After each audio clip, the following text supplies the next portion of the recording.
This story starts with everyone wanting to live differently. The protagonist wouldn't have fought so hard to get here. After 99 attempts, he managed to reach the desired place, and this time, he promised himself to reach the end. It was the final 20th round where he was met by the most powerful golem guardians. The huge room was filled with these big guys guarding a single door. These guards won't budge easily, and the only way to get through that door is to defeat them. The guy applied the seal of death to the first enemy, because if you use it on enemies and successfully attack, it will inflict 100% additional damage. The enemies were enveloped in absolute darkness, in which they could not see anything, which made it possible to attack them without any problems. The guy began to swing his weapon left and right, destroying the strongest guards who did not even give him a chance to breathe. Even without seeing anything in front of them, they tried to counterattack and did so quite quickly and successfully. Fire and ice attacks rained down continuously on the hero, who could not allow himself to be injured. In this case, he also decided to use acceleration, thereby creating his phantom images, confusing his opponents. But at that very second, one of the guards pulled the bowstring, releasing several fiery arrows. However, this did not particularly frighten the hero, who was completely sure that it would be difficult for them to hit him at such a speed. He suddenly flinched when he discovered a magic circle beneath him that he couldn't avoid. The guy tried to do something, but ended up trapped in a huge piece of ice. However, the ice immediately cracked when the hero used Moonlight of Destruction, after which he swung his scythe, cutting down his opponent. This fight would drag on forever if he fought them one-on-one, so he needed to end it quickly with one blow. The guy once again used the Moonlight of Destruction, and in addition to it, the Blood Moon, simultaneously swinging his scythe over a huge area. The guards' bodies immediately split in two, and the guy only sighed with relief when they were finished. And now, the cherished moment had arrived, when he would be able to see what exactly the guards were protecting. But when he entered the next place, he noticed a room that looked like a temple. And now he doubted whether he should go through this door and whether something would appear from there. The hero realized that he would find out everything as soon as he entered there, and hoped that he would be able to finish this game. But suddenly, he was told that 5 players were needed to open the boss room, and that if a player did not meet the entry requirements, they would die in 5 seconds. The guy tried to understand what this meant and began to get nervous because it was too much and everything couldn't end like this. At this time, the countdown began, and the hero realized that he could no longer do anything, and his body began to deteriorate. When he died, he fulfilled the requirements for the time reversal rune assignment, which would cause him to return to the very beginning, using all 100 time reversal runes. In the past, a festive atmosphere reigned in front of the huge stage, and the host invited the crowd of spectators to count down the remaining 5 seconds together. And just as the countdown began, a mysterious guy appeared out of nowhere in the middle of the crowd. He had truly returned to the time when he had been drawn into this game, and although he had reached the final 20th round, he was now ready to stop the clock if he could. But since this was his last attempt, he was obliged to complete this game.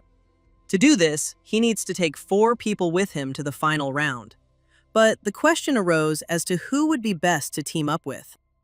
A few minutes later, the dark-skinned boy turned his attention to a group of friends who were rejoicing that they would finally become adults. However, some could not decide what to do after graduation and where to go to work. Then one of them asked Yang what he planned to do, but he had already said that he wanted to become a gangster. His friends were surprised that it wasn't a joke, since he could die from the slightest mistake. But Young Min was sure that they only live once, so there was nothing to lose. Everyone immediately thought he was crazy and planned to break up with him right after graduation. They had another question. What would happen to their errand boy after graduation? Young Min couldn't just let him go just because he was graduating, and that guy probably thought that everything would end after graduation.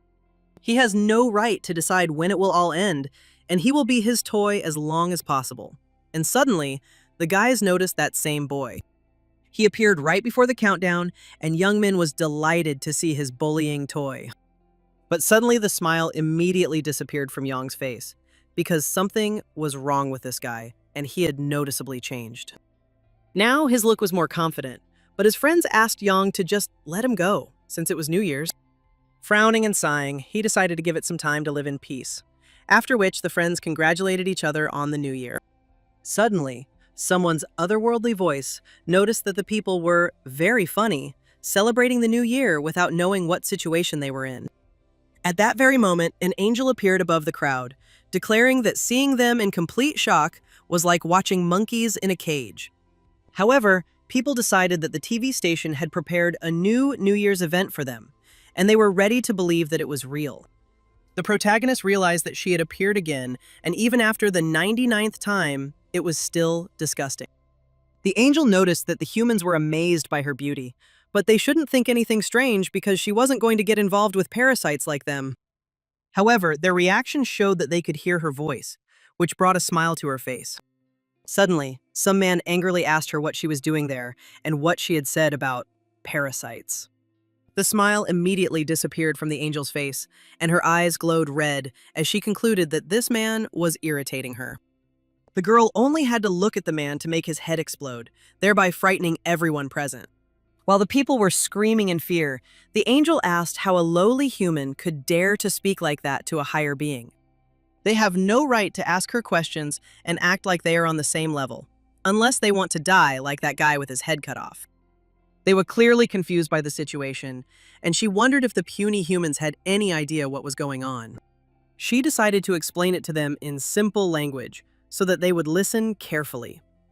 And the main character was upset that he had to listen to these explanations again. Now, they are going to start the game on the 1st of every month. For 20 rounds, people will be spiritually transported to a new dimension. There, they will only need to do one thing: complete a quest. If they do this, they will be able to return to reality with rewards. People immediately concluded that she would let them live if they completed a few quests. The angel then repeated their words, adding that not everyone would survive simply by completing the quest. Only half of the participants will remain alive, but they need not worry, as it will not take everyone. People started to get upset, but the girl explained that only people between the ages of 15 and 29 from all over the planet would participate.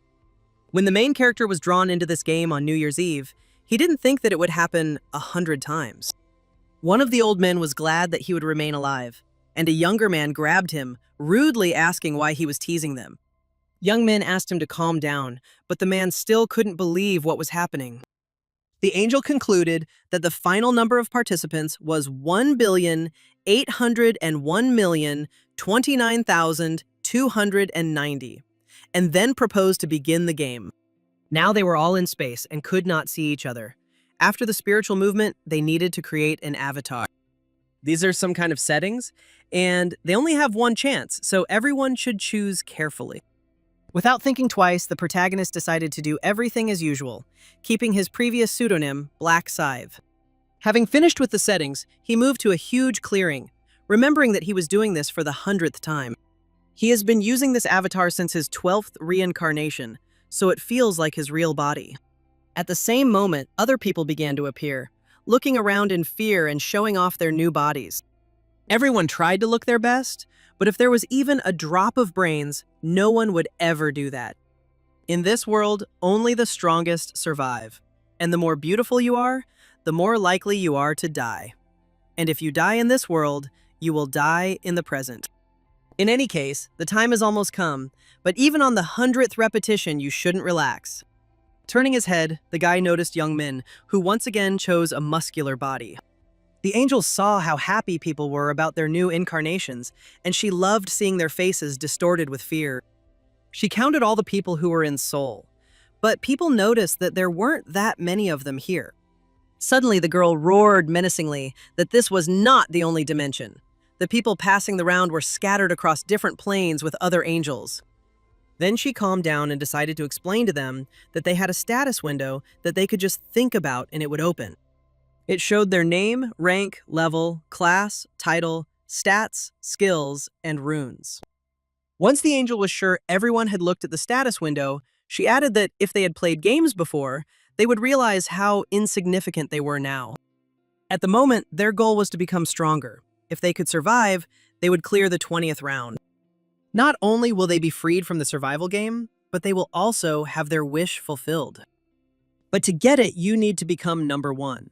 And on top of that, she asked everyone to look into the inventory, where she had prepared a gift for everyone. It was a fragment of a random rune that could only be used once. They can use it at level 1, and it's the only item they're given at the start. To use it, you just need to pick it up and think about using it. Judging by the expressions on their faces, not everyone was lucky. But whatever they got, they should be happy with the result. It's just luck that befell people. With the rune binding complete, it was time for the show to begin. The angel snapped her fingers, and the first round of the quest to kill 100 goblins appeared. Suddenly, people nearby noticed a goblin and decided that it was some new development of a virtual reality game where they were kidnapped without their knowledge and were now being tested.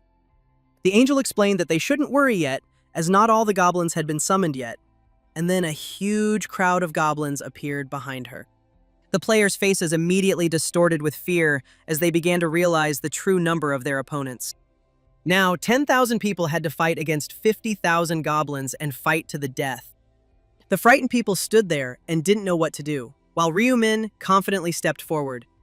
Almost everyone didn't understand what was wrong with this guy, because he was going straight towards the monsters, and they tried to stop him. However, he calmly walked up to the first goblin and kicked him, thereby earning himself his first kill for the quest. When you first join a group or organization, first impressions are very important, so you need to leave your mark on their minds. To keep annoying flies away from him, he needs to show his strength. The most important thing now is to attract the attention of that angel. For this, you need to arrange some kind of performance. So Ryu-min grabbed the goblin's dagger and continued to destroy the rest of the monsters with it. The other players were shocked, initially assuming he was from the Special Forces, and also appreciating his cool nickname. Suddenly, they noticed goblins heading towards them and remembered that these were the weakest mobs in the game. Reinvigorated, they realized that they too could kill them, albeit not as easily as the Black Scythe, but they too could fight. But suddenly one of the goblins attacked the player and knocked him to the ground, simultaneously plunging a dagger into his chest. Seeing this picture, people began to run away in fear, and the goblins decided to take advantage of this, catching up with their victims. Now, no one considers this a game. Now they think about only one thing: how to survive in this hell. Their survival instinct will dominate their minds, and they will be busy trying to escape. In his first reincarnation, Ryu-min did the same, but only after his second reincarnation did he realize that there was no point in running away from this field. One of the girls who wanted to run too far suddenly came across some kind of barrier that did not allow her to leave. For a modern man who is unable to kill even a small animal, it will be difficult to kill a goblin. But to survive in this game, everyone must overcome this to realize the level of danger. Meanwhile, the angel watched the battle with pleasure. It was funny for her to watch this fight between people and goblins. Although they are small in stature, when they attack in a pack, they are difficult to get rid of, especially if they have daggers. Suddenly, her attention was drawn to a guy who was eliminating goblins one by one while remaining calm, and she wondered who this person was. Opening his status window, she only saw his nickname and quest progress, but no further details. Angel started complaining about the system, because the guy hid all information about the player except for the quest progress. Controlling these lower beings hurts her pride as a superior being, but in the form of such an amazing person, she enjoys watching him a little. Meanwhile, Ryu-min had already killed 75 goblins, managing to level up and receive an experience bonus. From the very beginning, they were too weak opponents for him, so he didn't even try. Looking menacingly at the other monsters, they immediately began to retreat, not wanting to attack. Noticing their reaction, the guy decided to take a short break and check the status window. As it turned out, Ryu-min rose to level 4 in the blink of an eye, which can be increased by 2 attribute points, which he invested in agility. In addition to increasing your chances of dodging an attack, agility also increases your attack speed and movement speed. At the beginning of the game, agility is the most important stat. With this rate of progress, he should attract the angel's attention, so it's time to finish. He then threw a dagger at one of the goblins, but his comrades had no intention of standing up for him. However, if they are not going to attack, then the guy will have to do it himself. It was enough for him to swing his dagger once to destroy several opponents at once. The first round was a success. The reason he was destroying goblins like crazy was to attract the angel's attention.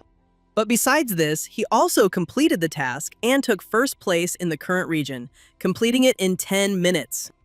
You need to complete the quests of each round as quickly as possible, because the top 3 receive rewards depending on their status. He received a low-ranking rare weapon ticket as a first-place reward. Rewards are given out depending on the status in the current region. And being in first place in the entire region, you can get the best reward. And this time he got a chest for choosing a special reward. To start, Ryu-min decided to use the weapon ticket he received as a reward from the current region. He could choose from 3 rare weapons, a longsword, a stiletto, and a spear. There weren't many rewards, but he chose a rare rank stiletto, which was the best weapon among daggers for beginners. Now he could throw away the trash, which he called the goblin's dagger. But the guy decided to keep the chest with the choice for now. Meanwhile, the other players were trying to fight off the goblins in horror, but Ryu-min paid no attention to them, looking at the status window. Suddenly, he found himself with a new title, The Last Time Traveler, even though he hadn't seen it in all 99 attempts. He then used a random rune fragment to obtain a time reversal rune. The received rune will be automatically engraved on the player's body. The remains of the received rune are now in his soul. Due to the rune's special properties, the engraving failed, which was expected, because if he could engrave it again, he would be able to infinitely return in time. Thanks to the remnants of the rune engraved in his soul, he was recognized as a time traveler who had made 100 journeys. That's why he received the title of The Last Time Traveler. Although in this game, the concept of title is more important than runes. They are much stronger than runes and much more difficult to obtain, but literally at the very beginning, he received the ability to resurrect in spirit form and remain so for a minute. On top of that, resurrection is a skill that only a priest can obtain. The skill has limitations, restoring a maximum of 30% of health after resurrection. But this resurrection will restore all his health, so the guy realized that he had received something incredible. It was good to have such an ace up our sleeve, but now it was time for the others to finish the task. Ryu-min decided to look for young Min among the crowd, wondering if he was okay. But when he noticed him, he realized that he would survive. At this time, the angel smiled and was not surprised that she was becoming more and more bored. People were dying and still couldn't match the goblins in numbers. But she decided that it was her mistake. She then suggested they have some more fun, and the frightened players noticed that the bodies of the fallen humans and goblins began to disappear. No one understood what was happening until another huge crowd of goblins appeared nearby. Smiling madly, the angel declared that she would give them another 50,000 goblins, deciding that this would be enough for them. The frightened players immediately grabbed their weapons, struggling to continue to exterminate the monsters. Those players who completed the task were unable to participate in the battle in any way or help the remaining players. But when the required number of goblins were killed, the rest simply disappeared, which puzzled the frightened people. At that very second, the angel announced that only half of them had completed the quest, and those who had not completed it must die. Some players immediately began begging her to have mercy and let them kill another goblin, but it was all pointless. The girl didn't understand why the others looked so gloomy, because they should be happy that they survived. She then congratulated them on passing the first round, hoping that they would try better next time. Before returning, she decided to sum up the results by showing the ranking table, and Ryu-min received 1,000 gold for completing the quest. Ryu-min carefully watched the other players who were looking at the table with surprise. A smirk appeared on his face as he realized that everyone now knew he was number 1 in the rankings. Angel couldn't believe that the top spot in the entire region's rankings came from her region, so she asked Black Scythe to answer her question. She was too curious about why he was so strong and whether he had received some special rune, but suddenly she bit her lip. Noticing her reaction, the guy asked in response if she couldn't see his status window. The girl began to deny that she could do anything. It was impossible that she, an angel, could not look at information about him, and therefore she was simply checking him. He obviously didn't believe her, and then asked if he could ask her for something. The other players looked at him in shock as Ryu-min began to complain that the reward for first place in the rankings was a bit meager. A grimace of displeasure immediately appeared on the angel's face, because she could not believe what she heard. However, Ryu-min was not afraid, because he hoped that she would give him something better.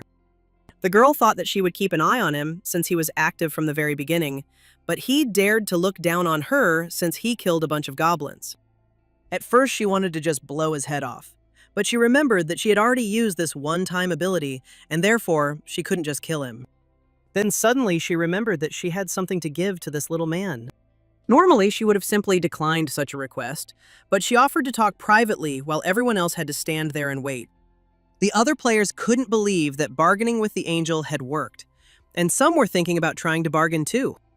Absolutely everyone was interested in what kind of reward the guy would receive, and they openly envied him. Having entered the forest area, the angel asked why he did not come closer, since it was inconvenient for her to constantly look back. In fact, she was bursting with anger, because this man only listens if you shout at him. For a race that does not know how to listen, they are too greedy. Besides, she didn't know how to change the reward assigned by the system, but if she could, she wouldn't do it. He just has to take what he's given, but she'll show him what happens to greedy insects. After that, she clearly decided to kill him as soon as they passed the nearest stone. Although there is a high chance that something will go wrong if she kills the player for personal reasons without a one-time ability. The other players can complain about the injustice, so she doesn't need witnesses. Smiling falsely, the girl decided to ask what kind of reward he wanted. But as soon as she returned, she noticed a fist rushing quickly towards her, but it was too late to dodge. The angel fell to the ground and could not believe that this little man had hit her, and golden blood began to flow from her nose. Jumping up, she immediately insulted the guy, but noticed that he was no longer in the same place, and Ryu Min instantly appeared behind her. Without thinking twice, he grabbed her wing and began to pull it, causing the girl to scream in pain. With a calm expression on his face, he asked her to stop whining. However, the guy didn't stop there and continued to rip out the wings one after another, accompanied by the angel's piercing scream. Now she definitely won't run away anywhere, and when asked if it hurt, she answered, obviously. Another couple of minutes and she would have asked him this stupid question and probably would have laughed nastily. The girl decided to pretend that she had no intention of doing something like that, calling him crazy. However, Ryu Min continued to assume that she would have tried to kill him with the dagger hidden in the wing. When he found the weapon, he added that there was no point in lying because everything was written on Burial's face. The girl looked at him with undisguised surprise and asked how the mortal knew her name. Then she tried to find out what he was going to do with the weapon, even though she already knew the answer. Frightened, she held out her hand in front of her and threatened to get rid of the guy with one wave of her hand. However, Ryu Min knew that she couldn't do anything to him now, as she had already used up her one-time ability. Burial concluded that he would not get away with this, and her comrades would not let him get away with it.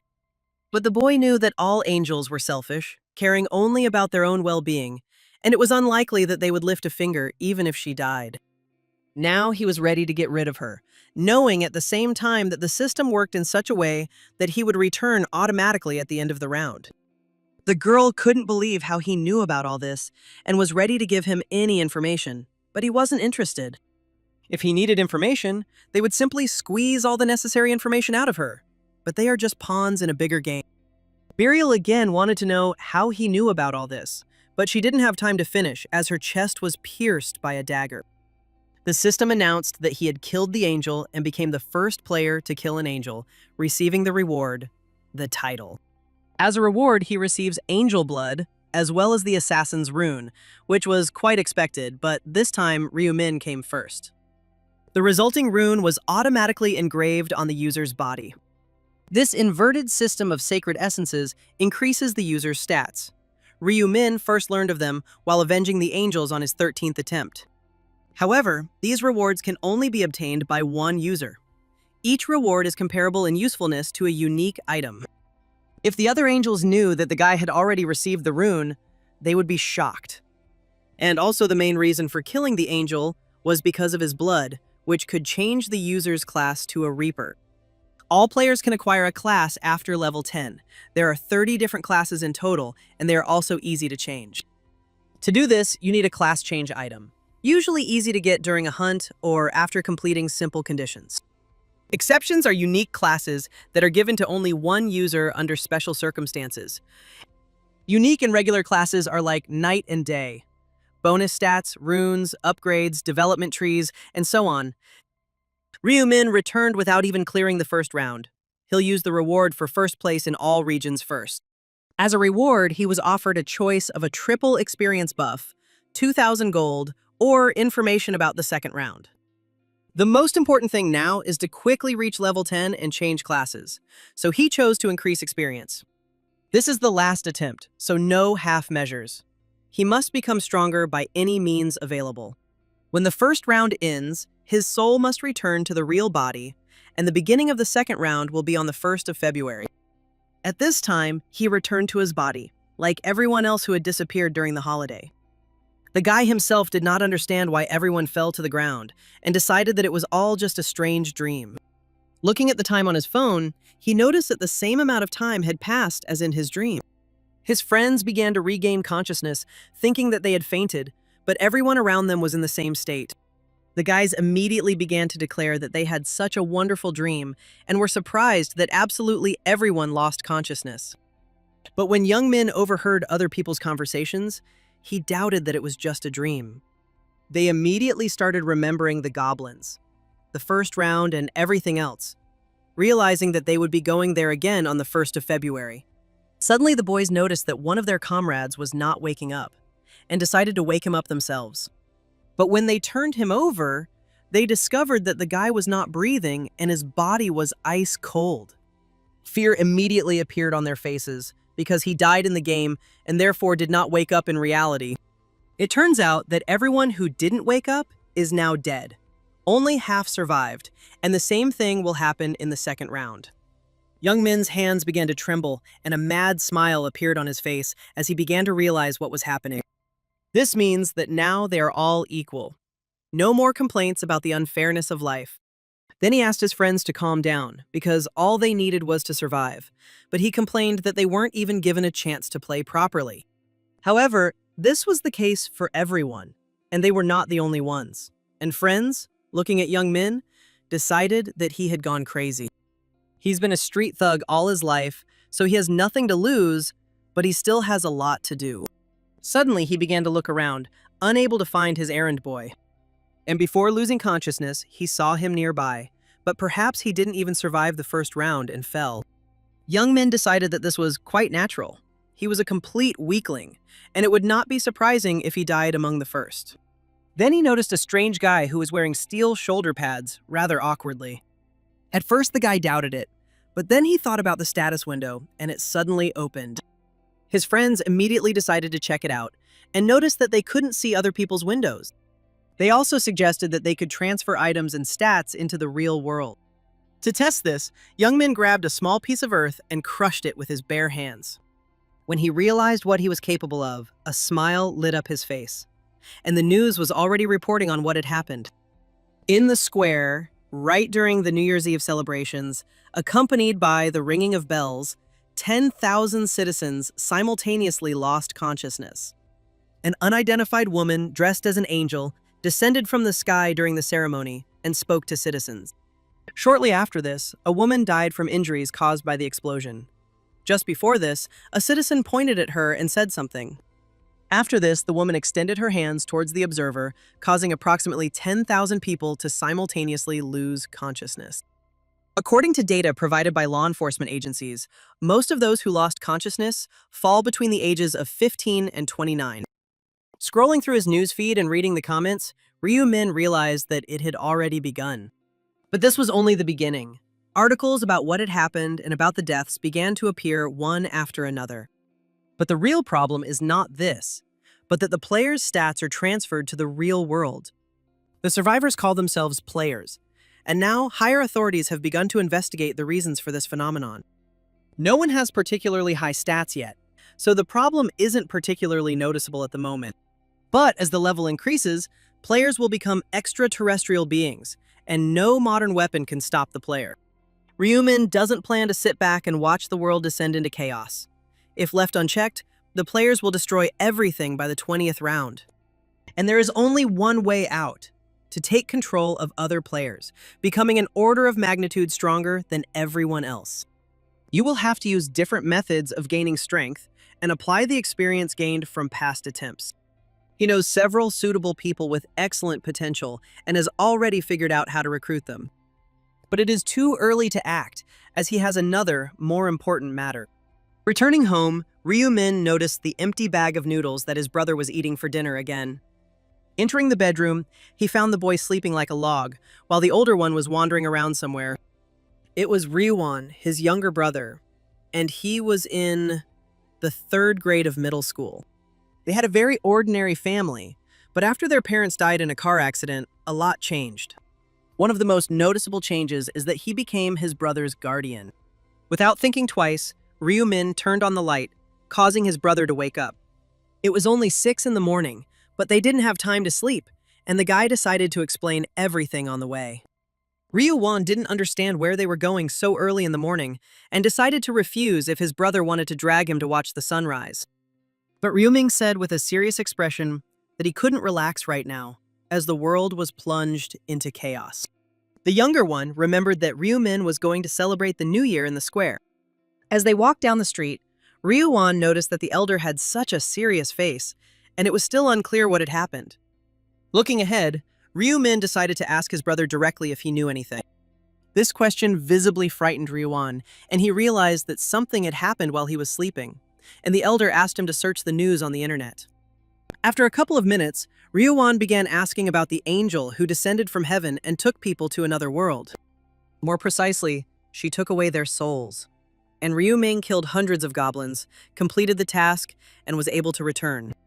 Upon hearing this news, Ryu-won immediately began asking his brother if he was injured, but he asked him not to worry about him. However, the younger one could not help but worry, since he was his only family left. After his parents died, he was left with only Ryu-min, and since then, they have always been together. The boy knew what the eldest had to go through to fill the void left by the death of his parents. To do this, he had to become the strongest and most reliable person in the world. However, a strong spirit and killing hundreds of monsters are completely different things, and the elder is not that strong physically. Suddenly, Ryu-min smiled and declared that he knew what Ryu-won was thinking.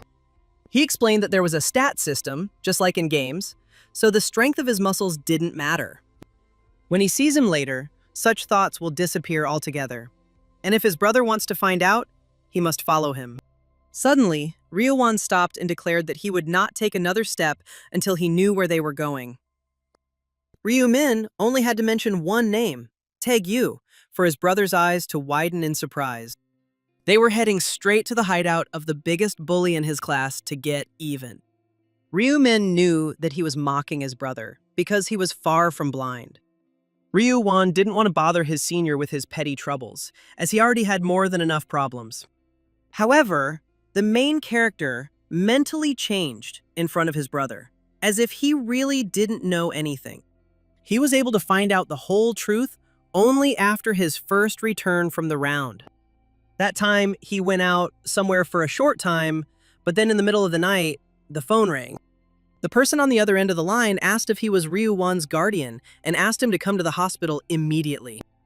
He was left blind after that beating, all because Ryu-min couldn't protect his younger brother from Tae-gyu. The boy apologized to the younger brother again and promised that no one would lay a finger on him again. At this time, Tae-gyu himself was beating up 3 guys because he had told them earlier that each of them should bring 200,000 won. They writhed in pain and were unable to respond, which is why the huge guy began to kick them. His comrades stood aside, noticing that the elders from other schools were also afraid of him, and it would be better not to cross his path. Returning to them, Tae-gyu stated with displeasure that he wanted to find money to buy himself a bike. He then asked his friend if he had any ideas on where to raise money, but there was no answer. Suddenly, one of them remembered a small, curly-haired boy they could call. A smile appeared on Tae-gyu's face, as he was just about to call young Min to beat him up in honor of the New Year. And then you could shake all the money out of him, which was just a brilliant idea. However, Tae-gyu hastened to reassure them, since the guy was supposedly homeless and definitely had no money. Upon hearing this, his comrades immediately became disappointed, because this guy doesn't even have parents and lives with his older brother. Suddenly, everyone noticed that Tae-gyu was looking towards the entrance, and turning around, they saw 2 guys. At first, a smile appeared on the bully's face, but then he loudly shouted Ryu-won's name. Grinning, he tried to figure out who had come with him, noticing the infuriating face of the unfamiliar guy. Then he decided to ask about it directly, thinking that young Min had made a friend. But suddenly, Ryu-min smiled menacingly and declared that he was his brother. Taegyu also smiled, reminding him that young Min should have kept his mouth shut, but still snitched. Then his three comrades stepped forward, rolling up their sleeves, intending to teach the two boys a lesson. One of them approached Ryu-ming and began to measure their heights, simultaneously provoking him. However, the guy didn't have time to react to the fist that flew at his face at incredible speed. The second bully immediately came to his comrade's aid, but missed with his fist and also got hit in the face. Two more headed in his direction, but the same fate awaited them, and they fell to the floor. Taegyu decided that this guy had learned to fight somewhere, but that wouldn't be enough against him. He then turned to Ryu-ming, deciding that he had learned a couple of techniques and thought he was the center of the universe. "Come closer," he asked. "Didn't they teach you that in fights you can crush someone with your weight?" In response to this, Ryu-min only smiled, concluding that Taegyu was wrong not to read the news. The bully didn't understand what was going on and tried to attack the guy, who easily dodged any of his attacks. Out of breath, Taegyu decided that something was wrong and couldn't understand why he couldn't hit it. Before he struck, Ryu-min stated that if he had read the news, he wouldn't have even dared to attack the player. Taegyu staggered from the blow to his face and then wanted to hit back, but his opponent was no longer in his place. Ryu-min punched him in the face again, knocking out a tooth in the process, which enraged Taegyu. The bully's comrades stood by and watched in shock as their leader was beaten up, something that had never happened before.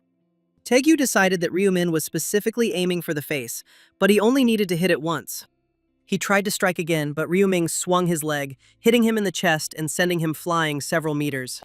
Even after all the returns, Ryu-min never forgot what it was like that day when his brother went blind. He didn't want to go back to that hell again, and now Taegyu was pleading with him not to come closer.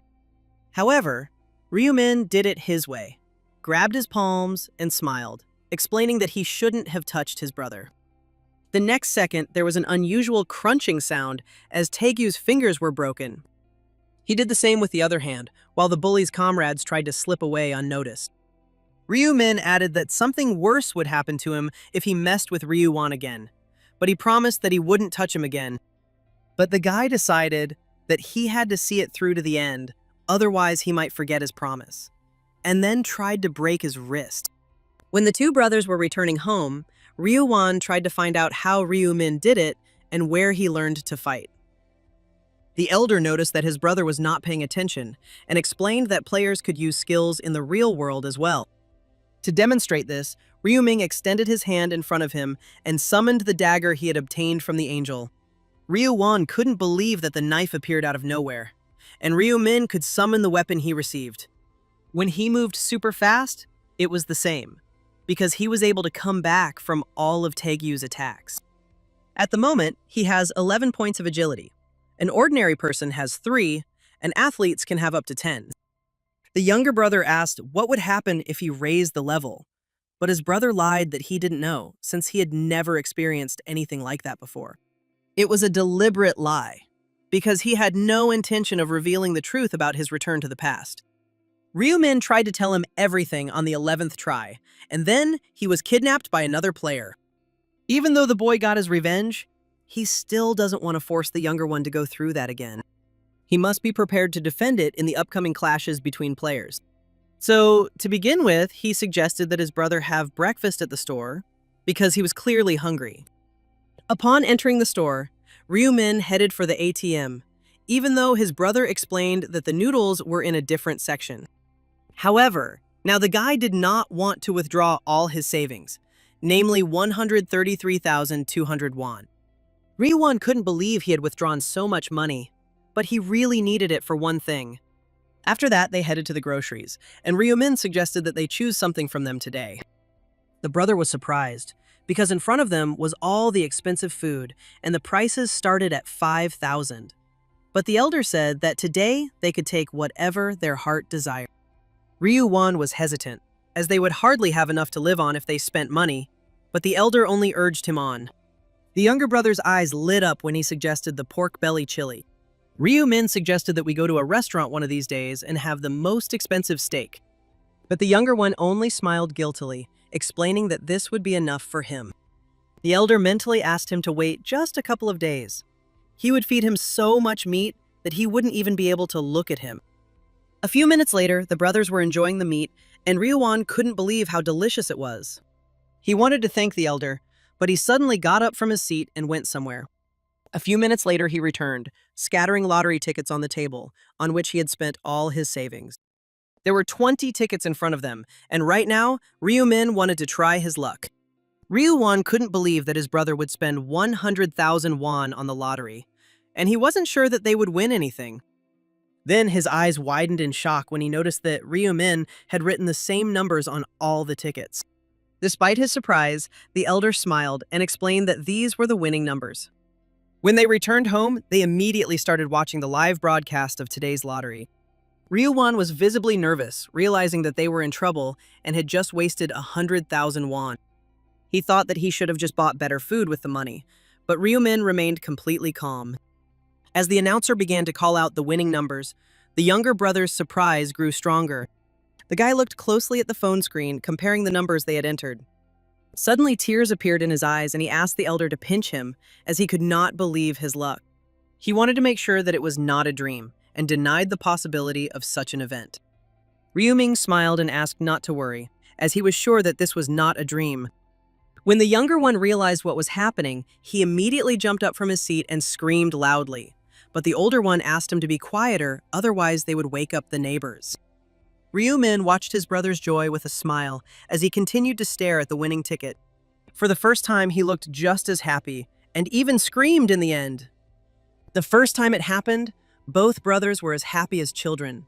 But after repeating the moment dozens of times, it became an annual must-do event.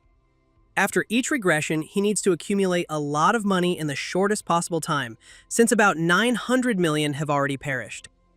The economy will become shaky, and trading of items between players, which will become much more active in the future, will be conducted for cash. Ryu-won couldn't believe they had 100 winning tickets, and he couldn't even imagine how much they would get for them. The win was so big that it could shock the world, as no one before them had won so much money. The next day, Ryu Min went to the bank, but he was nervous because he had already won the first place prize dozens of times. Approaching one of the employees, he said directly that he would like to take the first place prize. A friendly man congratulated him and was surprised that the boy received the first place prize, although he looked like an ordinary student. Answering the worker's questions, he told the man where he had purchased his tickets, surprising him. Just recently, he was informed that from the place where the tickets were purchased, there were 115 winning ones. It was enough to drive you crazy, but the most interesting thing is that all the stories came from the same place. At that moment, the man was visibly surprised and could hardly believe that they had been bought by one person. If anyone says they bought tickets from the Yonhoi branch, you should immediately call the president because they will be VVIP guests. At that very moment, Ryu Min pulled him out of his thoughts, and the employee smiled again and asked him to wait a little longer. A few minutes later, an elderly-looking man came out to them, smiling from ear to ear. The man introduced himself as Junho, the president of the bank, and the guy immediately introduced himself in response. The director hastened to congratulate him on winning the first-place lottery. Then he suggested that the guy walk a little more quietly and asked him to follow him. They entered the room where the lottery ticket sales team was located and were greeted by a girl. After bowing, she tried to understand who was walking next to the president, and at first, she decided that it was his son. However, Junho quickly explained that he was a VVIP guest who had come to collect his winnings and asked that he be taken care of properly. The girl was surprised that such a guy won the prize for 100 tickets, and the director asked her to feel free and solve her own problems. The employee immediately ordered herself to remain calm, after which she invited Ryu Min to sit down. The girl offered him something to drink, but for the guy, it was more important to get his winnings right now. She smiled, but first she needed to check his tickets. Taking them in her hands, the girl could not believe that he had bought all the tickets with the same numbers, as if he could see the future. When she finished checking, she announced that all 100 tickets could win the first place prize. When asked how much money he would receive, the employee swallowed nervously before announcing that his winnings were approximately 22.5 billion won. After taxes, he had about 15 billion won left. And after receiving the winnings, everything would go much faster. First, Ryu-min found a place to move to, and in the evening, he opened a brokerage account. Bitcoin is expected to rise by 300% next month, so he plans to invest in Bitcoin to increase his profits. And a few days later, he and his brother moved into a new house that Ryu-won could never have dreamed of. However, the younger one became curious as to why he chose to rent when they had so much money that they could buy a house. Ryu-min explained that he no longer had any cash, leaving only 1 billion and investing the rest in Bitcoin. Ryu-won froze in shock, although the elder knew what he wanted to say, and explained that he did not do it thoughtlessly. In any case, he can get more from the lottery because he saw 4 sets of numbers in his dream. Ryu-won couldn't believe it, since he had only heard about people who dreamed about lottery numbers. At that very second, he began to shake his brother by the shoulders, hoping that he had remembered all the numbers, and asked him not to forget them. In fact, he could not have forgotten the numbers, since he had done it many times, and they probably remained in his memory forever. Then the older brother suggested they eat somewhere and prepare for departure. And when the younger brother asked, he explained that they were leaving today. Meanwhile, standing in the alley, young Min broke through the wall with his hand, realizing that investing all his skill points into strength was a good idea. Moreover, he received exactly the power that doubled it, and he was really lucky with the random rune. He could bet that Tyson would be jealous of such incredible strength. And that was more than enough, so now it's time to test your strength in a real fight. Sometime later, he knocked on Ryu-ming's house, doubting that the boy was dead, but for some reason, no one answered when he called. He mentally called him arrogant, thinking that young Min would just let him go after glaring at him. Even though they are both losers, he is also a loser in Africa, so he needs to be taught a lesson. Perhaps Ryu-min hid in the house, but for some reason he couldn't come out, when suddenly it dawned on him that he might not be at home. After listening, young Min asked the guy to at least breathe, and then he would simply smash this door and him at the same time. Suddenly, young Min heard a male voice nearby asking what he was doing in front of someone else's door. The guy immediately rushed to find out what business it was, but the elderly man quickly explained that he was the owner of the apartment. He then suggested that the guy had come to meet a friend who immediately agreed, asking him to open the door. Young Min tried to reassure the man that he couldn't contact his friend and was worried that something had happened. The owner of the apartment was surprised at first, but then said that it looked like his friend had abandoned him. Now this room is empty, and the student who lived there before moved somewhere today, but the man did not know where. Clenching his fist tightly, young Min became angry when he learned that Ryu-min had run away without saying a word. Meanwhile, Ryu-min and Ryu-won entered an incredibly tall building, and the younger one was surprised even by the steep entrance door. At the reception, they were given access cards, which Ryu-won continued to be delighted about. When they went to the new apartment, the younger one quickly asked how big the place was. There were about 330 square meters here. They have a lot of money, so the apartment must be big. 500 million won in deposits and 22 million every month. Ryu-won was shocked, because just recently, he was worried about spending 5,000 on lunch at a convenience store. The younger one thought the place was too expensive and suggested moving to cheaper housing. However, Ryu-min said it was worth it, because the more expensive the rent, the better the security. On the first of every month, players fall into a coma, and during this time, they are most vulnerable. Vulnerable to disasters such as fire, earthquake, and assassins hired by other players. So when the time comes, players need to prepare to travel to another world in the safest possible place. No matter how cool you are in another world, it all ends if you die in reality. And now, all they could do was enjoy their new apartment. Suddenly, the smile disappeared from the younger brother's face, and he suddenly decided to apologize. Next month, the elder will again enter another world to fight, and he will enjoy life without any problems. Ryu-min slapped him on the shoulder and asked him why he looked so depressed, and if he thought he wouldn't come back in the next round. He asked me to stop thinking about it and suggested that we go out to eat, since he had heard that the Korean restaurant on the second floor was quite good. Suddenly, his phone rang, and he realized that Young Min had found out that he had moved. So he decided to just ignore him. The next day after the move, Ryu Min noticed that his younger brother was getting ready to go somewhere. He said with a smile that he had ordered a rice cake and was going to pick it up, which puzzled the elder a little. This hasn't happened before, of course. Regressing to the past doesn't mean everything will be the same, but now he goes out to buy a rice cake for the first time. When asked why he bought it, Ryu Wan replied that he should treat his neighbors to it since they had come, because it was good manners. After some thought, Ryu Min agreed that it was a good idea to get along with the neighbors, and the younger one only became more pleased. Ryu Wan suggested going out to get some cake while the elder could rest, but the elder suggested going and greeting them together. After some time, two guys went from house to house and announced that they had moved into the neighboring apartment, so they came to say hello. A friendly woman immediately opened the door and noticed two young men. She guessed that they were twins, and Ryu Wan said that he brought her rice cake, which tastes better when it's still warm. The girl thanked them from the bottom of her heart, and the guy bowed politely in response. After this, they continued their journey to their neighbors, and they all turned out to be very pleasant people. After a while, they were quite tired, but they had one last neighbor to visit, after which they could rest. They reached the floor that was the penthouse. The 44th and 45th floors were combined into one. Ryu Min doesn't know the details, but maybe someone famous or from a wealthy family lives here. Ryu Wan called several times, but no one answered, so they decided to go back. But as soon as the boys turned around, they saw in front of them a beautiful woman who was the actress Ah Rin. Ryu Wan noticed that she looked like an angel. But suddenly their path was blocked by a security guard who asked who they were, assuming that they were fans. Ryu Min immediately crossed his arms over his chest and apologized, explaining that they were neighbors downstairs. The man was surprised, as he mistook them for other people, while Ryu Wan smiled and asked if they wanted to try some rice cake.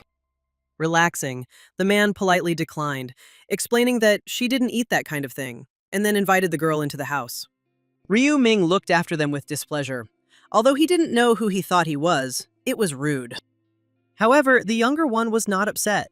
But on the contrary, he beamed even more, reminding his brother of that girl. At this time, Arin was reading the news, which said that only 58% of celebrities survived the incident. The girl looked gloomy, trying to understand how this world still worked. Why did she receive a message that Sojin had died, but Arin already knew about it? She was offered to come to the funeral together, since this man cared about them, and the girl agreed. And Rin found it hard to think that someone more successful than her had died in the first round. If she hadn't received a good rune, she would be in these articles now. It has grown a lot, and it is unknown whether it would have reached such heights without the company's investments, since they even rent this penthouse. Suddenly, a guard came up to her from behind and asked what she was thinking about, but Arin didn't want to discuss it with him. The man sat down next to her, making it clear that everything was fine, because he had already told her to be frank with him. Then Rin admitted that she was thinking about how the world had become like this and how to survive the next round. The guard told her not to worry about the next round. She had no need to worry as long as he was around. Now the girl was too tense, so the man asked her to just trust him and relax. When the company first assigned her a manager and a security guard, she was wary because it looked like they wanted to keep an eye on her. Although if it weren't for him, she would have definitely died in the first round without his support and help. The guard said in a serious tone that he would protect her no matter what, so he asked the girl not to give up. And Rin thanked him, and then said that those guys had recently moved in and had come to treat them to some rice cake, which looked very tasty. They had tried so hard to welcome them and should have been upset now, but the guard asked her to forget about it. He was sure that these guys just wanted something from her, but they wouldn't ask endlessly if she gave in even a millimeter. In her opinion, they didn't look like bad people, and they looked to be over 15 years old, and it looked like they had killed 100 goblins to survive. Suddenly, Arin cringed, as she thought that people who had been through such brutal events were acting as usual. But the guard smiled, replying that killing 100 goblins wasn't very difficult, and only a fool would fail. This is all because people in the other world have outstanding skills. But even so, her guard wasn't as good as Black Scythe, and he almost made her feel sorry for the goblins. In reality, he must have a job, and she wondered what he did, whether she could survive the second round if she worked with someone like him. This time she survived thanks to luck, but it is unknown whether she will be so lucky next time. On Tuesday, January 31st, at 11 o'clock in the morning, Ryu-wan was cleaning when he suddenly noticed that his elder brother had returned home. The younger one immediately began asking if he had received the money, hearing an affirmative answer, although this time it was not that much, about 15 billion won. But he was even more interested in whether they had said anything at the bank, since this was the fourth victory in a row. In fact, Junho was truly stunned and wanted to know what the guy's secret was, but he only replied that he received a divine prophecy in a dream. The man could hardly believe this and sincerely began to dream that he too would have such dreams. Ryu-wan assumed that his brother would invest everything in Bitcoin again, and this was indeed the case, as he currently has about 1.5 trillion won in his account. The younger one began to worry that Bitcoin would lose value, so he suggested that they start withdrawing money. However, the elder refused this idea and asked not to worry. Instead, it would be better to go and have lunch. That evening, with 5 minutes left until midnight, Ryu-min lay in bed with Ryu-wan holding his hand. The younger one was very worried and asked to survive and return safe and sound. Ryu-min smiled and asked him not to be afraid and to go to sleep. He would be with him when he opened his eyes. A few moments later, the guy's soul was transported to another dimension, and the other players followed him. Each person reacted differently. Many were afraid, while others compared this place to the previous round. As they all suddenly turned their attention to Black Scythe, the boy realized that they would not approach him. When everyone gathered in the sky, the face of an angel appeared, but it was completely different, and people began to wonder what happened to the past. The girl explained that something had happened to the angel who had conducted the first round and that she would not appear. She asked the players not to worry, as she would be guiding them herself from now on. And since everyone was here, it was time to announce the task for the second round. The task for the second round was that all players had to choose regional representatives within 3 hours. Absolutely everyone was surprised because they thought they would be told to kill monsters again. And suddenly they realized that in this round, everyone could survive. The number of participants was 5,143, and everyone can pass this test. The angel noticed their bewilderment and decided to clarify something with a smile. They might have noticed that this round does not require fighting and will end if they choose regional representatives. Regional representatives can use their power to order other people around. At their command, every player would crawl or die. And this was a huge force in the hands of one man. Within 3 hours, everyone will receive a voting ticket, which they will use to choose who will represent the region. There will only be a vote, with the help of which they will complete the main quest of the second round and calmly return home. This can be called a short respite. The players' spirits also lifted after hearing the good news, but some were suspicious that everything was too easy compared to the first round. However, the angel asked them to decide among themselves who would also become the region's representative, and they had 3 hours to do everything. One of the girls couldn't believe that they would actually survive if they just voted, which was too easy. Moreover, if you become a representative of a region, you can gain power over others. But Young Min was dissatisfied because he was preparing for a fight. He was asked to relax, because it would be even better if they all survived just by voting. But the guy gave it his all, but couldn't show it. Hearing these words, Ryu-min knew that this time he had received the rune of power. Including Young Min's rune and the situation as a whole, everything is going exactly as he remembers. Players will spend the next 3 hours deciding who to vote for, but choosing representatives isn't the hardest part. The existence of the main quest means that there are also side quests. And the additional and hidden quest of the second round is the promotion to obtain a class. To do this, he needs to get to level 10 as quickly as possible. And by a lucky chance, a hobgoblin came out to meet him. One swing of his dagger was enough for him to defeat his first opponent. Thanks to the Butcher's rune, all stats increased by 1%, and going deep into the forest to hunt was a good idea. Where there is one goblin, there are bound to be more, and indeed, armed monsters were already hiding in the bushes nearby. Ryu-min looked straight at them, waiting for them to attack him first. After some time, he killed 50 hobgoblins, which caused his stats to increase by 50%. The guy leveled up, and there were still 2.5 hours left before the end of the voting. Opening the status window, he noticed that he was already level 9 and decided to put everything into agility again. If he had received a power rune like Young Min, it would have been more effective to invest everything into power, but that would have made it much harder to survive. The player has 4 stats: strength, intelligence, agility, and luck. Strength increases physical damage, health, and defense, while intelligence increases magical power.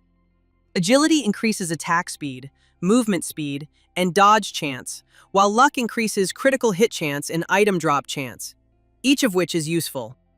Especially for the Reaper who uses both physical and magical power, it is good for them to increase all stats equally. Suddenly, Ryumin felt someone following him.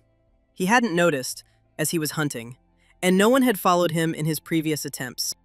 Holding a dagger in front of him, he asked the stranger to come out, threatening him along the way. An unarmed Arin immediately came out to him and raised her hands up, announcing her presence.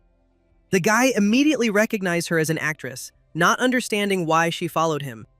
The girl began to apologize, and her security guard added that they did not follow him out of evil intentions and hoped that the guy would not be angry with them. The man's nickname was Sangchul. Ryumin heard this name and knew that this man must be Gyeonglok's right hand. Gyeonglok is the eldest son of one of the largest companies in the country, a player with the nickname Sky Demon. He is also one of the guy's targets. By luring him to his side, he will be able to accelerate his growth. What he needs most is to recruit a bait who will be with him in the 20th round. Ryumin didn't think he would meet Gyeonglok's right-hand man so early. Then he started to wonder why this man came with her, when he suddenly realized that he was the one who was with Arin back then. Come to think of it, it is known that part of Gyeonglok's business is sponsoring celebrities. But more importantly, he doesn't like that the future has changed again. And then he decided to ask when they started following him. The girl explained that they started from the very beginning. She saw that he went into the forest and followed him. In fact, she didn't think about anything bad and just wanted to offer him something. Ryumin won first place in the first round, so he decided to see if they could collaborate together. The guy was surprised because he knew that cooperation meant that both sides needed each other. He didn't need them since he fights well alone, so he asked them not to waste his time on useless talk. He had no intention of joining forces with them, and Sangchul asked with displeasure how big his ego was. Suddenly, Arin dropped to her knees and declared that it was no wonder he was number 1 because his blood pressure was terrifying. Naturally, she became nervous when people were glaring at her and pointing a sword at her. And Rin sincerely wanted to unite with number 1, but everything didn't go according to plan. However, this is exactly what Sangchul was talking about. People like him are too proud to even think about allies. They spent time following him, but learned that there were monsters in the forest, so the girl suggested that they hunt in the remaining time. The idea sounded quite good, so Arin smiled and urged her comrade on. Continuing to hunt goblins, Ryumin didn't expect anyone to talk about cooperation when he was so busy. It was much more important to level up, and now he had already killed exactly 60 monsters. But when the guy wandered a little deeper into the forest, he noticed that new opponents had appeared in front of him. They were gnolls, and Ryumin considered himself lucky to have encountered 5 of them at once. Having easily destroyed them, the guy managed to increase his level to 10 and fulfill the conditions for promotion. He now had access to the store, and a hidden side quest was created. He needed to get promoted before the vote, obtain an item, and gain a class. Usually when people see this side quest for the first time, they are confused because they don't know about promotion items and classes. Everyone understands that getting a class is very important, but no one knows yet where to get an advancement item, and usually it can only be obtained by fulfilling certain conditions. Future warriors must raise their strength to 10 and kill 30 monsters within an hour. Then they will receive their item. To become a berserker, you need to hunt for a while, bleeding out. Assassins have to backstab monsters a lot. Basically, everyone has to do something specific to their class to get the item. At first, Ryumin attacked monsters many times in a row, and then hid from them in the forest. This is how he received the Hunter class. But ever since he learned about the Reaper class, he always chose only it. And now he used the item again. Once he used the promotion item, he would no longer be able to change class, so the system asked him to choose carefully. Ryumin didn't think too long about his answer and agreed, receiving the coveted Reaper class. As a reward for his progression, he receives the Reaper's rune. During the day, weapon damage is doubled, and at night, attack speed is increased by 50%. Another reward for the promotion was the Reaper's Scythe, which suited him perfectly. For completing the side quest, he receives a coupon for a 50% discount at the store, and his rank was changed from Novice to Apprentice. With each new rank, the player receives special bonuses.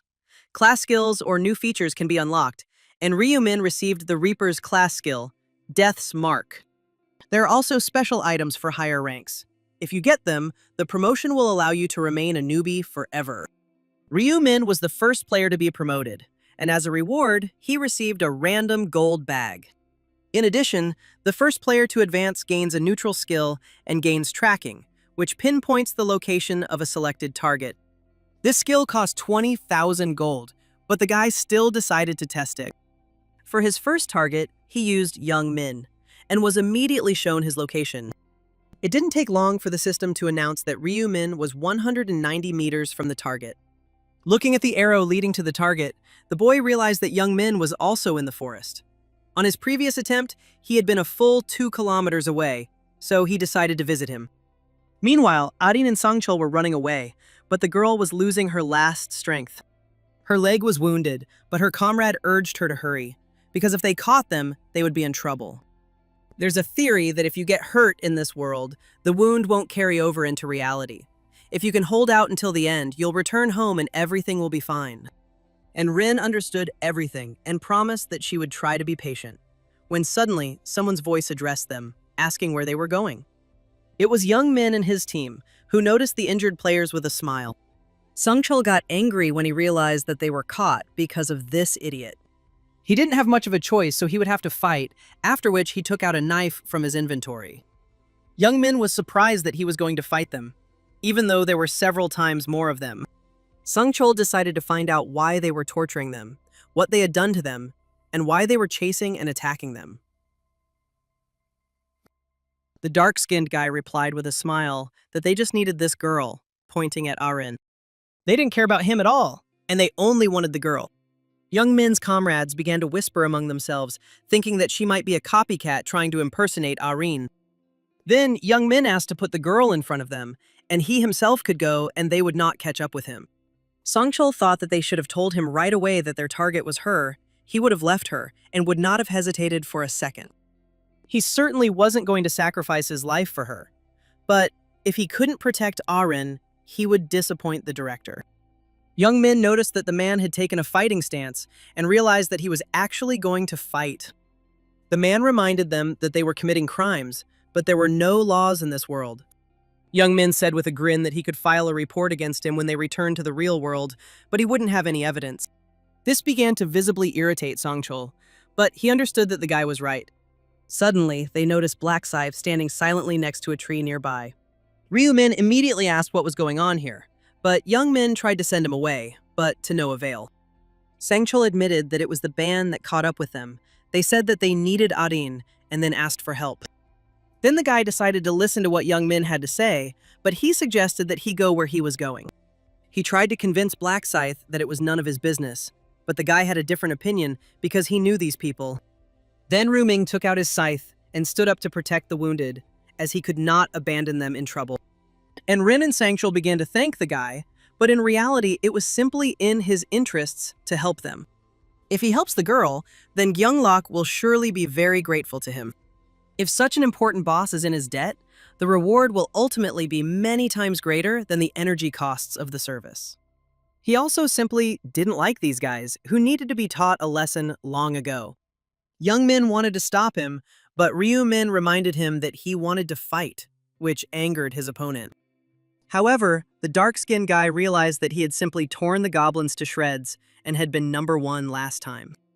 It was unclear who would want to confront this monster, but suddenly, Ryu Ming declared that if he didn't want to fight, he had to answer honestly.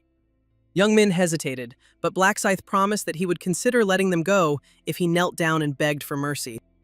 Ryu-min clearly wants him to humiliate himself right in front of his friends and Arin. He would like to avoid a fight if possible, but this guy really irritates him. Suddenly, he realized that he was strong enough to break through a wall with his bare hands. Perhaps he could land a lucky blow and knock out Black Scythe. Young-min flexed his fists and smiled evilly, replying that he was crossing the line. Then the guy started walking forward, continuing his meaningless dialogue. He thought about quietly closing the distance and hitting her straight in the face. Even Black Scythe wouldn't survive that. If even a brick wall can't hold up, then a person has no chance at all. But to his surprise, Ryu-min hid the scythe, explaining that it would be unfair if he came at him unarmed with the scythe. Young-min thought his opponent was being too arrogant, but Ryu-min suddenly rushed forward, swinging his fist. The dark-skinned guy thought it was a stupid decision to throw away the weapon and stick his head forward. He was about to strike when he suddenly realized that his opponent had regained his strength, and he himself was immediately punched in the stomach. The blow was so strong that it threw the guy several meters away. However, that was not the end. Ryu-min approached him and grabbed him by the collar, after which he continued to beat Young-min. His blows felt like hammers, and it felt like heavy objects were hitting his face. It became clear that this guy was no weaker than him. Young-min knew that Black Scythe couldn't have a power rune like him, but for some reason the blows were too strong. Suddenly, Young-min's comrades came to their senses and decided to help their leader, and one of them pulled the bowstring. And Rin warned the guy about the shot, and he dodged, simultaneously closing the distance with the archer. The boy remarked that he was lucky to get a bow while hunting monsters, but they were not lucky enough to meet him. The archer's comrades noticed that Ryu-min had drawn his scythe incredibly quickly and cut off his arm, causing them to immediately tense up. However, they were not going to back down and wanted to punish the arrogant player. Then, Ryu-min decided to use a new skill on him, Death Mark. It was enough for him to swing his scythe once for the enemy's legs to be separated from his body. Ryu-min then rushed towards the last player, noting that since he was going at him with a weapon, he believed he had a chance. As expected, Death Mark is quite useful. Thanks to double damage, it can even cut through armor. These players were too easy to deal with, and every one of them, except Young-min, lost a limb. But Ryu-min doesn't intend to end there. He needs to instill such fear in them that they'll never try again. One of these poor fellows was shaking with fear and believed that he was dying, so he begged for mercy. Swinging his scythe and wiping away the blood, Ryu-min replied that he would not die from this. When they were finished, the guy turned his head and addressed the hiding Young-min, hinting that he would not be able to hide from him. Ryu-min had no intention of making any exceptions, so he swung his scythe again, cutting off Young-min's arm. And compared to what he had done to him in the past, losing his arm wasn't that painful. Sung-chul noticed that Ryu-min had mercilessly cut off both arms of his opponent, who had already lost the will to fight. This may seem cruel to many, but he respects cold calculation. This Black Scythe is capable of standing up to even the president. When Ryu-min finished, he walked over to Arin and Sung-chul, who began thanking him again. Now they don't have to worry about anything anymore, as it will be difficult for this guy to move from now on. The boy and girl bowed low, politely thanking him for saving them. Suddenly, Arin asked if they would die, but it made no difference. They were worse than animals. Ryu-min noticed that she was too kind, and that she didn't care about the lives of these scum. He compared her to Mother Teresa, but perhaps she is just trying to maintain her image. Suddenly, Sung-chul turned to him, intending to ask him about something, but first asked for permission. The man wondered why he had spared these guys. In this world, nothing would happen to him even if he simply finished them off. Ryu-min noticed that this man was behaving exactly as befits Gyeonglok's right-hand man. But in reality, it was all very simple. He had no benefit from their deaths. Sung-chul suggested that they might cause him trouble in the future, but Black Scythe had a different opinion. In response to this, he only smiled, since such an outcome was unlikely, judging by their abilities. Besides, there's nothing good about mowing down players, as it will reduce the number of players who advance to the next round. Sung-chul completely forgot about this, because if there are fewer survivors, then the number of places will decrease. The man was surprised that the guy was even thinking about this, and it was clear that he understood this game well. When he understood everything, he announced that they would no longer think about these scum. He also asked for the guy's account number so he could send him a large sum of money for saving them when they returned. But Ryu Min refused. Sungchul couldn't believe that this guy helped them for free and didn't even care about the reward. Then he decided to tell the president about everything that had happened. Although he would like to kill these guys, he was ready to restrain himself because Black Scythe was right. Meanwhile, in the clearing, where there were many players, many offered their candidacy, promising to do the right thing. Because no one wanted to give in to the others, some began to quarrel among themselves. Some players tried to calm these people down, explaining that this fight would not give them anything. One of the guys stated that such impulsive people have no right to claim the title of server representative and that he would be better off. Another player stated that his father is a member of Congress, so the representative post could be entrusted to him. However, there were many who did not believe him, and they began to accuse him of lying. Suddenly, Min Cho addressed everyone. Let me remind you that there are only 2 hours left until the end of the voting, and it is better not to waste time on empty arguments. And they immediately started asking him how they would choose a representative, but the guy already had an excellent solution. All the players immediately turned their attention to him, wanting to hear what he had come up with. Min Cho smiled, realizing that everyone was obeying him without complaint, and he knew that his rune of persuasion would work again. Then, of all the possible runes, he received the rune of conviction. At first, he was disappointed. When they needed to destroy the goblins, the guy decided that she was useless against monsters because they couldn't even talk. However, he soon found a way to put this seemingly useless ability to use in this situation. He saw other players weakening the goblins, and while they were still alive, he loudly declared that a girl nearby needed help.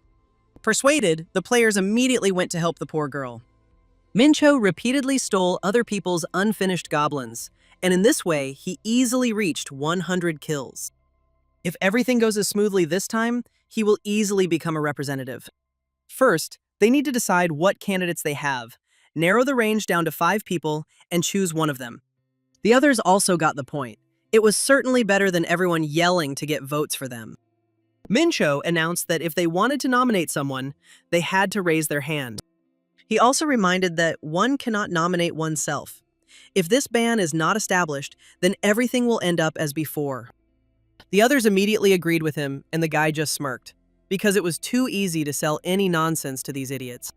The players immediately began to think about who they could name, since they didn't really know each other and only saw themselves as representatives. As expected, there was silence. But in this way, they will only name those who have managed to stand out. Suddenly, one of the players raised his hand and suggested making Min Cho himself the representative. Still, the representative must be someone smart and with leadership qualities. Even now, he is very good at managing the crowd, but no one even dared to suspect him of deception. Everything was going according to his plan, and he was grateful for everyone's pressure, when suddenly, someone raised a hand and brought out the Black Scythe. But this was also expected. It would be strange not to mention the player who was the best in the first round. However, some also began to raise their hands and nominate other players. In total, they had 4 candidates, with 1 more vacancy left. However, no one else has proposed anyone, so before the vote, each candidate must come forward and make a speech. Min Cho decided to speak first, glad that it was too easy to fool these people. But as soon as he started speaking, someone's voice loudly asked him to shut up.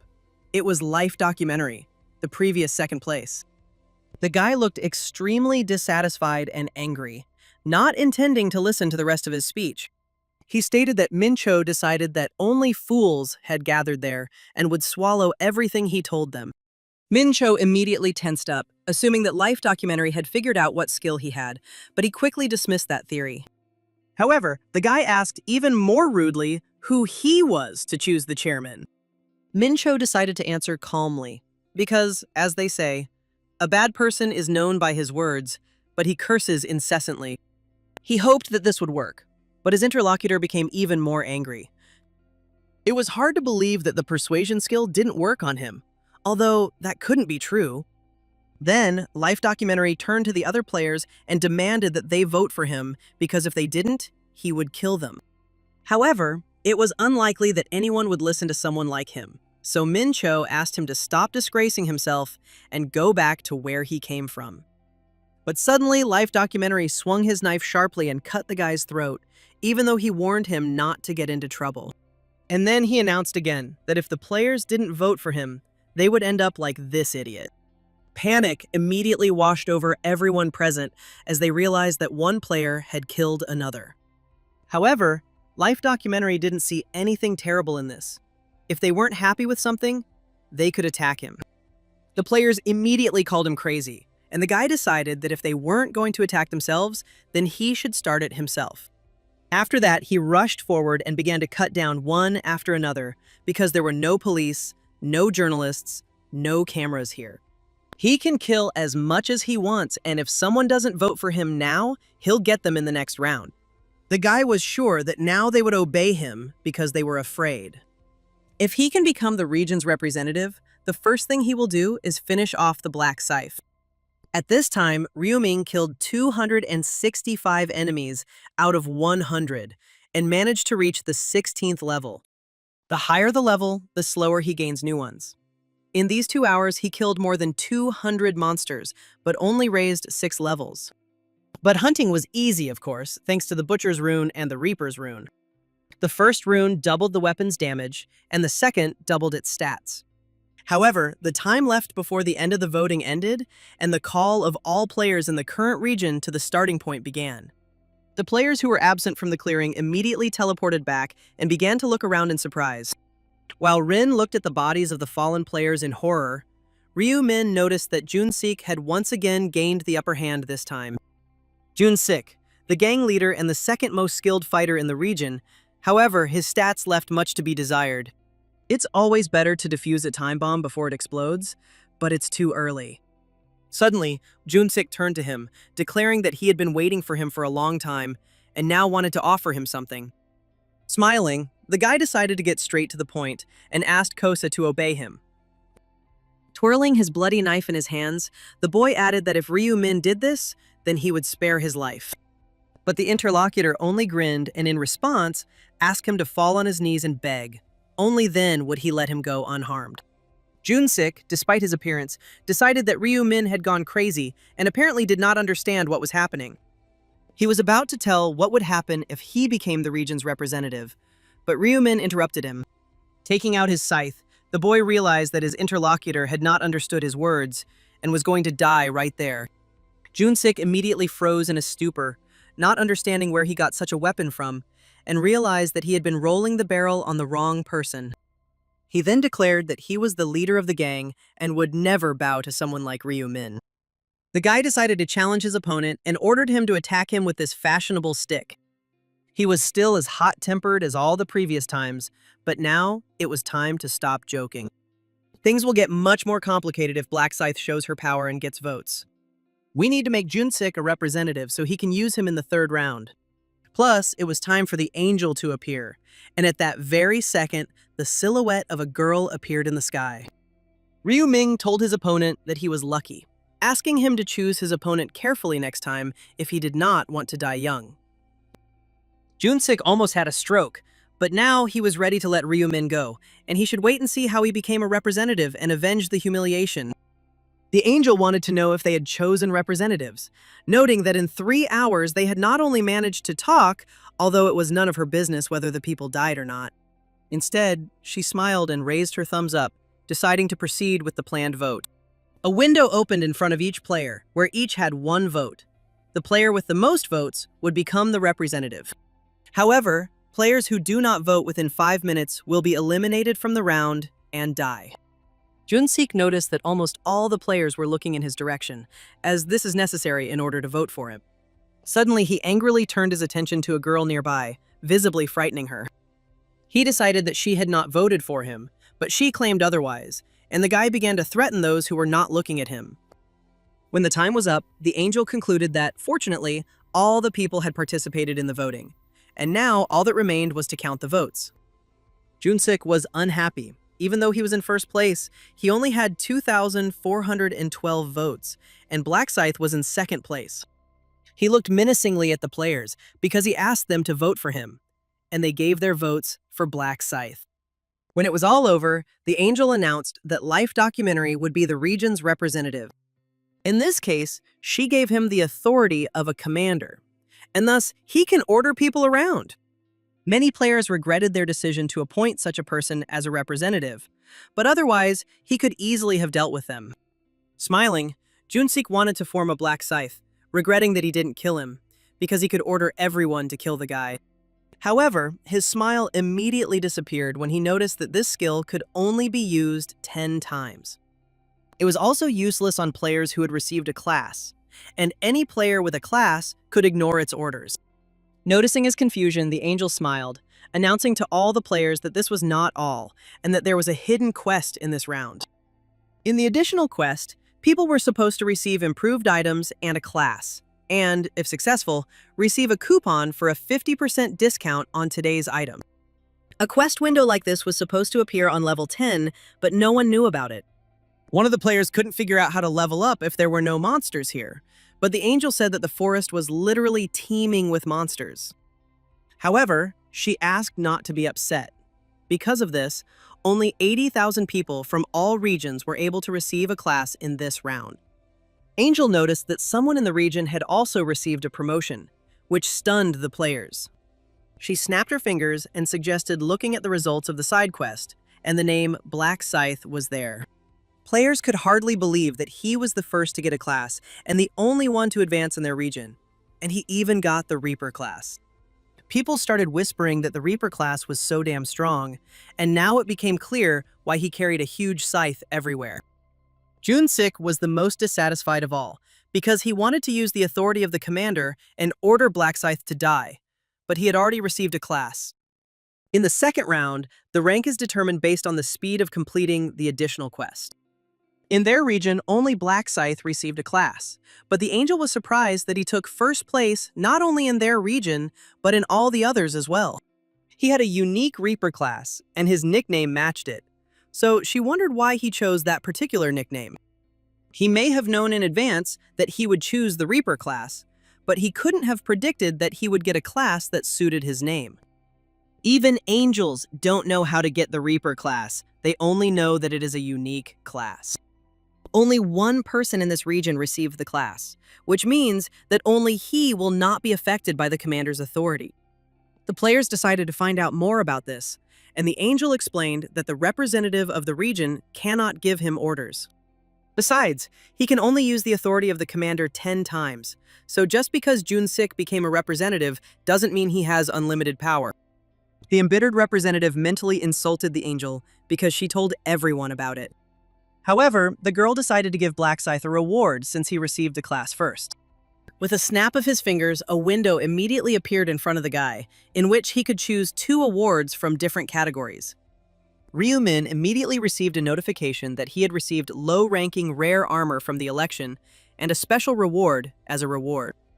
Of the 3 armor options, he chose the leather armor of an experienced hunter, since metal armor was too heavy, and the mage's robe was of no use. He thought a little longer about the second reward. Since there are a lot of monsters in the third round, he definitely needed an experience buff, which is what he chose. As the rewards were distributed, the angel announced that everyone could go home, but the next third round would be a lot of fun, and she guaranteed it. Looking at the final results of the second round, the players' souls began to return to their bodies. Jumping up from his seat, Youngmin noticed that his hands were still there, and was grateful for that. Panic suddenly washed over him as he promised himself never to get involved with Black Scythe again. At this time, Songchul announced to Irene that she had tried hard, but the girl thought that it was all his fault. She was grateful that the man protected her, but that was his responsibility as manager and security guard. Wiping the smile off her face, Irene wanted to say thank you to Black Scythe and wanted to know if it was possible. They don't know his real appearance, so they won't be able to find him. And besides, it seems he doesn't want to reveal his identity. Songchul asked him to give him his account number so he could pay him back, but he immediately refused. He may know that his account number can be used to discover his true identity. If she wants to express her gratitude, she can find him in the next round and give him some item. It was a really good idea, and the girl wanted to think more carefully about how she could repay him. After this conversation, the man suggested that she get some rest and left the apartment. Standing in the elevator, Sung-chul decided to call the president, noticing that he had not yet gone to bed. However, he drank the whiskey as soon as he returned, and Sung-chul hastened to report that he had seen the final results. He then congratulated the president on receiving the Dark Knight class, but the president didn't see anything special in it. And Rin and he were only able to reach level 8 because they were stored in the middle of the round and were unable to hunt. Sung-chul was just about to report this event to him and wanted to know if it was a good time for him to talk. It had to do with the Black Scythe, so the president asked him to come to the hotel to hear the details in person. At this time, Ryu-min managed to eavesdrop on his conversation and realized that he was heading towards Gyeonlok. 10 minutes ago, the guy decided to use a neutral ability to track Sung-chul. When the faces matched, tracking of the target's location began. He was pretty close, only 9 meters away from the guy, which meant he was still in the penthouse upstairs. But suddenly the distance started to increase, and judging by how quickly it was changing, he was using the elevator. Ryu-min guessed that he had decided to visit Gyeonlok, and so he decided to check it out himself. It's a good thing the guy followed him as soon as he returned. The shadows block out the moonlight, and it's the perfect night for stalking. At this time, Gyeonlok was asking himself, which player doesn't know who won first place in the first and second round? The man was sure that something was wrong with this guy, and he had a bad feeling about him. Perhaps it was Black Scythe who attacked his subordinate. If that was the case, then he couldn't sit idly by, and messing with his right hand was the same as challenging him. No matter who, if he stands in his way, Gyeonglok will not leave him alone, even if he is number 1. 20 minutes later, Sang-chul arrived at the appointed place and politely greeted the president. Everything happened thanks to him, but Gyeonlok did nothing, and besides, they were in different regions. However, the head of the department bowed and stated that his mere existence motivated him to take action. It wasn't flattery, but the pure truth, although belated. But the guy congratulated him on his survival. But this time, it was difficult to talk about survival, because the second round was as easy as taking candy from a baby. Sang-chul rushed to congratulate the president on his promotion, but he was just lucky. Some say that luck is also a skill, and besides, taking second and third place in the region is not easy. Gyeonglok decided that the guy wanted something, judging by how much he flattered him. He decided to ask about it directly, and the head of the department tried to find out where he could get an advanced item. As it turns out, it's not that hard to get, and it drops while hunting monsters. In truth, it's thanks to the Dark Knight rune that Gyeonlok received. The very first time the angel explained how the system and inventory worked, the man discovered a gift. It was a Dark Knight rune that increased all stats and coated his weapon with a dark aura that dealt damage to enemies. He could also obtain the unique Dark Knight class after reaching level 10. But even to his subordinate, whom he treats like a family member, he cannot tell the whole truth. Everyone can change at any moment, it's human nature, but right now, the president was more interested in finding out who had hurt them. He immediately assumed that it was Black Scythe, but Sang-chul immediately explained that this guy was the one who saved them. Sung-chul began to explain that he almost died due to the blows aimed at Arin, and if it weren't for the Black Scythe, they would have been dead. Although the girl would most likely have survived without psychological trauma that would have interfered with her work, it would not have happened. Not only did Gyeonlok almost lose a valuable employee, but his business almost collapsed. He hoped that the offender was killed, but as it turned out, Black Scythe beat them half to death, but did not kill them. He gains nothing from their deaths, and the reduction in overall numbers will lead to a reduction in the number of survivors. Overall, he was right, but no one knows what they will do in the future. Thanks to this guy, his subordinate and property remained unharmed, and the president remained in his debt. The president decided that he needed to be paid, but Sang-chul offered him payment, but he refused and immediately left. Gyeonlok immediately realized that this guy was afraid to reveal his identity and was acting very carefully. He then conveyed that if Sang-chul met him in the next round, he should give him a reward as a thank you from him. You also need to keep an eye on him in case he needs help, because he is not one of those who does not pay his debts. However, the man forgot to ask something important, namely, who dealt those blows?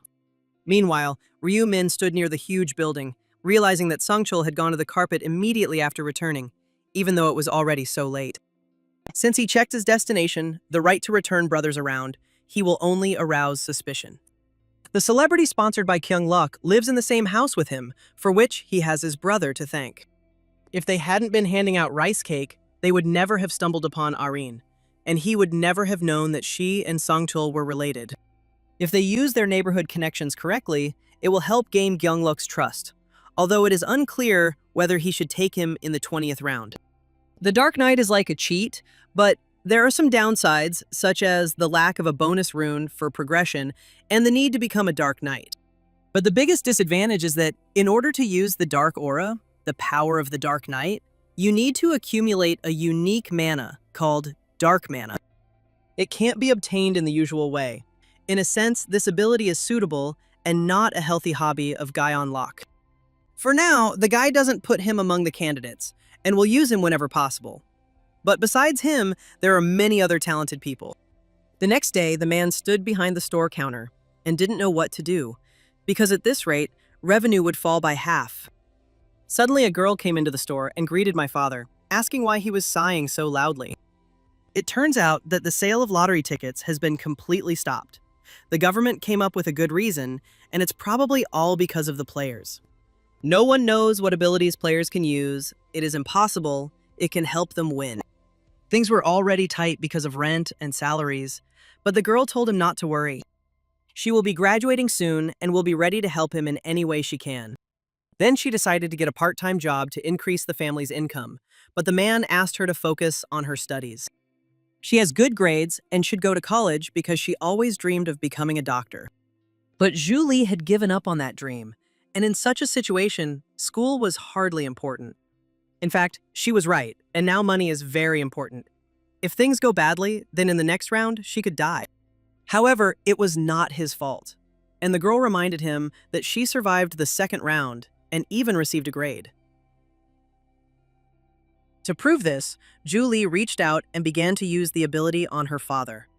He immediately felt a change in his body. It was a blessing skill. The girl received it with the priest class. It slightly increases stats and also invigorates ordinary people. The man smiled, as he really did feel a surge of energy, and Julie promised to use it on him regularly. Suddenly, Ryu Min entered the store, and the man immediately recognized him, which made him surprised. Noticing her father's gaze, the girl asked if he knew him, which is how she learned that this guy was the lottery winner. He won first place by writing the same numbers on 100 tickets, and at that time, the guy asked if he remembered him. The man agreed, but Ryu Min suddenly said that he wanted to apologize. He saw the news, and since he had won first place several times, ticket sales were stopped. The guy apologized for unwittingly damaging the store, and that it all happened unintentionally. However, he strongly asked them not to worry about it, because it was not his fault. They would not die of hunger if they no longer sold tickets. Ryu Min still doesn't like that they suffered because of him, so he prepared some kind of gift. Handing over the envelope, the guy said that he would like to at least slightly compensate them for their losses. There were 10 million won inside, and upon hearing of such a large sum, the man immediately asked to take it back. Ryu Min still left him the envelope and left, and the man tormented himself with the question of how he could accept so much money. Suddenly, Julie suggested running and returning them, and her father immediately handed her an envelope and declared that it would be the right thing to do. Running out into the street, Julie quickly caught up with the guy, politely asking him to wait. She immediately recognized him and introduced herself, even though they were in the same class. The girl was surprised that Ryu Min was not aware that they were studying together.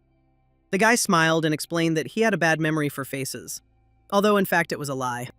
He knew that he and Julie were in the same class and that she was the daughter of a convenience store owner and also had a unique priest class. When Ryu Min first learned that they were from the same class, he was very surprised that fate existed. The reason he supposedly met Julie by chance for the first time was to win her over to his side. Suddenly, the girl invited him to go somewhere and talk, which Ryu Min did not refuse. A little later, while sitting in the park, Julie decided to return the money to him, since they could not take that much. 10 million won was quite a burdensome amount, and the guy gave it to them knowing that they wouldn't accept the money because they couldn't live with debt no matter what. For some time, she continued to hold the envelope and asked him to take it quickly before her hand fell off. But Ryu Min refused because he was giving this money because he felt guilty for the damage caused. No matter how big the amount was, he wanted Julie to take it, otherwise he would feel unwell and would continue to think about it. The girl became nervous again, as there was too much money and it was quite a burden. Ryu-min asked to give the money to the owner. For him, it is a small amount, so they can accept it without any pangs of conscience. Then the guy decided that they had finished talking and was about to leave, but Julie stopped him. She opened the envelope and started taking out the money, deciding that 10 million was too much, so she would only take one. The girl should have asked the store owner first before deciding, but she knew her dad would definitely be uncomfortable with that amount. Ryu-min was surprised to hear this, as he often visited this store. It's also surprising to her that the first place in the lottery was won by a friend from her class. But the girl was really surprised that he didn't know that she was his classmate, although she recognized him as soon as the guy entered the store. Ryu-min explained again that he was bad at remembering faces, and besides, this was the first time they had talked like this. Although it is true that he feels awkward pretending that he doesn't know her, it is necessary for her to become interested in him. Then the girl decided to reintroduce herself and was a little nervous about it. Then she looked closely at the guy and asked him to remember her face. Suddenly she turned away, realizing that she was introducing herself to a classmate when graduation was just around the corner. But now at least he would know her, and no one said that they couldn't communicate after graduation. Suddenly, Ryu-min asked her to give him her number, which immediately made the girl blush. He didn't think it was weird to ask his classmate for her number, which she agreed to. After exchanging numbers, Ryu-min suggested that they contact each other more often, since fate had brought them together like this. Having heard another agreement, the guy decided to leave, as he urgently needed to do something. As Ryu-min started to walk away, Julie remembered that she had never returned the money to him, but he only waved his hand at her. She never got them back, but he suddenly asked for her phone number, and her heart continued to pound. Although she understands that he asked him as a friend, she still likes Ryu-min. They first met by chance, when Julie noticed some hooligans beating up a weak boy. She kept her distance and decided to call the police to somehow help the poor guy. Maybe it was out of pity for him, or she felt some responsibility for him. But in the end, she followed him to make sure he got home safely. And when I saw Ryu-min at his part-time job as if nothing had happened, I realized that he was much stronger than he seemed. That's how it all started, that's when he caught her interest, and Julie tried to watch him more closely. The saddest thing for her was that she never had the courage to speak to him first. After this, her feelings for him grew so much that she could not even approach him. No one could have thought that they would meet here. But now Julie will be brave, because this chance was given to her by heaven. After he gave her 10 million won, she couldn't pretend she didn't know him, so she decided to go out to eat with him. The next day, Julie invited Ryu-min to have lunch together, and even offered to pay for everything, as she felt she owed it. It was a good sign, and if they became friends, he could easily make her his ally. Ryu-min will easily save the girl and bring her to the 20th round. Having quickly gotten ready, the guy headed for the exit, which interested his brother, who explained that he was going to meet an acquaintance. Upon learning of this, Ryu-won was surprised, and the elder added that he would have lunch at a cafe, so there was no need to wait for him. When Ryu-min left, the younger realized that his brother had gone on a date. Sometime later, Ryu-min and Julie met at a cafe, and the guy asked her if she liked steaks. He offered her something to eat, while the girl thought that lunch with Ryu-min was the best day of her life. The girl felt some awkwardness between them, and she needed to say something, but she couldn't think of anything. Suddenly, she decided to find out how it happened that he won the lottery, and 4 times in a row. The guy explained that he had dreamed of the correct numbers, and it seemed that Julie believed him and decided to clarify how much he had won thanks to the prophetic dream. Ryu-min decided not to name a specific amount, but it was enough to not have to worry about money for the rest of his life. Because now, he needs to think about security. Suddenly, Julie decided to find out what he did in the first round, remembering how difficult it was for her to kill goblins. The guy decided to lie that it was hard for him too. And when Julie asked about the region, he replied that he didn't remember exactly, but the last digit was a 5. Her region ended in 7, and she was sorry that they couldn't go through it together. However, she shouldn't be upset about this, as they will meet again in the game. After there are very few survivors, the regions will be united. Ryu-min also lied that he didn't have a class yet, while Julie was lucky enough to find the right class change item and is now a priest. This means she can cast buffs like a mage. Luckily, nothing changed this time. Suddenly, the girl offered him a small demonstration, blessing him with an increase in characteristics. The blessing increased his stats by 50%, which will last for 3 hours. The effect is quite strong. It is not for nothing that this is a unique class. The effectiveness of this skill will double when she reaches max level, so by then, the buff will be 100%. Still, it was great that Julie buffed him. That's why he met her in the first place. As a reward for completing a side quest in the fastest time, he was given a random bag of gold, the amount of which depended on his luck stat. This means that the more luck points a player has, the greater the winnings. Suddenly, Julie declared that if he needed a buff again, he could contact her anytime. Then Ryumin reminded her that she wanted to tell him something, although she was going to bring up this topic first. The girl thanked him for the money he gave them, and her father asked her to convey her words of gratitude to him. She also promised that she would return everything, but the guy reminded her not to worry about it at all. Julie clapped her hands and thought that if he didn't want money, she could repay him with something else. Then she handed him the thing she had received during the hunt. If he didn't want money, he should accept this gift. After lunch, they decided to go their separate ways, promising each other to have lunch again sometime, and wishing each other good luck in the second round. Opening his inventory, Ryuming noticed a low-rank purple magic crystal, not expecting to receive such a thing from Julie. It is still unclear what effect it has exactly due to the vague description. But when he reaches level 20, he will know his true potential. The combination function is only unlocked after reaching level 20 and allows you to combine a weapon with a magic crystal. Additional features are also unlocked, with a total of 7 types of magic crystals, 1 for each color of the rainbow. Red gives damage, orange gives strength, yellow increases luck, green increases agility, blue gives intelligence, and blue reduces damage sensitivity. And purple is the rarest of all. It drops much less often than other crystals and increases all stats. The guy was incredibly lucky to get it for free, and it seemed like he had a high luck stat in real life too. He also remembered that he needed to open the pouch of gold while Julie's buff was active. You can also improve your stats with the Butcher's Rune. So he took a bag of 100 maggots out of his pocket. The rune increases all stats by 1% for each kill, and insects also count, as long as it's a living creature. There are no insects in the game world, so you have to kill monsters, but luckily there is a loophole. Ryuming apologized to them, after which he began to trample the maggots with his foot, thereby increasing the number of victims. He then opened the status window to look at his maximum stats. 15 luck points have grown to 45. At this rate, he can expect good results. After this, Ryumin took out a bag of gold from his inventory, for the sake of which he had carried out all these machinations. For now, his luck won't be any better, so it's high time to use it. The guy was wondering how much gold he would get. Although luck affects the amount, it can still vary. The last time he got between 3,000 and 6,000, but now his eyes widened in surprise. The system first announced to him that he was receiving 9,999 gold. It was the maximum amount, and Ryumin realized that all the preparations were worth it. He now has only 16,249 gold, which is more than enough to purchase an epic item, but the item he needs won't appear for another 2 weeks.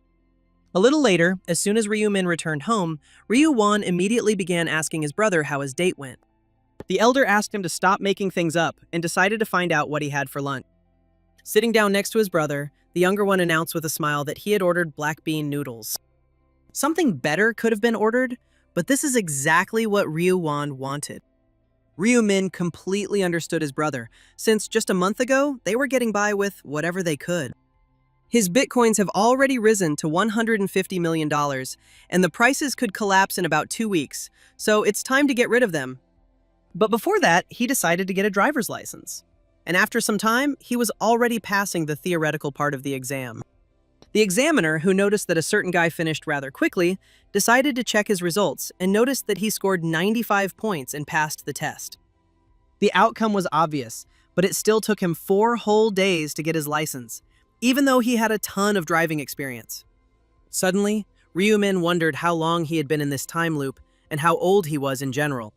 Having received his license, he immediately ordered a supercar for himself. He didn't have to think long about the choice, because this is exactly what he had driven during his previous attempts. When he arrived at the car dealership, he was told that if they placed an order today, he would have the car in a month. Ryu-min decided to sign the papers right away, and the man said with a smile that he had excellent taste. 2 weeks later, it was time to receive all payments for the sold bitcoins. Without much enthusiasm, the younger brother decided to find out how much it ended up being. And as it turned out, the sum was 300 million. Ryu-wan almost spilled his coffee when he heard these numbers, as he couldn't believe what he was hearing. Ryu-min only won 60 million in the lottery, and now it has become 300. Suddenly, the younger brother remembered with horror how he tried to dissuade his brother from buying Bitcoin because he didn't think it would take off like it did. Ryu-ming didn't expect this either.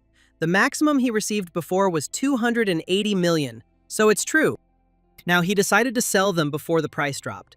But when Ryu-wan heard that the elder wanted to invest everything in stocks, he still choked on his coffee.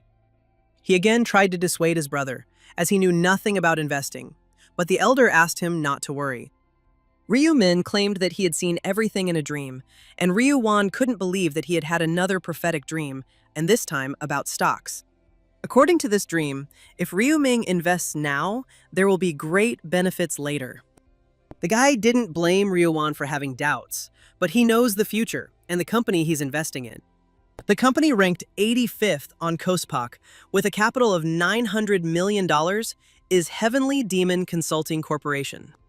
This company is run by Gion Locke, and although it is still small and unknown, after developing a special system after the 4th round, the company's success will skyrocket.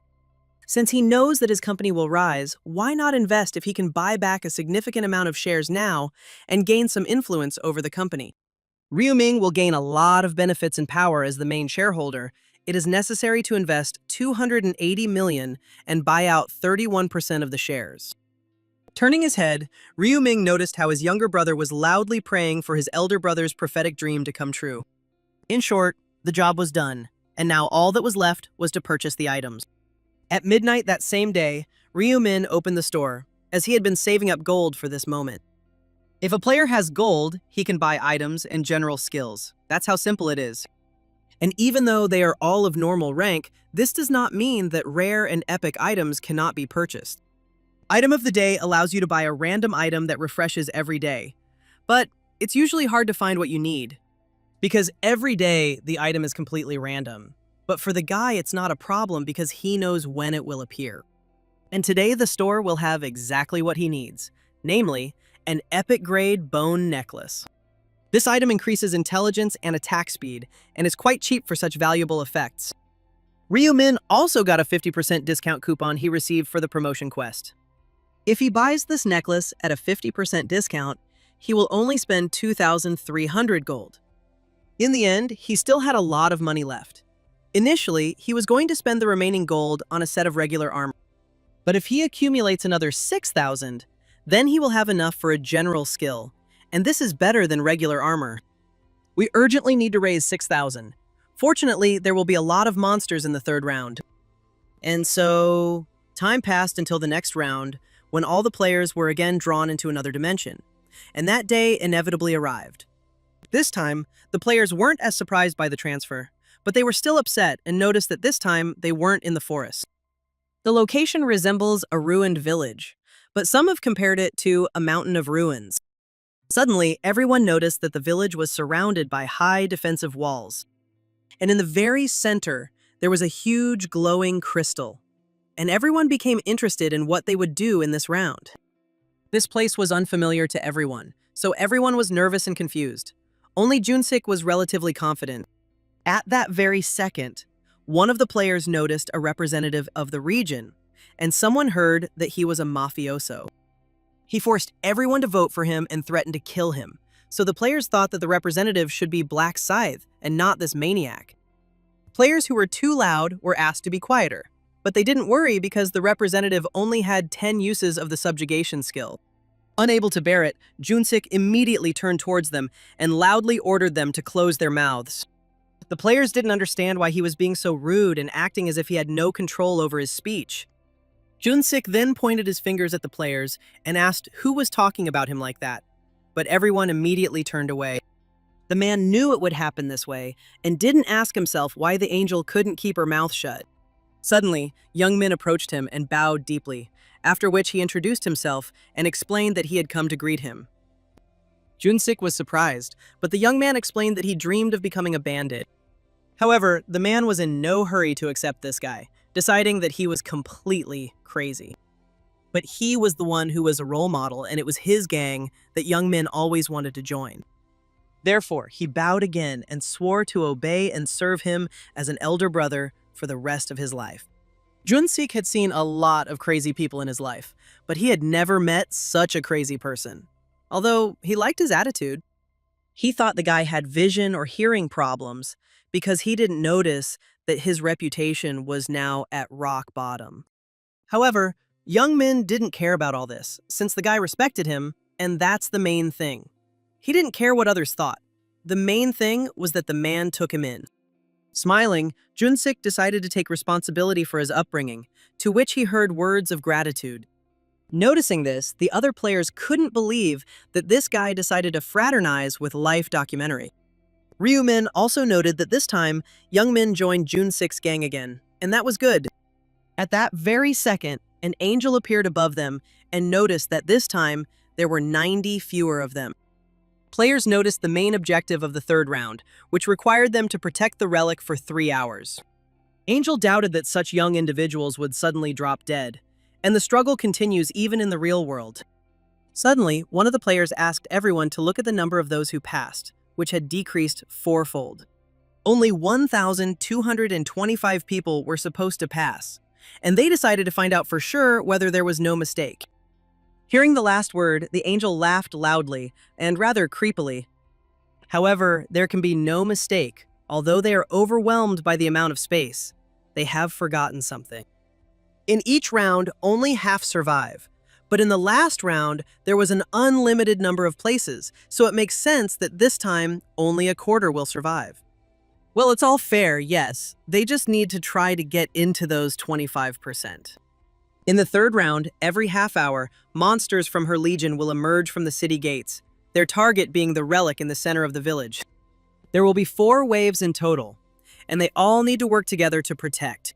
For protecting the relic for 3 hours, they will receive an additional reward, and if they fail the task, they will be severely punished. But regardless of whether they can protect the relic or not, they will all be assigned a rank depending on the number of monsters they killed. This round there will be many more monsters than usual, but they will have only a third of their usual strength, and the amount of gold and experience from them will also be reduced. Junsik thought that this round would be easy for him considering that he had the submission skill. Suddenly, the angel clapped her hands, remembering that Life documentary was the representative chosen in the last round. He can use the authority of the commander, but they are all probably wondering what will happen if the representative dies. Due to monsters, accidents, or natural causes, its place remains empty, but it can fall at the hands of another player. In this case, the killer himself will become a representative and will receive 10 uses of the commander's authority. Having explained everything, the angel added that the monsters would appear in 10 minutes, and for the next 3 hours, they would have to work as a team to survive. Junsik cursed loudly, after which he noticed that some of the players had already drawn their weapons, pointing them at the man. He asked them to attack, as he was confident that he could take them all out without blinking an eye. But the players only laughed at him, because they were sure that he wouldn't do anything to them. Suddenly, Black Scythe came out to him, which noticeably frightened the man, but Ryumin just wanted to talk. Junsik was noticeably nervous, but said that he was not afraid of him and asked him to tell him what he needed. However, he had previously asked the guy not to intimidate him and not to force him to beg for mercy. But, to his surprise, Kosa had a business proposal for him. Ryumin noticed that Junsik was in a difficult situation, so he decided to offer him his protection. He will protect him from enemy players, and will also take full responsibility for his safety, and will accompany him everywhere. Hearing this, the other players couldn't believe that Black Scythe was going to protect this bandit. Junsik didn't expect that this guy would be so revered here. He hadn't even agreed yet, and they had already given in, even though the offer was truly tempting. However, everything comes with a price, so the man asked directly what he wanted in return. Ryu-min didn't want anything special, just for Jun-sik to obey his orders. In other words, to become his lackey. So far, he could not say why he needed this and what orders he was talking about. He would simply have to obey all his commands unconditionally. And now the man was doubting whether to agree. He didn't know what they would do to them if they refused, but it was unlikely that this guy would rush at him in broad daylight. Ryu-min rushed him to make his choice, as everyone was waiting for him. And to everyone's surprise, Jun-sik rejected his offer. The guy knew that he would answer like that because there was no way in the world that this bandit would agree to such a thing.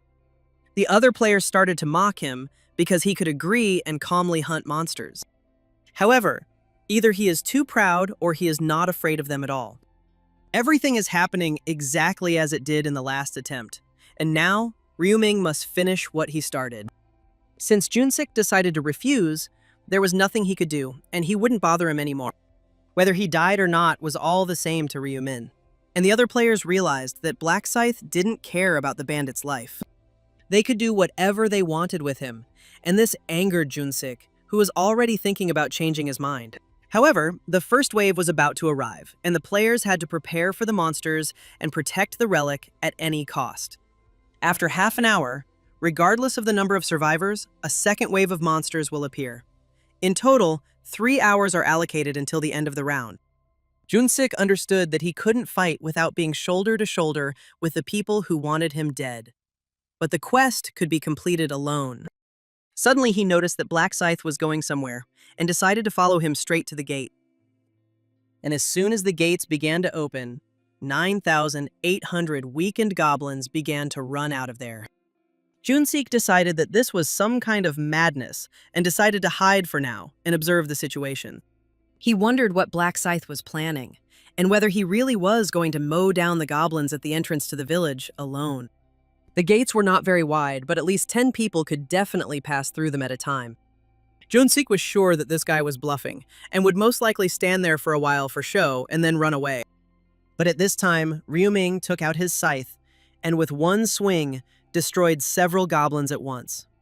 Then Jun-sik noticed that Black Scythe was really that strong, and hoped that all of them at level 16 would be that powerful. The man realized that now was not the time to watch from the sidelines, and he also needed to get going. He then looked at the other players who were defending the relic with all their might. While the players are busy fighting goblins, Jun-sik decided to get involved a little too. Suddenly, some goblin decided to attack him from behind, but the man's reaction was much faster. Thanks to the detection rune, he can easily predict the goblin's trajectory, and this should be very easy. Suddenly, he felt something fly incredibly fast past his face and catch his cheek. It was an arrow, but there was no depth to archers before, so it turned out that some player had fired it, and Jun-sik was determined to find him. But while he was thinking about this, some player ran up to him and thrust a spear straight into his side. At first he was happy, but then horror appeared on his face when Jun-sik began to stab him with the dagger.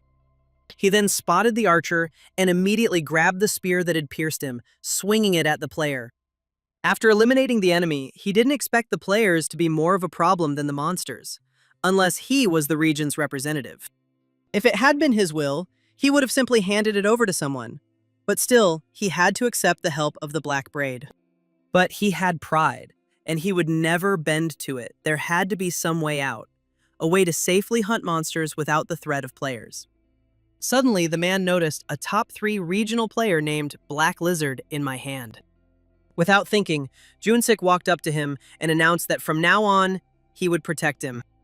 After some time, Ryu-min killed 502 goblins out of 100, using all his upgrades, increasing experience and attack speed. Then he decided to take a break and open the status window, discovering that he had already managed to receive about 2,000 gold. At this rate, he can easily collect 20,000 gold in the second wave. It will be possible to accumulate more gold in this round and buy 2 common skills. If he succeeds, he will be able to get the rune of True Thoughts of the Heart. The goblins attacked him again, but with one swing of his scythe, the boy got rid of them, and the others were no longer in a hurry. Meanwhile, the other players heard a strange sound and tried to figure out what was going on. The system announced that they had successfully repelled the first wave, for which they received 500 gold, but 967 players had died in that round. Those players who fell, although weaker than the goblins, were still felt sorry for. Ryu-min turned his head and found Junsik, who, as expected, survived. But it will be difficult for him to get through this round. The man himself noticed that one of the players did not kill the goblins, but only followed him. This same guy decided to finish him off, but suddenly 2 players appeared in front of him, who were protecting Junsik. The commander's authority was really good, and thanks to their protection, he was able to survive the first wave. These 2 guys follow him, although he doesn't even use the authority of the commander. He was bleeding very heavily, and it was not known whether he would survive the remainder of the time. But the man decided to firmly cling to his life and make it through this round. Then suddenly the second wave arrived, where 3,933 players had to fight against 7,866 weak goblins and hobgoblins. Ryu-min still met them in front of the gate, to be the first to get rid of the surging crowd. After some time, he reached level 20. His rank increased from student to commoner, and now he has access to the combination function. Now the guy can use combining to create unique items that cannot be obtained in the store. As the rank increased, the death seal was strengthened, and the additional damage increased from 100 to 120%. In addition, the exclusive Reaper skill Death Knight was learned. It spreads dark energy within a 500-meter radius, creating an artificial night, and this skill combines well with the Reaper rune. However, the guy didn't get to enjoy the update for too long, as a new horde of goblins attacked him. Without thinking twice, he decided to use his new skill, destroying all the goblins in an instant. The second wave was over. There were 3,343 survivors and 590 dead, and the players received 500 gold as a reward. Ryu-min decided to buy a couple of general skills while he had time to rest, after which he opened a shop and purchased presence detection. This skill allows him to detect all targets within a 30-meter radius, and right now, only goblins and corpses are within 30 meters of him. When the third wave came, the guy thought about saving up another 20,000 gold. During the third and fourth waves, the players fought as best they could, and by that time, there were already 3,001 of them left. The players successfully repelled the fourth wave, but there was still a whole hour left until the end of the round. Ryu-min has already used the commander's authority 10 times. As long as his comrades protect him, he will be able to live. The fifth wave pitted 2,700 players against 10,800 weakling gnolls, which immediately left everyone feeling down. After this, a fierce battle began, while Junsik decided that this was a chance to set a new record. He had to become stronger and rip out the throats of everyone who looked down on him. As a friend, the man noticed that other players, instead of fighting monsters, decided to attack him. They began to destroy his retinue, but Junsik ordered them to not let the enemies pass and block them. When his guards fell lifelessly, the man realized that there was no time to think and he needed to escape as quickly as possible.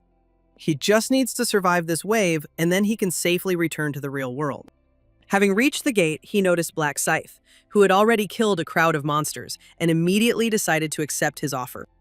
The man repeated again that he gave his consent, but to his surprise, this time the guy refused. He didn't really care whether he died or not, so now he had to deal with it himself. Junsik decided to ask why he was refusing now, and as it turned out, the Black Scythe didn't need a servant who didn't even have the authority of a commander. In other words, he said that the man was useless. If he had discussed everything again in advance, he would have agreed immediately.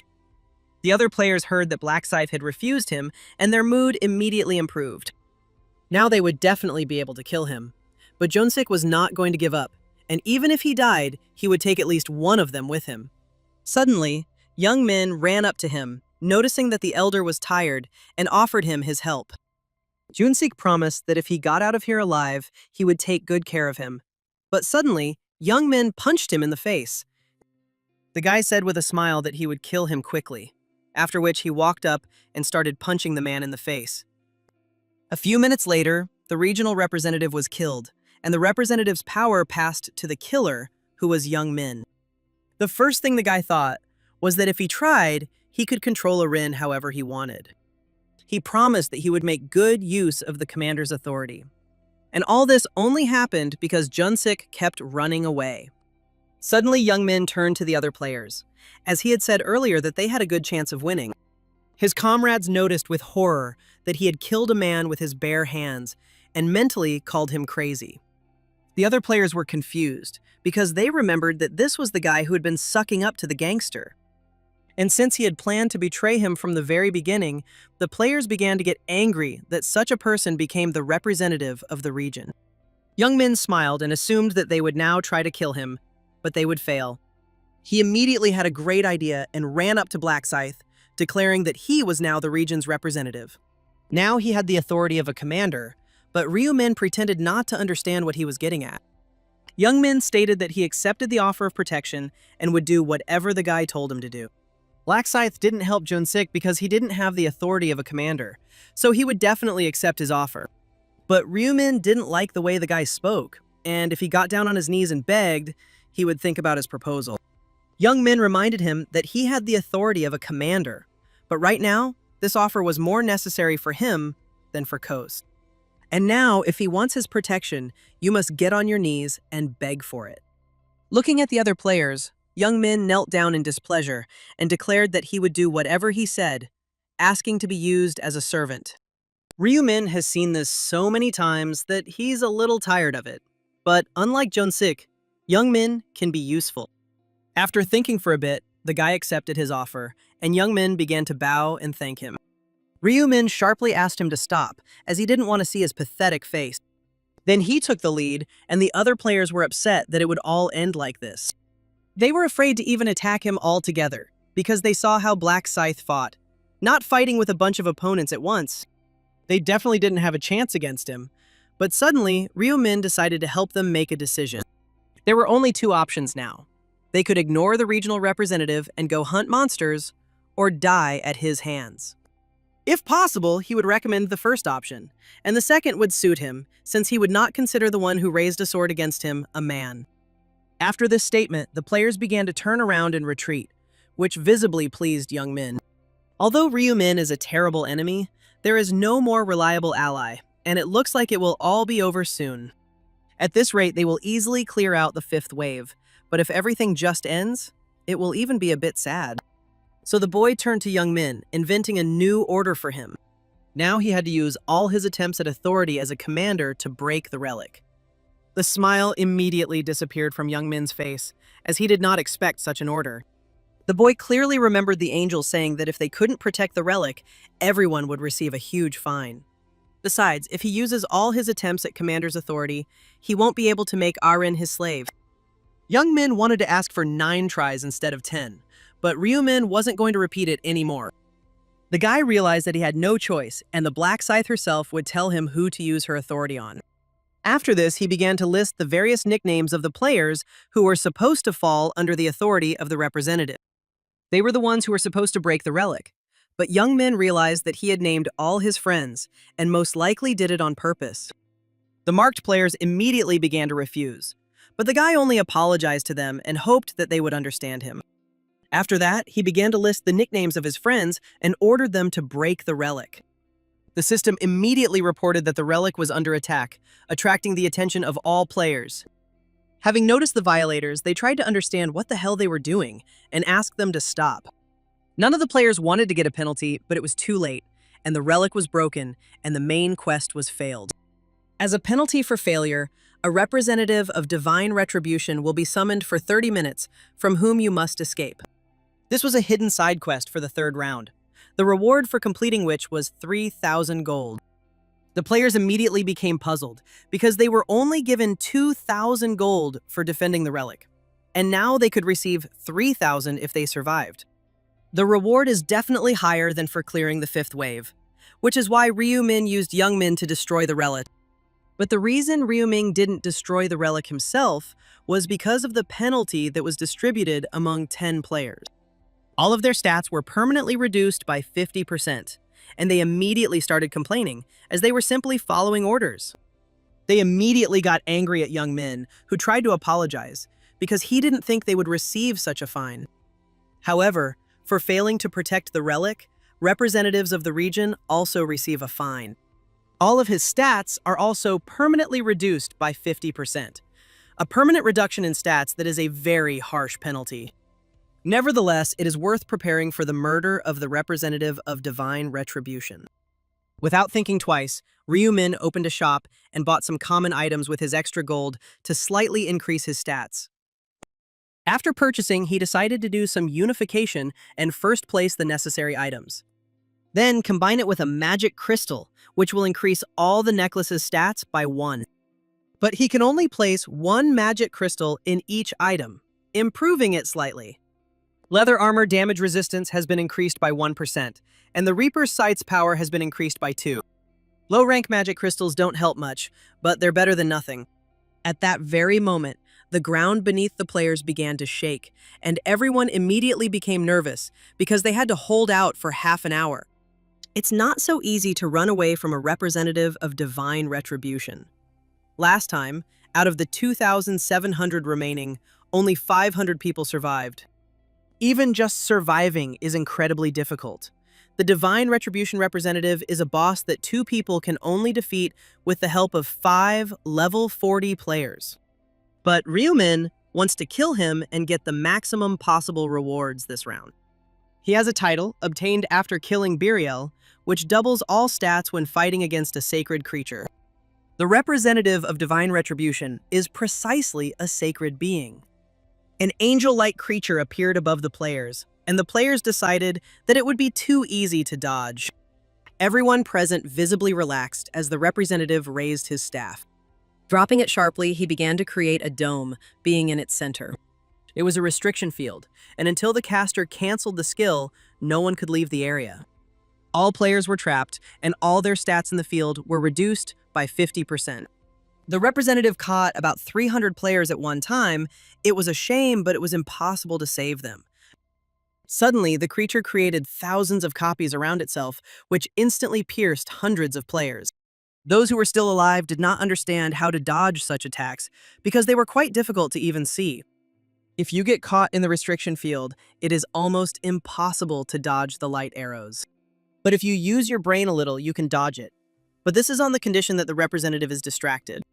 He was so focused on killing people that he completely forgot to watch the rear. Ryu-min decided to attack from an ambush as soon as the barrier collapsed.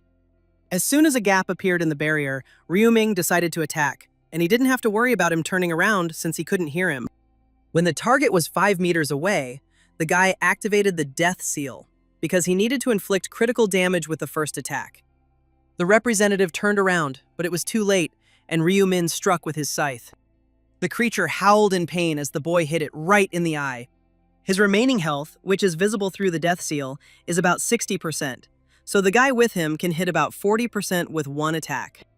Now he uses the field again to find him, but Ryu-min has already started to run away quickly. With a wave of his staff, the representative of Divine Retribution once again used the restriction field. When he realizes that he hasn't caught anyone, he will immediately cancel the field and open up. Since Ryu-min had already taken away one of his eyes, he could easily take the other one as well. After the attack, the guy remained inside the field, but it doesn't matter anymore because without sight, for him, he's just a bag of bones. At that moment, the blinded representative began to create sacred spears around himself. Since he can't see who is trying, he sends arrows of light in all directions to see him. The guy used the Night of Death, and after all, light is weaker than darkness, such are the laws of this world, and therefore he decided to end it. Rushing forward, Ryu-min returned from the attack and cut off the monster's wing with his scythe. The creature's health dropped to 10%, but now he will move away and will not kill it. The conditions were met, and the activation of the Divine Retribution representative's passive skill, Brilliant Final Glow, began. Now the representative was invulnerable. This phase begins when his health falls below 10%. If he had already snuffed out his head, he would not have been able to kill him later. The creature then began to create interdimensional tunnels, and Ryu-min decided to witness its final skill. Now he had to survive the duration of the Brilliant Final Glow, and after a minute, the invulnerability ended. Then the guy ran forward and swung his scythe sharply, cutting off the monster's head. After defeating the representative, the guy's level immediately increased several times. He was given 8,200 gold and an additional 4,100. Ryu Ming received the title of Adversary of God's Retribution, and now the number of colored creatures was reduced by 80%. For the first kill of the representative, he received Concentrated Ether and a Rune of Radiance. The Rune of Radiance, like all the others, was automatically imprinted into the player's body. One might think that Concentrated Ether is the only reason for killing a representative of Divine Retribution. It is needed to create a Divine rank item, but in addition to this, a rune was obtained. Since Ryu Ming is level 30, his intelligence has increased by 30, and his skill efficiency has increased by 30%. Once the hidden side quest was completed, all players received 3,000 gold as a reward. They were all happy that they were able to survive, and were shocked that Black Scythe single-handedly killed the representative. How come the angel didn't show up? Which I was also surprised that the guy single-handedly killed the representative, and this is the first time that Olive, actually recognizes a person. Then she decided to conduct a short interview and asked the guy why he wanted to kill the representative. Ryu Min knew that there was no point in asking these useless questions, so he replied that he simply wanted to. It was a strange answer, since he was risking literally everything, but the guy explained that he couldn't just stand by and watch him kill people. The players were surprised, thinking that it was all for their salvation, although they thought he was arrogant because of his strength, but he turned out to be quite nice. The angel was surprised, because somehow people miraculously unite, forgetting the time when they were ready to tear each other's throats. It was difficult for her to understand this, but Ryu Min was not surprised, because such a thing would not be understood by an egoistic angel. She then praised the players who had worked hard to survive, but it was too early to relax. The decision to exclude them will be made based on the overall results, and we need to look at them. Everyone was shocked to see that Black Scythe had killed 3,600 monsters on his own, while the second place hadn't even killed 1,000. He had an experience buff, but they would only find out about it if they took first place in all regions. As a reward, Ryu Min received a special reward selection chest and a rare mid-rank ring selection ticket. And he had to choose one ring from the list. Among them were the Ring of Swift Winds, the Ring of Blue Magic, and the Ring of Resistance. It may seem weak by name, but the guy decided to choose the Resistance Ring. No matter how high your stats are, being affected by a status effect means death, and resistance cannot be increased with stats. The next reward wasn't a triple experience buff. After all, the goal of the fourth round wasn't killing monsters, so the guy chose 4,000 gold. Suddenly, the angel announced that everyone had to check their ranks, and those below 1,225 would be eliminated. The players immediately became scared and asked her to recount, because they had killed a lot of monsters, and their ranks could not be that low. However, the girl made it clear that insects included in this list would be excluded. After this, many players began to glow, and their bodies disappeared amid loud screams of horror. In the end, there were 1,125 survivors left, and Aaron also returned safely, having managed to survive the third round. But that's not all. Now she has a summoner class, so she immediately decided to use the fairy summon. She was able to calmly finish the third round thanks to that cute fairy who creates a barrier, and because her guard was aggroing the enemies. The girl took third place in the region, and she became curious whether Black Scythe needed the crystal she received as a reward. At this time, Young Min smashed the lamp against the wall, cursing the Black Scythe because of him, all of his stats were reduced by 50%. He would never have ordered the destruction of the relic if he had known that this would happen. The guy understood the situation he was in, but he still tried to call his friend and find out if he was okay. He asked them not to pretend to be an innocent lamb, because they screwed up because of him. On the one hand, he simply had no choice. If he hadn't done this, Black Scythe would have finished him off. But suddenly the comrade declared that he should have simply died, which stunned Young Min. However, this did not suit him, and he himself could see that his characteristics had dropped, since he was a representative of the region. But this didn't just happen to him. None of this would have happened if he hadn't wanted to become a representative. The comrade asked them not to call him anymore, and no matter what world they were in, they no longer wanted to know Young Min. Otherwise, the guy promised to break his face if he saw him even once more. When the call ended, Young Min tried to figure out what he had done wrong, since he was also a victim. Then he decided to ask his other comrades to help him deal with Scythe, but the number he had chosen was temporarily unavailable. Out of anger, he threw his phone on the bed. You understand that now the guy was left alone. He didn't need such friends, and now they can live the way they want. He then remembered Sunghan's words about how he would kill him if he saw him again, and this only made Young Min more angry.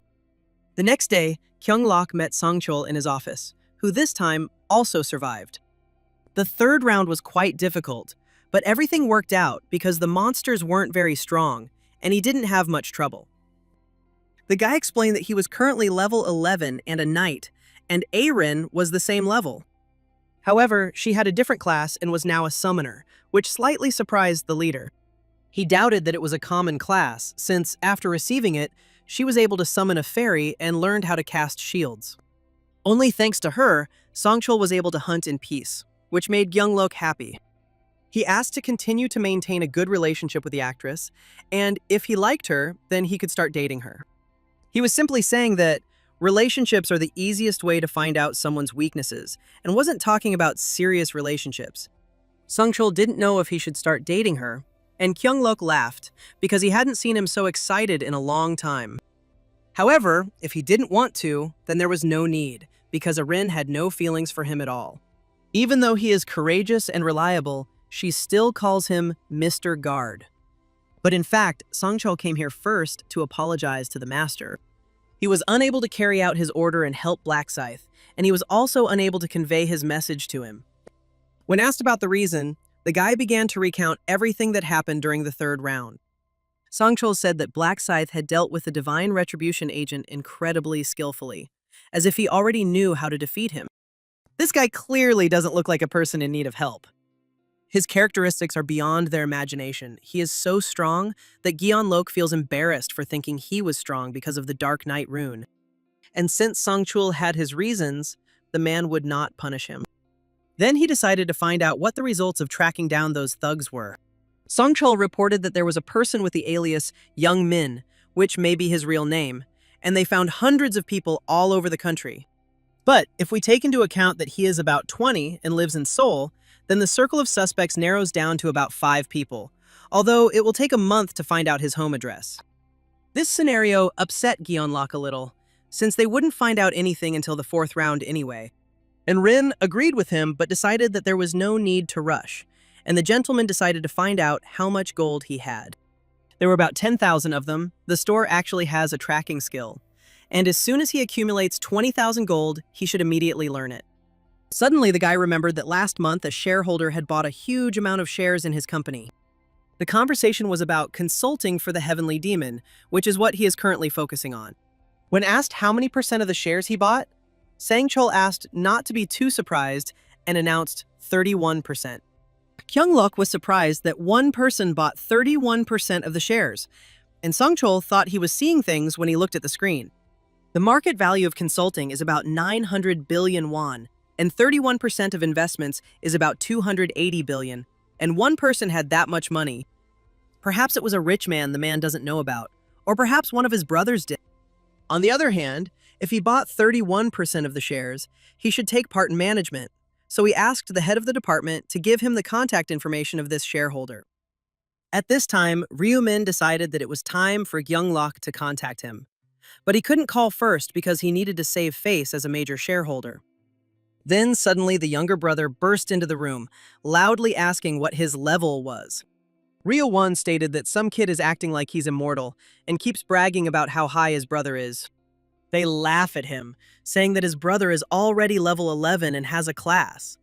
But Ryu-min asked him not to worry, since his level is higher.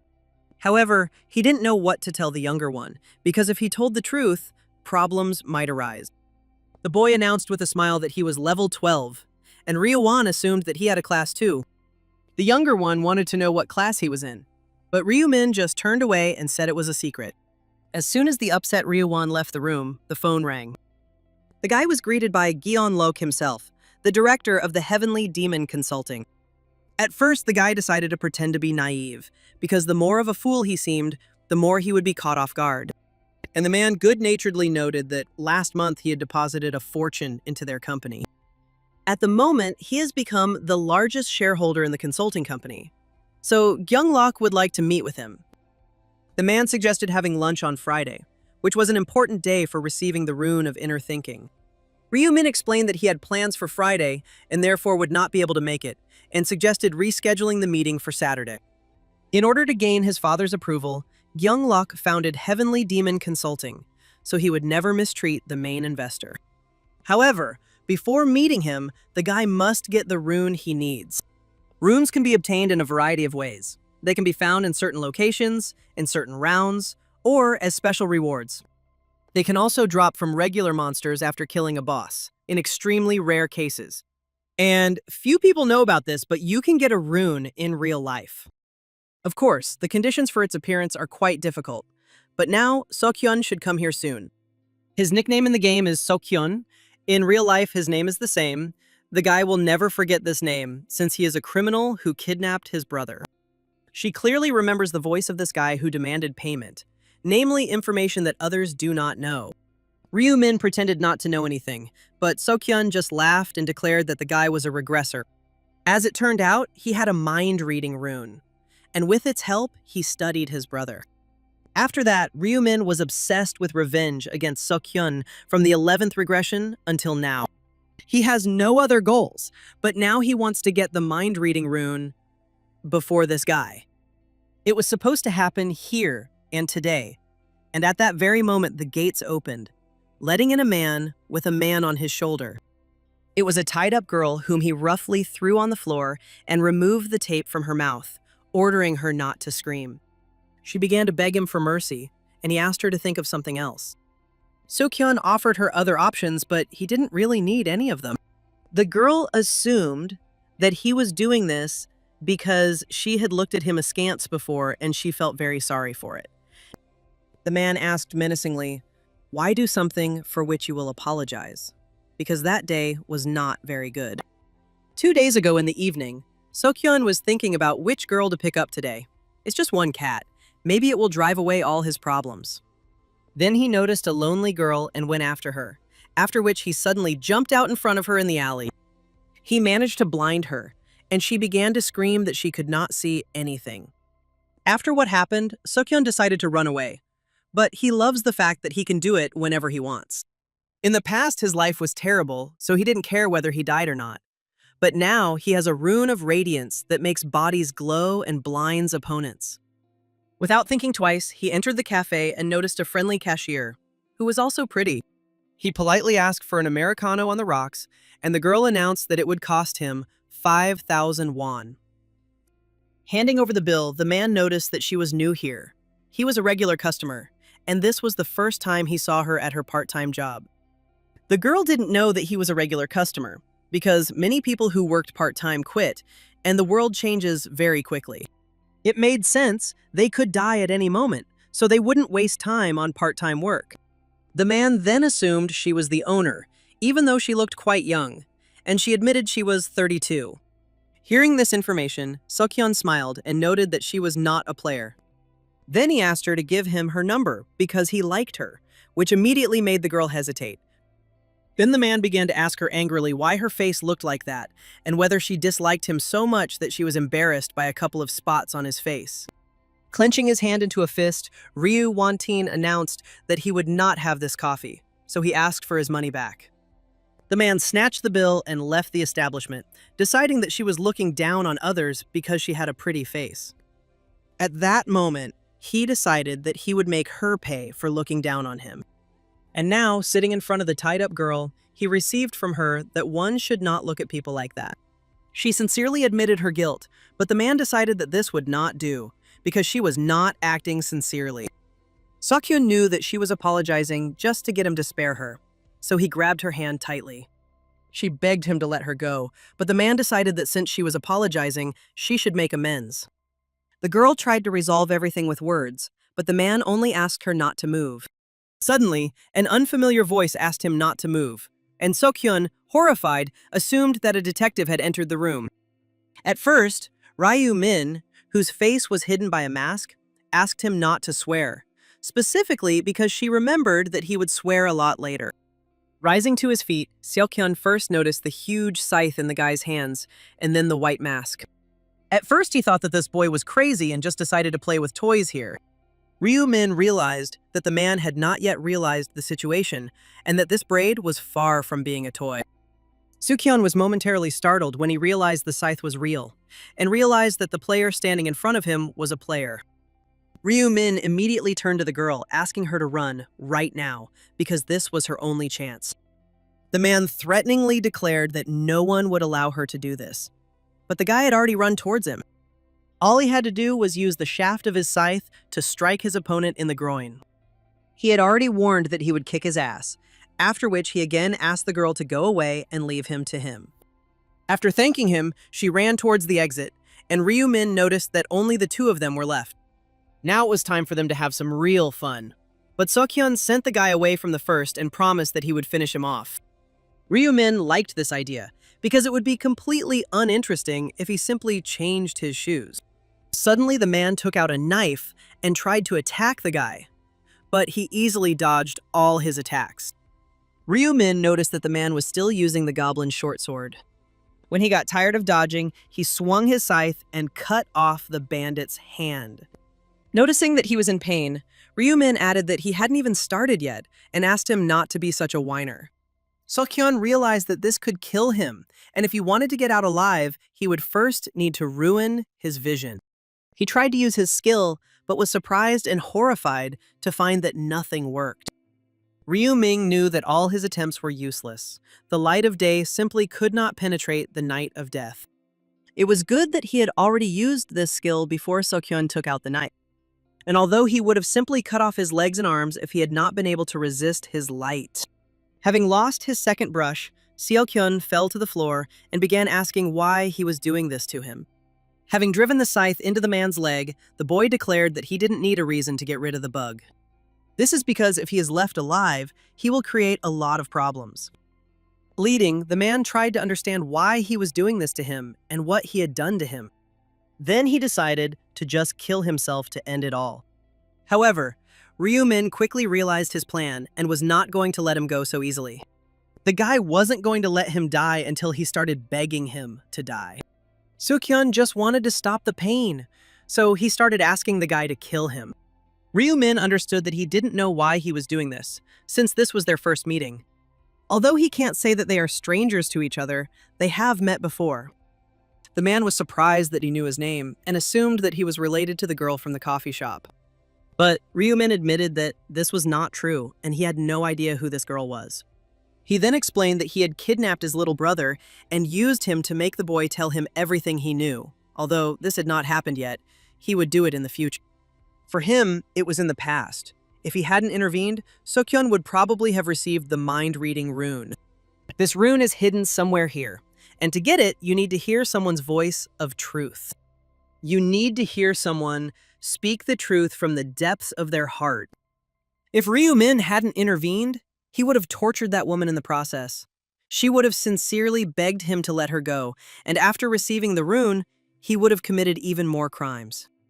He's seen it several times. Even without taking into account what Sukyeon hasn't done yet, he's still a bandit who deserves to die.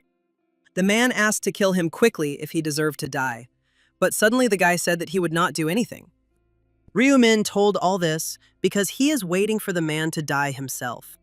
The man was in great pain and wanted to die, but he understood that the guy did not want to receive the mind-reading rune. He needed to hear the truth from the depths of his heart. Inserting the shaft of the scythe into the man's mouth, Ryu-min explained that he wanted to test the mind-reading rune. Unfortunately for him, the guy had already gotten it, because he had already sincerely begged to finish him off. When he did this, the rune responded to his sincere plea, and Ryu-min fulfilled the hidden condition. The guy received a secret rune located in a specific location. The received rune was automatically imprinted into the player's body, and he could now read the thoughts of the target that was in front of him. He tested it, and it works perfectly. After learning about this, Sukyeon mentally asked to kill him, since he got what he wanted. However, the guy said that he would not die so easily, because it was unfair to his victims. A few minutes later, the man died on his own, and Ryu-min decided to clean up using the normal skills he had learned. He used the erasure skill, which removed all traces of corpses, blood, fingerprints, and footsteps from the area. And now that he got what he wanted, All that was left was to meet Lok tomorrow. The next day, Ryuwon assumed that Ryumin was going on a date because he suddenly wore a suit. The elder confirmed this, specifying that he had an important meeting with a business partner today. Last time he invested everything in stocks, and now he's probably trying to start his own business, but he'll be very upset if nothing works out. Reading his thoughts, Ryumin was surprised that his brother was more concerned about his condition than about money. He decided to tell him the details after the meeting and asked him not to worry about it. He also asked the younger one to be an obedient child and wait at home since it was unsafe outside because of the players. Ryuwon also saw the news. They say that there is complete chaos due to players using their powers for crimes. Apparently, criminals from other countries were even able to escape from prisons because they were of the right age. And they also became players. Every month the number of people decreases and the players become stronger. It would be strange if there were no changes. Not to mention that in the future, when the time comes, they will hunt and enslave ordinary people as if it were nothing special. There will come a time when players are considered kings and do not pay attention to the law. Before lawlessness reigns in the city, Ryumin must become stronger and further increase the reputation of the Black Scythe. The boy again asked his brother to be careful wherever he went, and Ryuwon once again decided to ask what class he was in. Ryumin promised to tell him everything later and asked him to have breakfast, since it was much more expensive than noodles with black bean sauce. A little later, the guy arrived at his destination, knowing that Lok would want to meet here, since it was better to play on familiar territory. Today's lunch spot is known as a hotel owned by the Osan Group, but the real owner of this place is Lok. Perhaps his parents know about this too, so the boy makes the most of this information to prove his worth to Lok. But before that, he needs to create an image. He needs to look as naive as possible. He approached the reception desk and explained in a nervous voice that he had an appointment for today and was told to contact the administrator.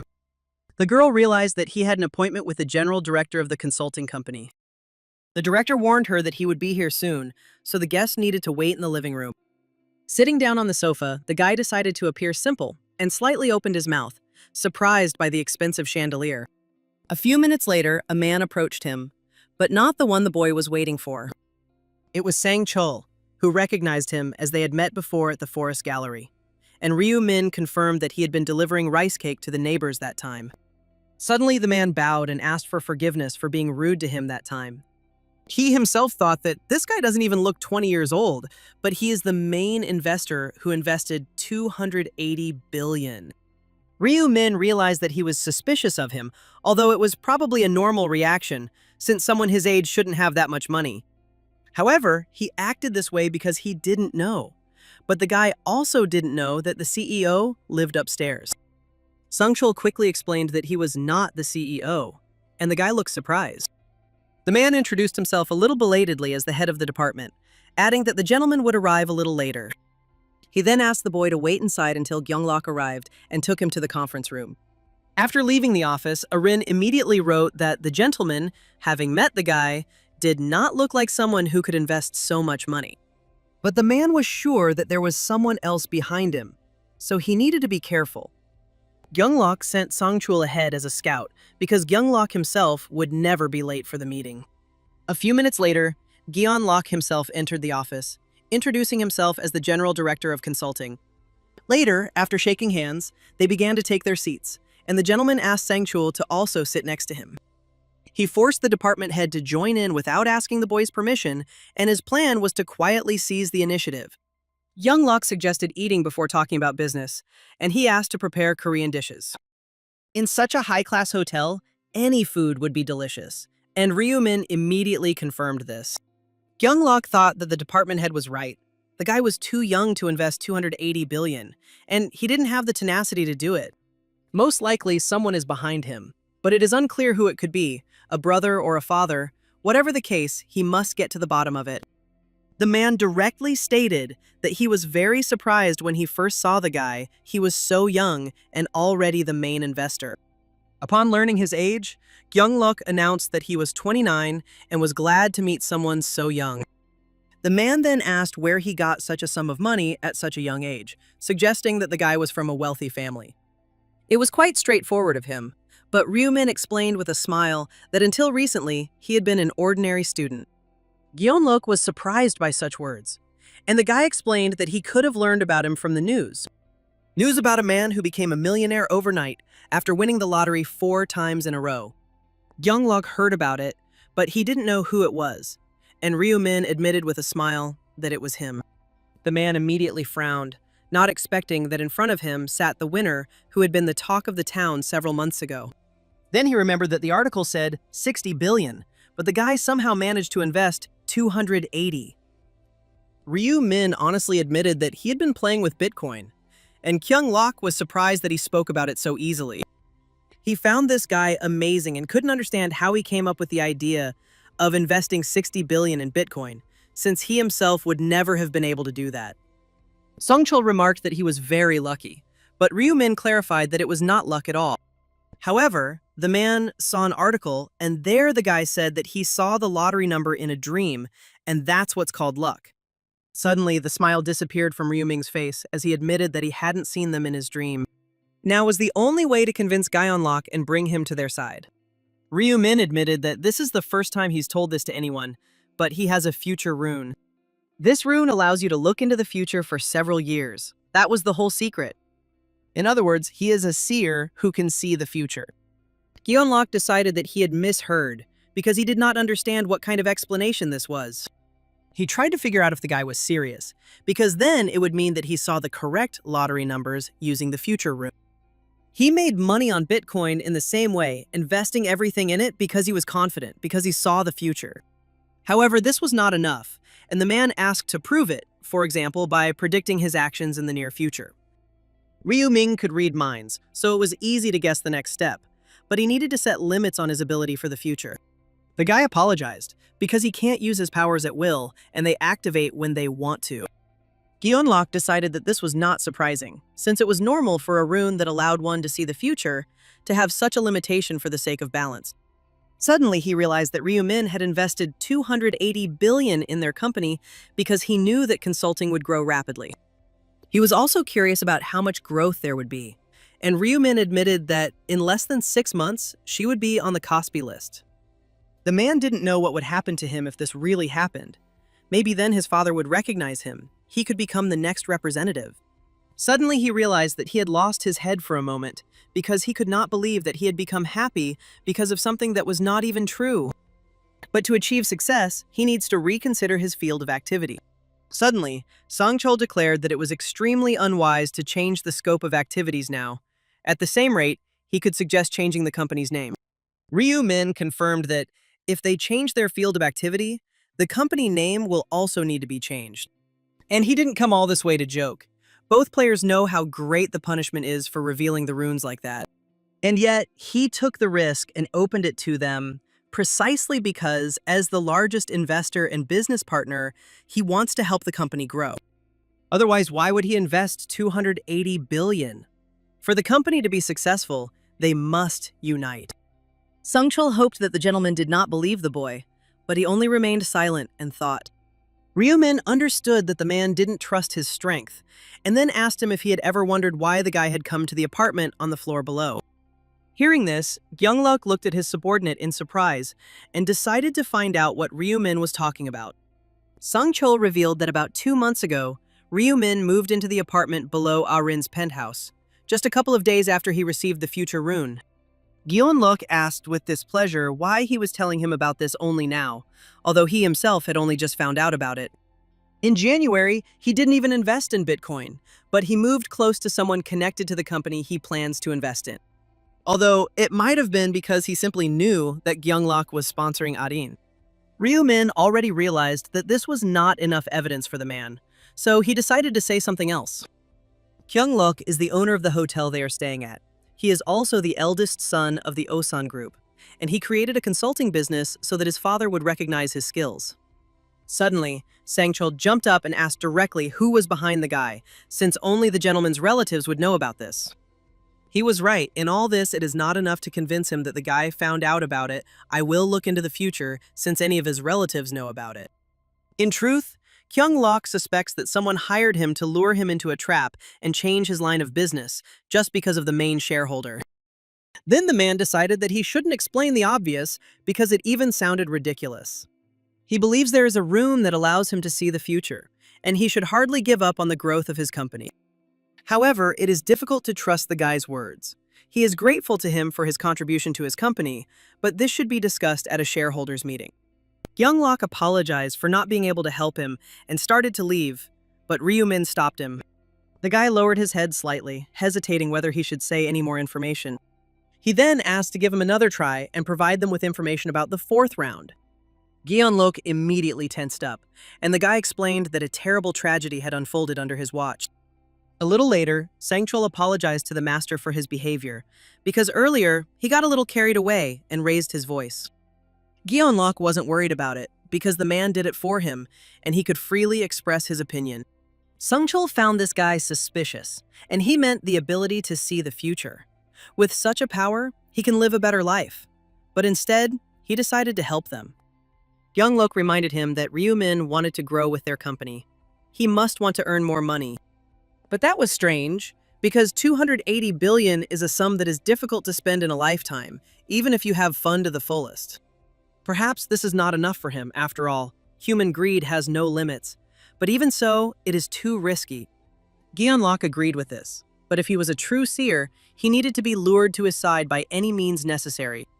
It will be very helpful to have information about each round and be prepared for it. Ensuring their company grows in the process is just a bonus. Although they are not even sure if he is really a seer, they will find out about it over time. As he walked down the street, Ryu-min was confident that after the fourth round was over, they would be convinced that he was a seer. The guy didn't tell them important information, like additional quests or what would allow them to get to the top. But he said that the fourth round is not a monster hunt, but a real massacre among players, so you can't be careless with your surroundings. This should be enough to prove that he is a seer, after which the attitude towards him will also change. They will respect him and protect him because he is a seer who can help them in many ways. After all, a seer is better as an ally than as an enemy, and since he plays this role, the matter can be brought to an end. Sometime later, Julie ran quickly because she was late and stopped at a traffic light. Suddenly, she noticed some kind of sports car that stopped in front of the store. But when the window rolled down, the girl, with a stunned look, noticed a smiling Ryu-min. He apologized for standing right in front of the store and then invited the girl to sit down and talk on the way. It was her first time riding in such a car, and Ryu-min admitted that today was his first time too, since it had just been delivered. When asked how much it cost, the guy honestly answered that it wasn't that much. About 900 million. Julie was shocked, because with that kind of money, he could open a bunch of 24-hour stores. But considering how much he got in the lottery, it's really not very much. The girl remembered that Ryu-min was richer, with 60 billion won, and it seemed like they lived in different worlds. When she suddenly realized that their trip was like a date, she immediately felt awkward. Suddenly, Ryu-min announced that he had something to confess, which made the girl blush. He added that he wouldn't suggest anything strange, and the girl immediately tried to brush all her thoughts aside. He reminded her that the last time he said he saw the lottery numbers in a dream, he suddenly admitted that he had lied. He got the information using the future rune, as the name suggests. The rune allows one to look into the future. Perhaps that is why he received the prophet class. But suddenly, the girl thanked him for being honest with her, and it must have been difficult for him to tell even a friend about it. But still, she told him that she was from support, so it was fair. However, Julie didn't think she had told him about her rune, but suggested doing it now. Raising her index finger, she announced that she had received a protection rune in the first round. People 10 meters away from her add an extra layer to her barrier. If there are 5 people around her, then she will have 5 layers of protection. At the same second, she felt pleased that she had revealed her secret. When asked why he suddenly told her about his rune, Ryu-min admitted that, without it, she would not believe what he wanted to tell her. A few seconds later, she couldn't believe that there would be such a task in the fourth round, and the guy asked her to be very careful. She must be wary of the surrounding players and not allow herself to be backstabbed. Julie is grateful that he told her about this, and also contacted her first. Perhaps there will be a place in his heart for her, which would be great. As the evening approached, Ryu-min sat on his bed and thought about what Julie liked, which was hard to even imagine. He wondered why she always treated him well, a little unexpectedly, but perhaps better than. This will make it easier to make her an ally, and she will also be more likely to believe in his prophecies. Once he has solved this problem, he can rest a little. In any case, there is not much to do this month. Time flew by. It was already March 31st, 5 minutes before the 4th round. Ryu-min bought an epic item from the Today's section. The characteristics of the Dark Shadow gloves are good, and the weapon's translucent effect can be used effectively with Death's Knight. At that very moment, Ryu-wan entered his room, worried about his brother. The younger one remembered that his brother told him that he was a seer and knew a lot about the 4th round. But knowing it and doing it are completely different things, no matter how. But he must survive, and the elder asked me to jinx it. The 4th round is the death round, and when Young Min arrived at the scene, he opened the status window and noticed that the penalty was still in effect. And he got this for betraying Junsik, who was his role model, and he doesn't even have 10 orders from the commander. Those who are waiting to get the role of regional representatives may come for his soul, or his friends may want revenge. But first of all, the guy tried to look around and understand what kind of place they'd ended up in this time. What kind of task is this, to start in such a godforsaken place? Everything around is white, as if they were lab rats for an experiment. At that very second, he noticed Black Scythe and thought that this guy knew exactly that he would end up like this. He destroyed the relic using other players, and the way he killed the representatives of Divine Retribution without hesitation is suspicious.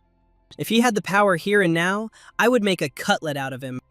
It was driving the guy crazy, but there was nothing he could do. He had to play into the devil's hands if he wanted to survive. Plucking up his courage, he approached Kosa and asked if the deal from the last round about him protecting him was still in effect. Ryu Ming replied with a smile that he no longer needed such a subordinate. He no longer has the authority of a commander. So what's the point of a region representative who has no authority, and most of the players have already completed the promotion? Even if he had orders, he would still be useless. He is no longer useful and is now just a walking target. However, he didn't have to worry. Because the goal was only in words, in reality there wouldn't be that many people who would try to kill him.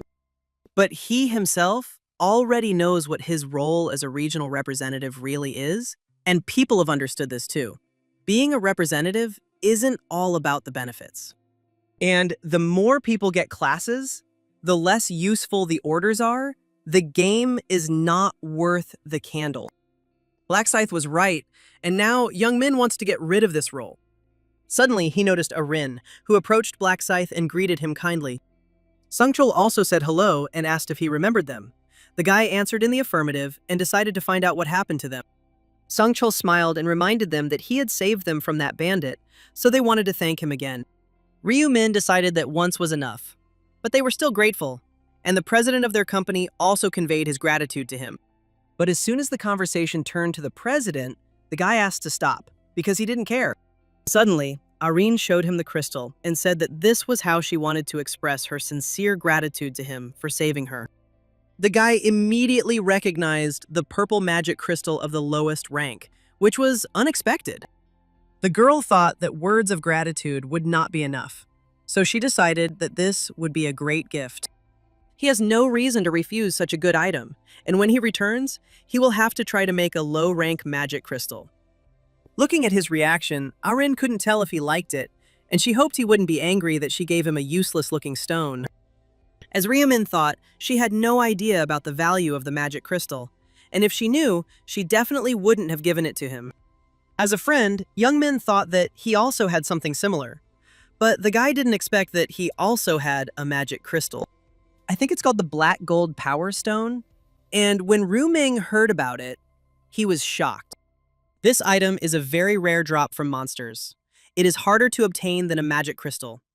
It would be impossible to obtain it intentionally.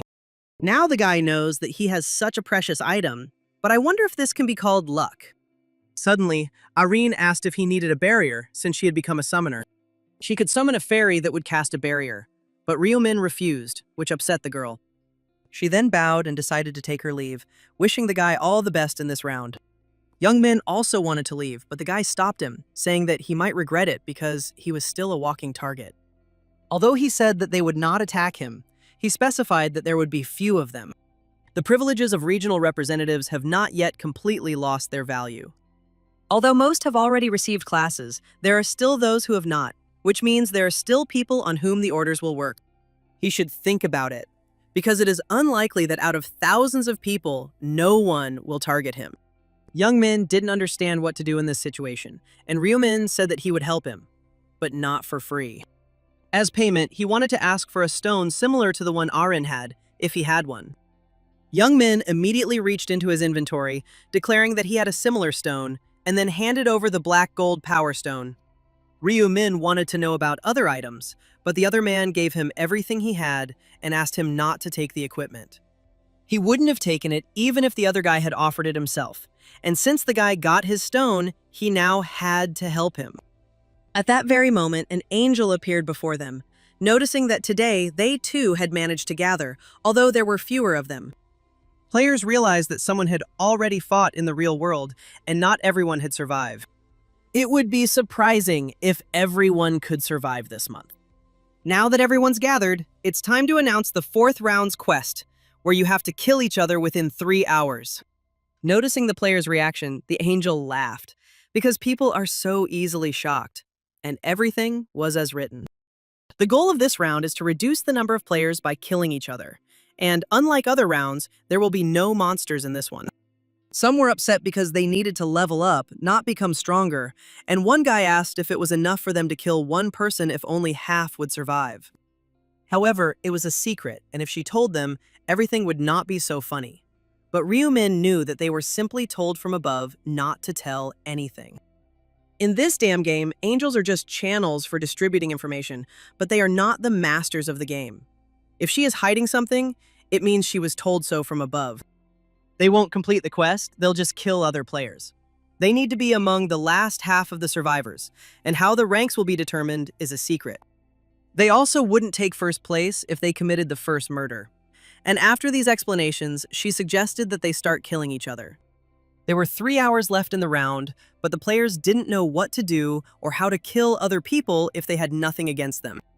But Young Min was pleased, because he had a couple of people in his plans that he wanted to kill. And the fact that other players don't want to kill only plays into his hands, and thus he will be untouchable.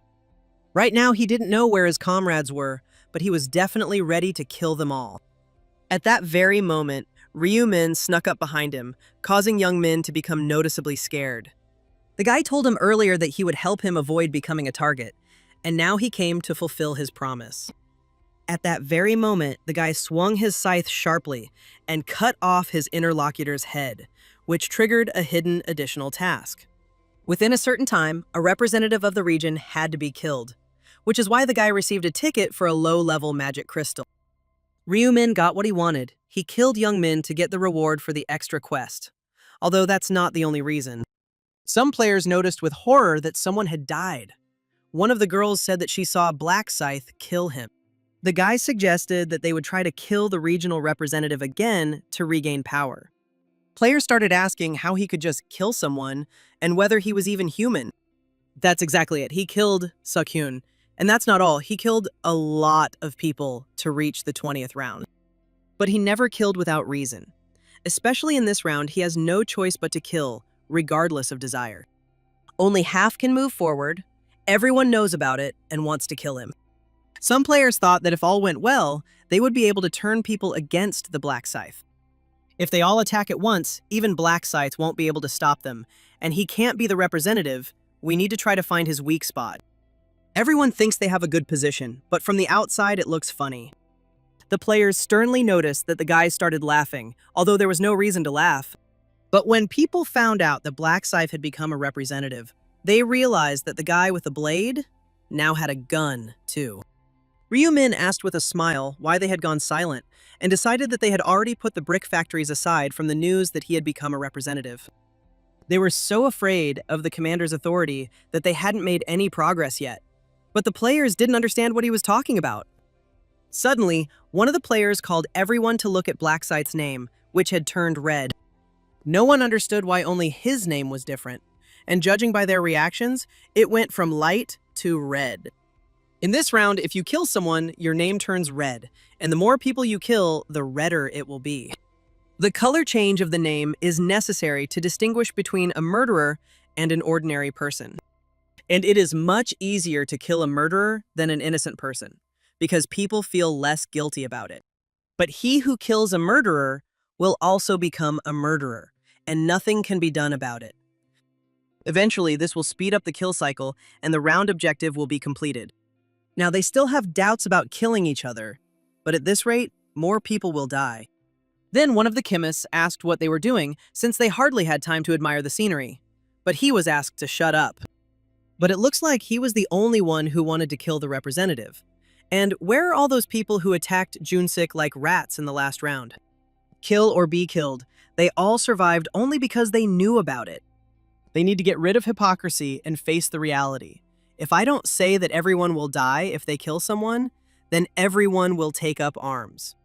Now is not the time to show off. If they can't do this, they can try to discuss everything like the vote last time. Even if Ryumin doesn't tell them anything, there will still be a massacre, but it will be too late. If he hadn't told them about it, the time would have been wasted. At this stage, they won't even be able to count the number of survivors. Pushing them to complete the task is the only way to save as many people as possible. The other players doubted they could stand like this. I was thinking about doing what Black Scythe said. They didn't want to just stand there and chat, but some suggested discussing what to do next. A man with a scar on his face offered to organize fair one-on-one fights. However, they can hardly be fair when their players are fighting to the death. And Rin also didn't know what to do and whether they really needed to kill someone, just like Black Scythe said. However, they had to kill someone, otherwise they would be killed. Another person's life is no more important than their own. Sungchul completely agreed with Kosa's words, but she needed to sort herself out, because killing was far from a pleasant experience. He spoke as if he had killed someone before, but that was just his guess. Before killing anyone, they decided to wait and see the atmosphere before making a decision. Players suggested simply choosing someone to kill and killing people with red names.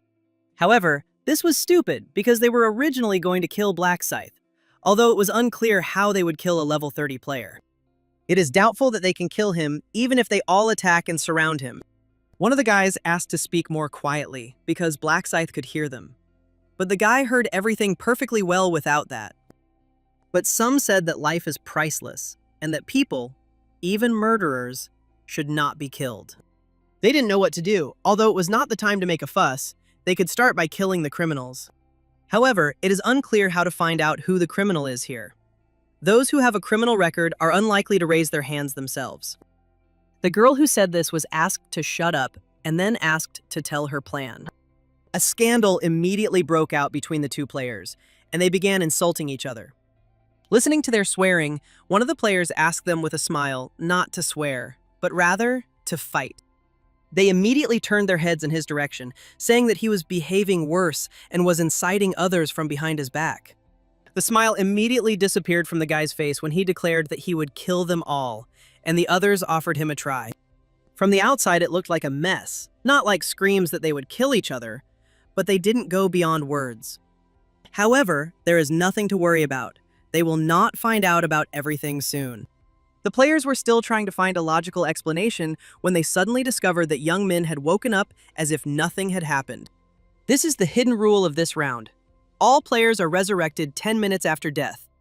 Young Min didn't understand why everyone was staring at him. It felt like they saw a zombie. It was too strange for him because the last thing he remembered was a conversation with Black Scythe. Some of the players decided that he had come to life and was resurrected as a god, but others realized that the system had resurrected him. Once the others realized that you can revive after death in this round, it will be okay to kill people. If they were to rise again, it would be fun, so everyone immediately grabbed their weapons. Suddenly, one of the girls said that they were not sure whether they would be able to resurrect, so acting hastily would be foolish. But before she could speak, someone suddenly attacked her from behind. After killing her, the guy began calling for her to be resurrected so he could fight her again, while the other players watched in shock. However, the girl did not get up, but everyone decided to wait and see whether she would rise again or not. They remembered that Young Min would be resurrected in 10 minutes, so they decided to all wait together. 10 minutes later, the girl's body began to glow, and all her wounds began to heal. She raised herself up, stretched, and then began to menacingly ask who had hit her in the back. The same guy wanted to do it again, but another player was faster and attacked him from behind. Even when they are convinced that resurrection is real, it is natural that they feel uncomfortable killing. People tend to give in to the general opinion and show their own madness. But even while fighting with each other, they managed to apologize and declare that they had no bad intentions. However, their anger became stronger and they asked each other not to resist and just die. And just a few minutes later, thousands of players were busy killing each other. Ryu Ming decided that he needed to move forward as well, so he took out his scythe. Some players tried to attack him from behind, but they won't be able to do so because he has the present sense skill. Turning around, he noticed one of the players happily beating his opponent with an axe. The fourth round is ideal for the Black Dragon with his absorption rune. This situation is like a holiday for him. Seeing how red his name is, we can assume that he has killed about 10 people, so he needs to be killed a couple of times. Opening his status window, the smiling guy noticed that he could get points even when he killed players. He knew that she leveled up by killing monsters, but he didn't think that the absorption rune also worked on players. After killing one of the players, he noticed that he had a high level and received a lot of points for it. Then he thought about how much he would get if he killed Black Scythe. The scale would fill up, and he would get a new characteristic. But in reality, the guy knew that he would lose more if he did such an idiotic thing, so he would just kill these mobs and become stronger. With a triumphant smile on his face, he killed one player after another, which eased his stress. In the last round, he was unable to hunt properly because he was under the control of the representative. But this round is just perfect for him because the other players get nothing from killing each other. And he can get more points and become stronger by filling the absorption rune. Moreover, his production is self-regenerating, and he is unlikely to get a better opportunity. The guy couldn't count how many he had already killed. He needed to kill as many as possible to get into the ranks. But just when he wanted to go to another place, Black Scythe appeared in front of him and used Night of Death. Everyone also noticed with surprise that it had become dark, and Ryu Ming's braid had become translucent. The Black Dragon didn't have time to blink before his head suddenly separated from his body. At this time, Young Min watched in shock as the other players fought among themselves. Suddenly, the girl next to him came to life, and he also realized that they would be reborn in 10 minutes. They still have to kill each other this round, so it's time to punish those who turned their backs on him. First of all, he started looking for Sung Ho, and after a couple of minutes, he found the archer, who looked pathetic due to the penalty. But as soon as the guy turned around and saw his old friend, he immediately got punched in the face. Young Min remembered that he promised to finish him off when he saw him again, but now, everything was different. As soon as the guy beat him to death, he decided to find out where the others were. If it exists, then this is exactly what it looks like, a cruel place where everyone hates each other. Sungchul asked Arin if she was okay, but the girl wasn't tired. It was just that this situation was weighing on her mind a little. A man can cope with it somehow, but she might have problems if it affects her mental health. He won't dare meet with the president. Suddenly, a player grabbed Arin by the hair and swung a blade. Songchul immediately came to her aid and began to fight the vile player. And Rin immediately felt sick and fell to her knees, although she can still kill when Songchul tells her to.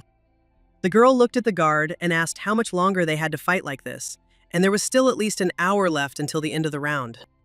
She could no longer watch them die and does not understand how others can kill each other like this. Sungchul realized how weak she was, and maybe he had been overprotective of her. He asked her to rest if she was so tired because he knew that she had about 50 people on her account. This should be enough to get into the ranking, and she can leave the rest to him, and concentrate on her own results.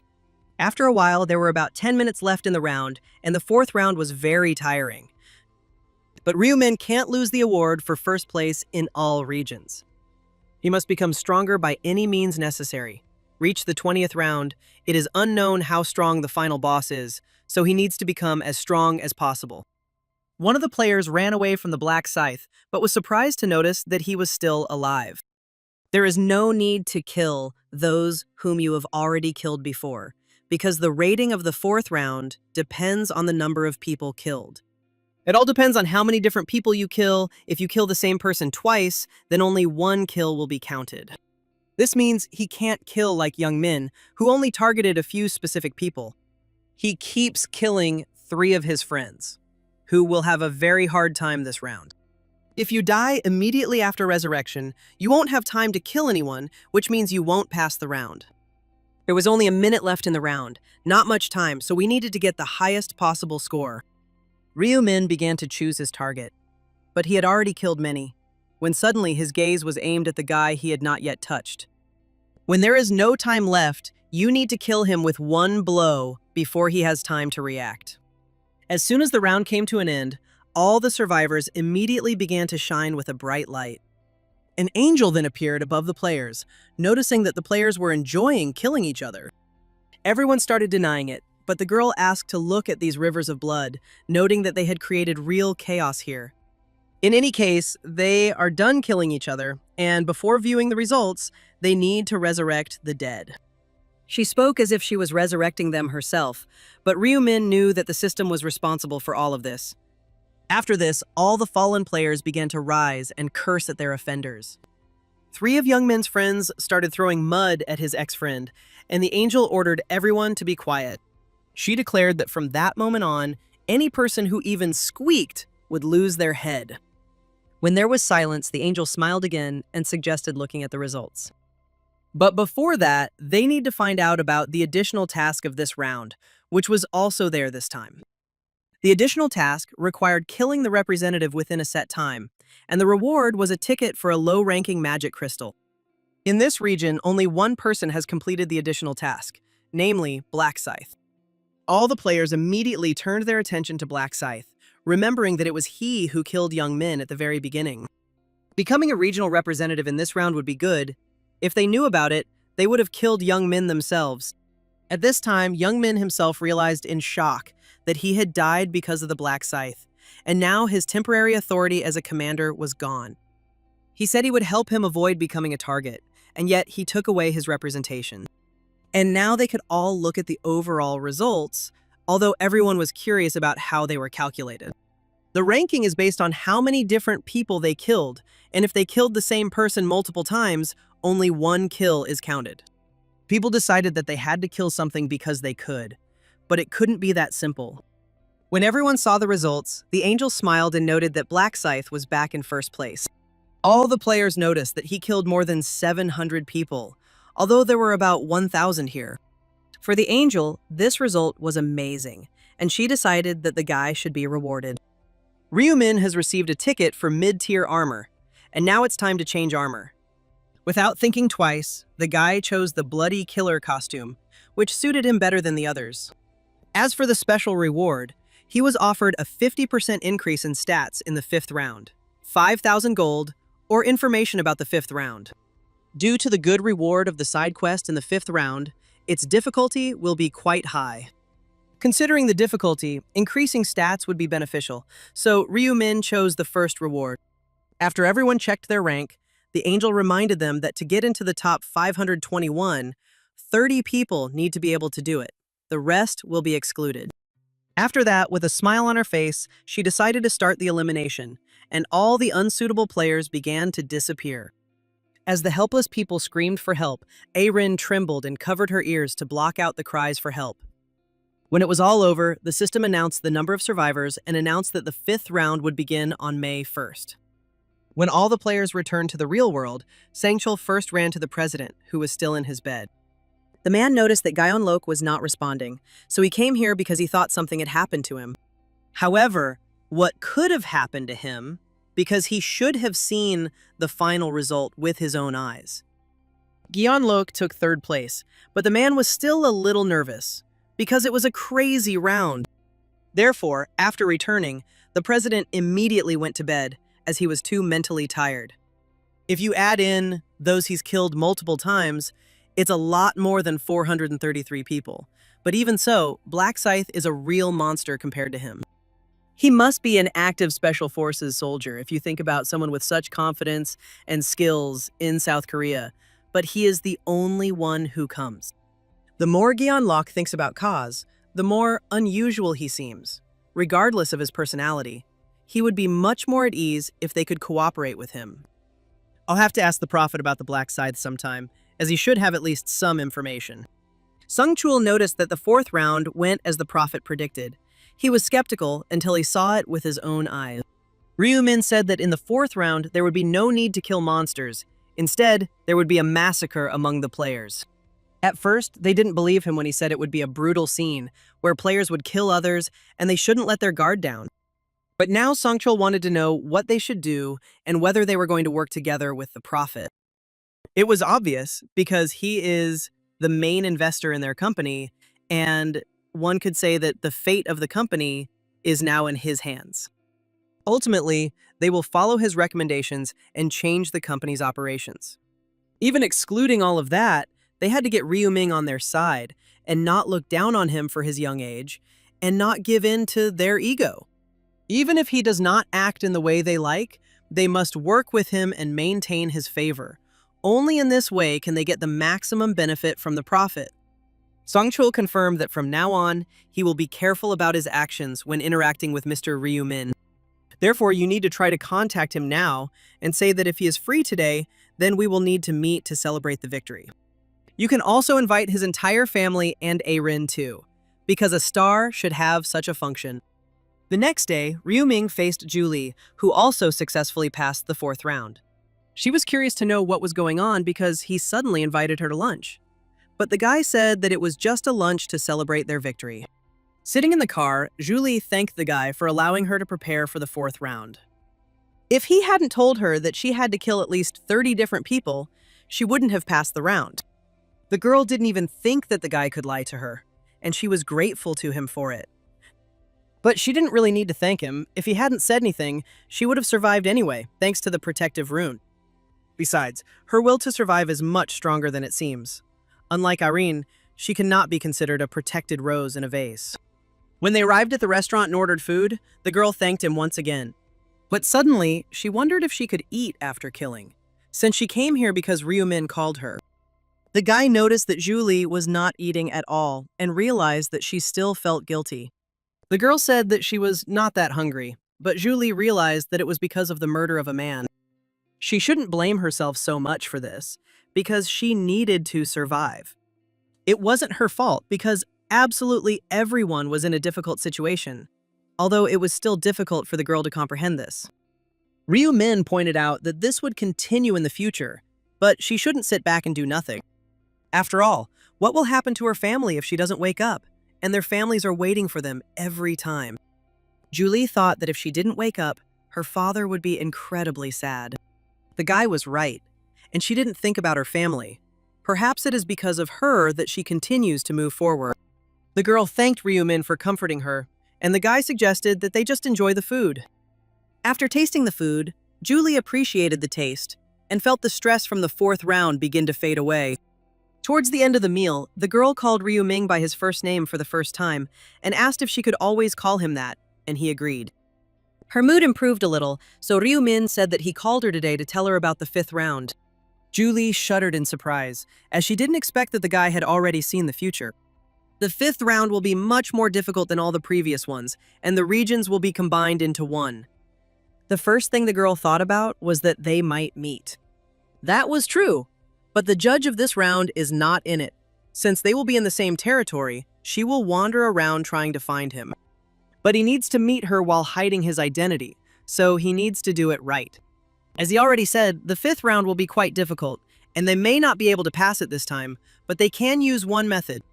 This time, Julie had to find Black Scythe and ask him for help, which visibly stunned the girl. She didn't expect such a request, but it would feel more like cooperation with him. She needed to team up with him for a while so she could survive, but she doubted he would cooperate with her since he was level 30. The girl has a buff, and Black Scythe needs it too. It will be great if with its help she gets through the round safely. But she's still worried because she's not sure the Black Scythe will team up with her just because she has a small buff. He will probably try to work with her not only in this round but also in the next one. Ryu Min saw this in the future, so she doesn't need to worry. Julie thanked him for sharing such important information. As a friend, the girl asked to look at the guy's hand because she needed to pay him, and then began to create a spell. Ryumin thanked her because he knew that she couldn't live peacefully with a sense of duty, so he thought that she would buff him. Returning home, the boy destroyed 100 maggots, increasing his stats by 100%, adding Zhu Li's blessing to them. With the effect of the blessing, for it is a butcher, his stats should increase quite a bit. So the guy immediately opened the status window and decided to check how much he had grown. His luck was 84 points, and with such a stat, one could expect a lot from using a low-ranking magic crystal ticket. If he were an ordinary person, he would pray to God for good results. But now, everything was different. He remembered how the angel had said that on the first of every month, for 20 rounds, people's souls would be transported to another dimension to play a game. Ryuming didn't know what kind, but it was definitely the work of a god, because who else would take 8 billion people and force them into a deadly game? There is definitely a god behind all this who is playing with people's lives. If he could have his wish granted after completing the last round, he would want the god who created this game to be destroyed. By using his ticket, Ryuming obtained 5 low-rank magic crystals, which was the maximum. It was not the prayer for the curse of the gods that gave him the best result, and now it was necessary to begin the unification. First, you need to insert 2 lower-rank red magic crystals and combine them. He managed to create a low-rank red magic crystal. If you combine magic crystals of the same rank and color, you can get a higher-rank magic crystal. The purple magic crystal that Arin gave him and the one he got from the ticket were also combined by the guy. Next, Ryuming combined the magic crystals with the assassin's hood and increased its damage by 2%. He was also able to increase the stats of the dark shadow gloves, resistance ring, and long swift boots by 2 points. Ryuming separated the dark blue magic crystal from the hunter's armor and increased damage reduction by 1%. He used all the magic crystals, and it was not in vain that he exchanged information to get this buff. A little later, Ryuan was surprised that the president of the company his brother had invested in was the heir to the Osan group, who had invited the elder brother to the event.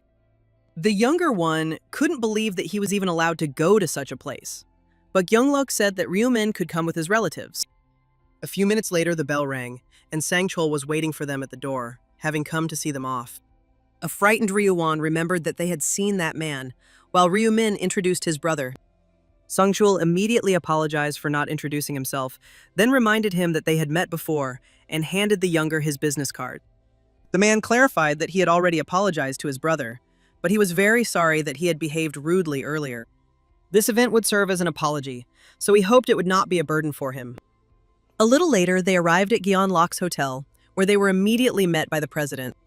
Gyeonlok greeted them with a smile and was very glad that they were alive and well. After this, Ryumin introduced him to his brother, who was literally shaking with fear. The president decided to ask if the younger one was a player, but he was only 14 years old. It was an incredible stroke of luck to escape the death game for 1 year, something that Gyeonlok was very envious of. The man then led them into another room, explaining that, although it was a little simple, they had nevertheless prepared an event. In another room, a richly laid table awaited them, along with several hotel employees who were supposed to serve them. Gyeonlok assumed that the boys were hungry. Even though there was little food, he was sure that they would be able to eat their fill. Ryuwan was shocked and decided that the president was making fun of him, because there was more than enough food here. Suddenly, the door behind them opened, and Arin walked in, something Ryumin had never expected. Ryuwan was stunned when he saw the actress, and Kyunglok greeted her politely. The girl apologized because she was at the funeral of an actor's colleague, but the man asked her not to worry about it, and now he introduced her to the company's main shareholder. And Rin hastened to say hello as a friend, and found out that they were the ones who handed out rice cakes after the move. The girl was glad that she was the neighbor of the main shareholder, although he looked younger than her, and as a friend, she assumed that the president had decided to play a joke on her.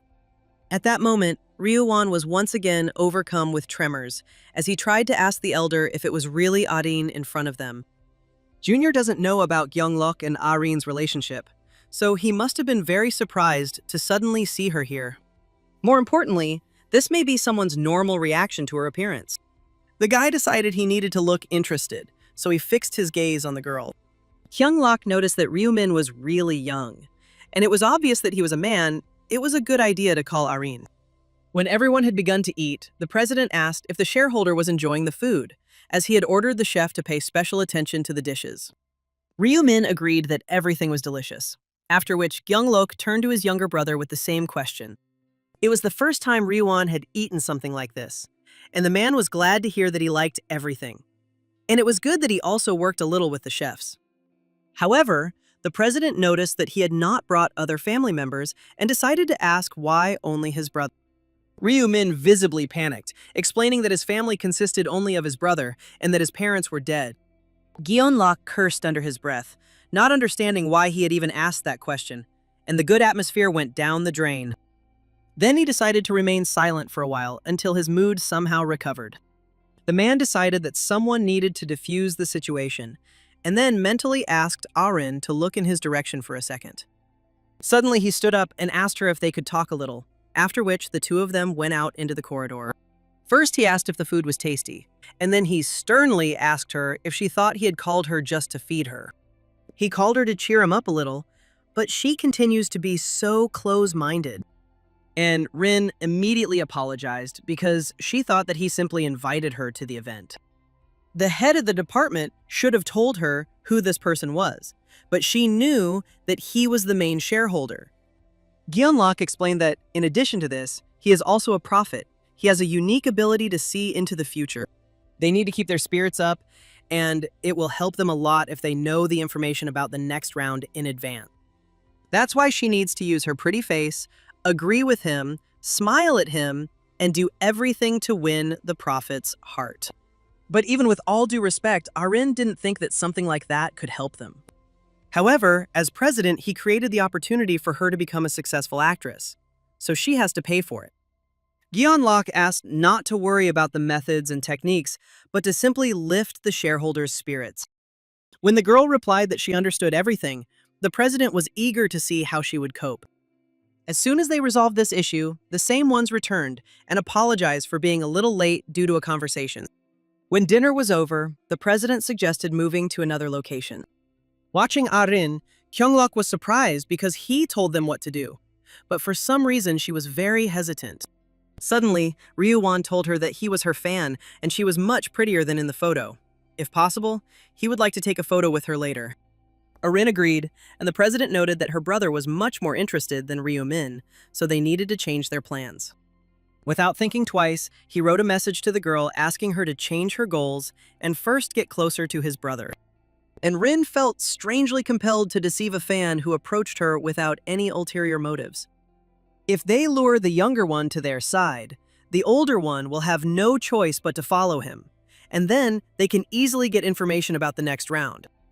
The president led everyone into a private room prepared for VIP guests, complete with music, where they could get unlimited drinks and snacks.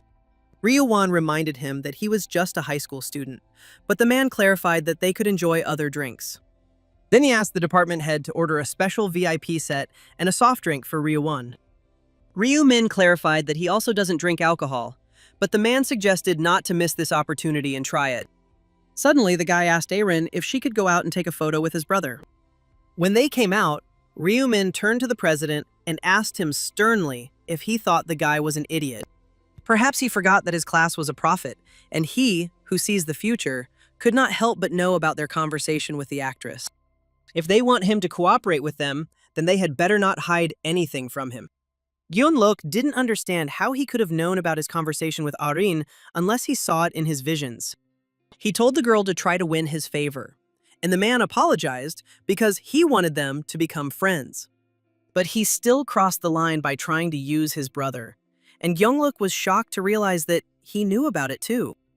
The president bowed, stated that he was truly sorry and that he had made a stupid decision, so he would correct everything that he was unhappy with. Since he sincerely apologized, the guy decided to let it go and will try to forget the words he said to the actress. Gyeong-lok thanked the guy for giving him another chance, and at that moment, Song-chol returned. The president asked to leave them, as he had something to discuss privately, while the head of the department took the others into the next room.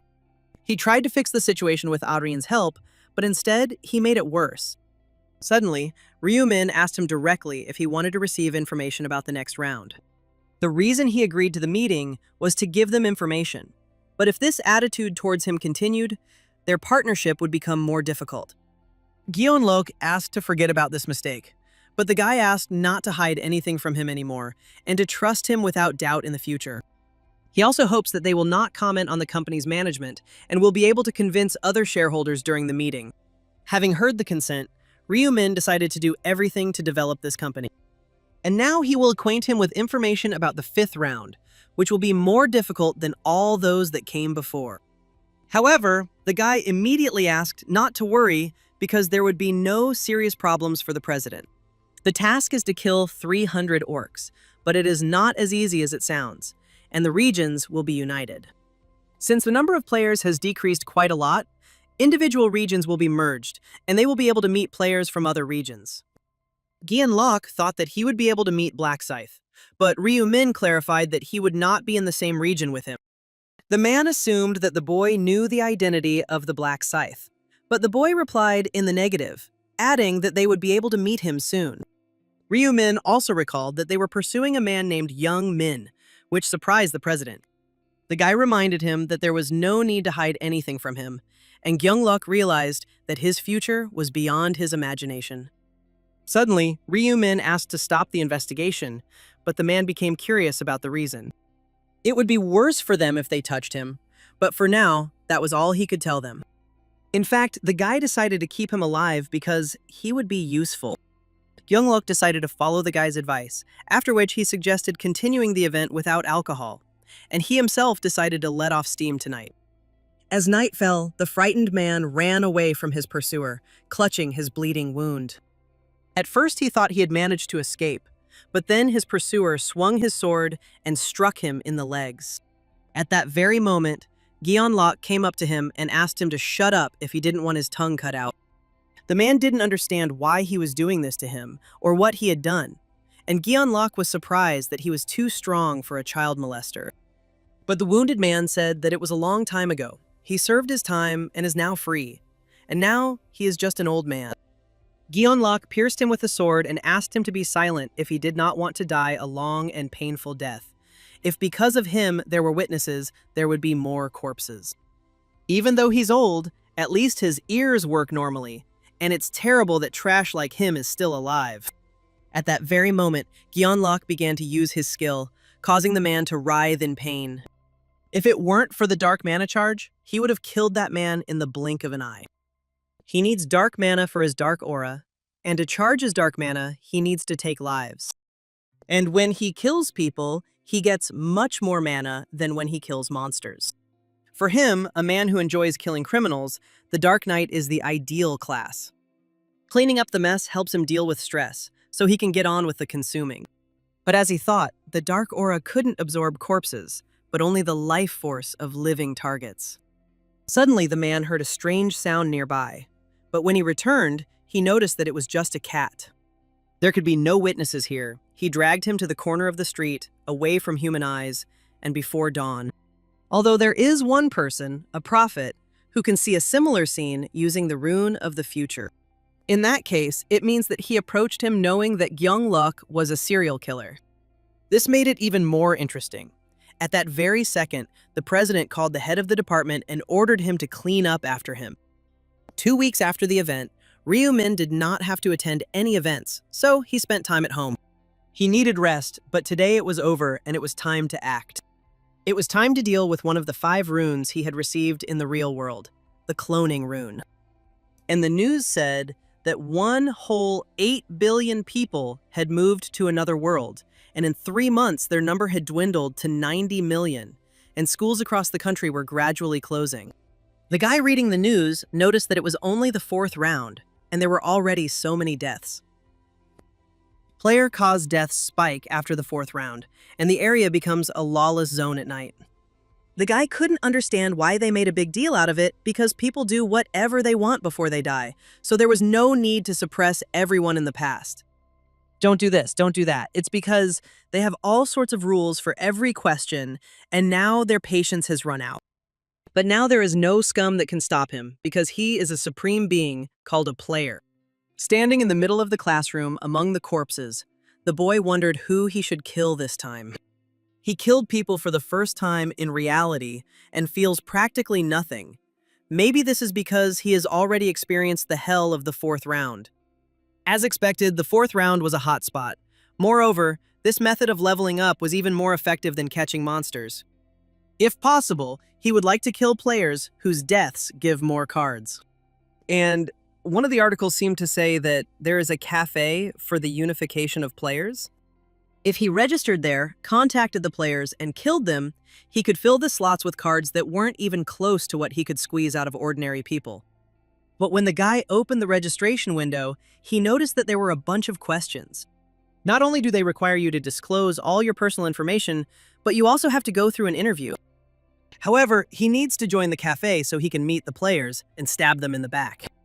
Other players couldn't even dream of such a thing, and who could even imagine that there would be a player who absorbs players?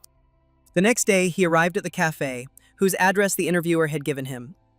Everything was correct, but it was unclear why he was invited to a place where even buses don't go.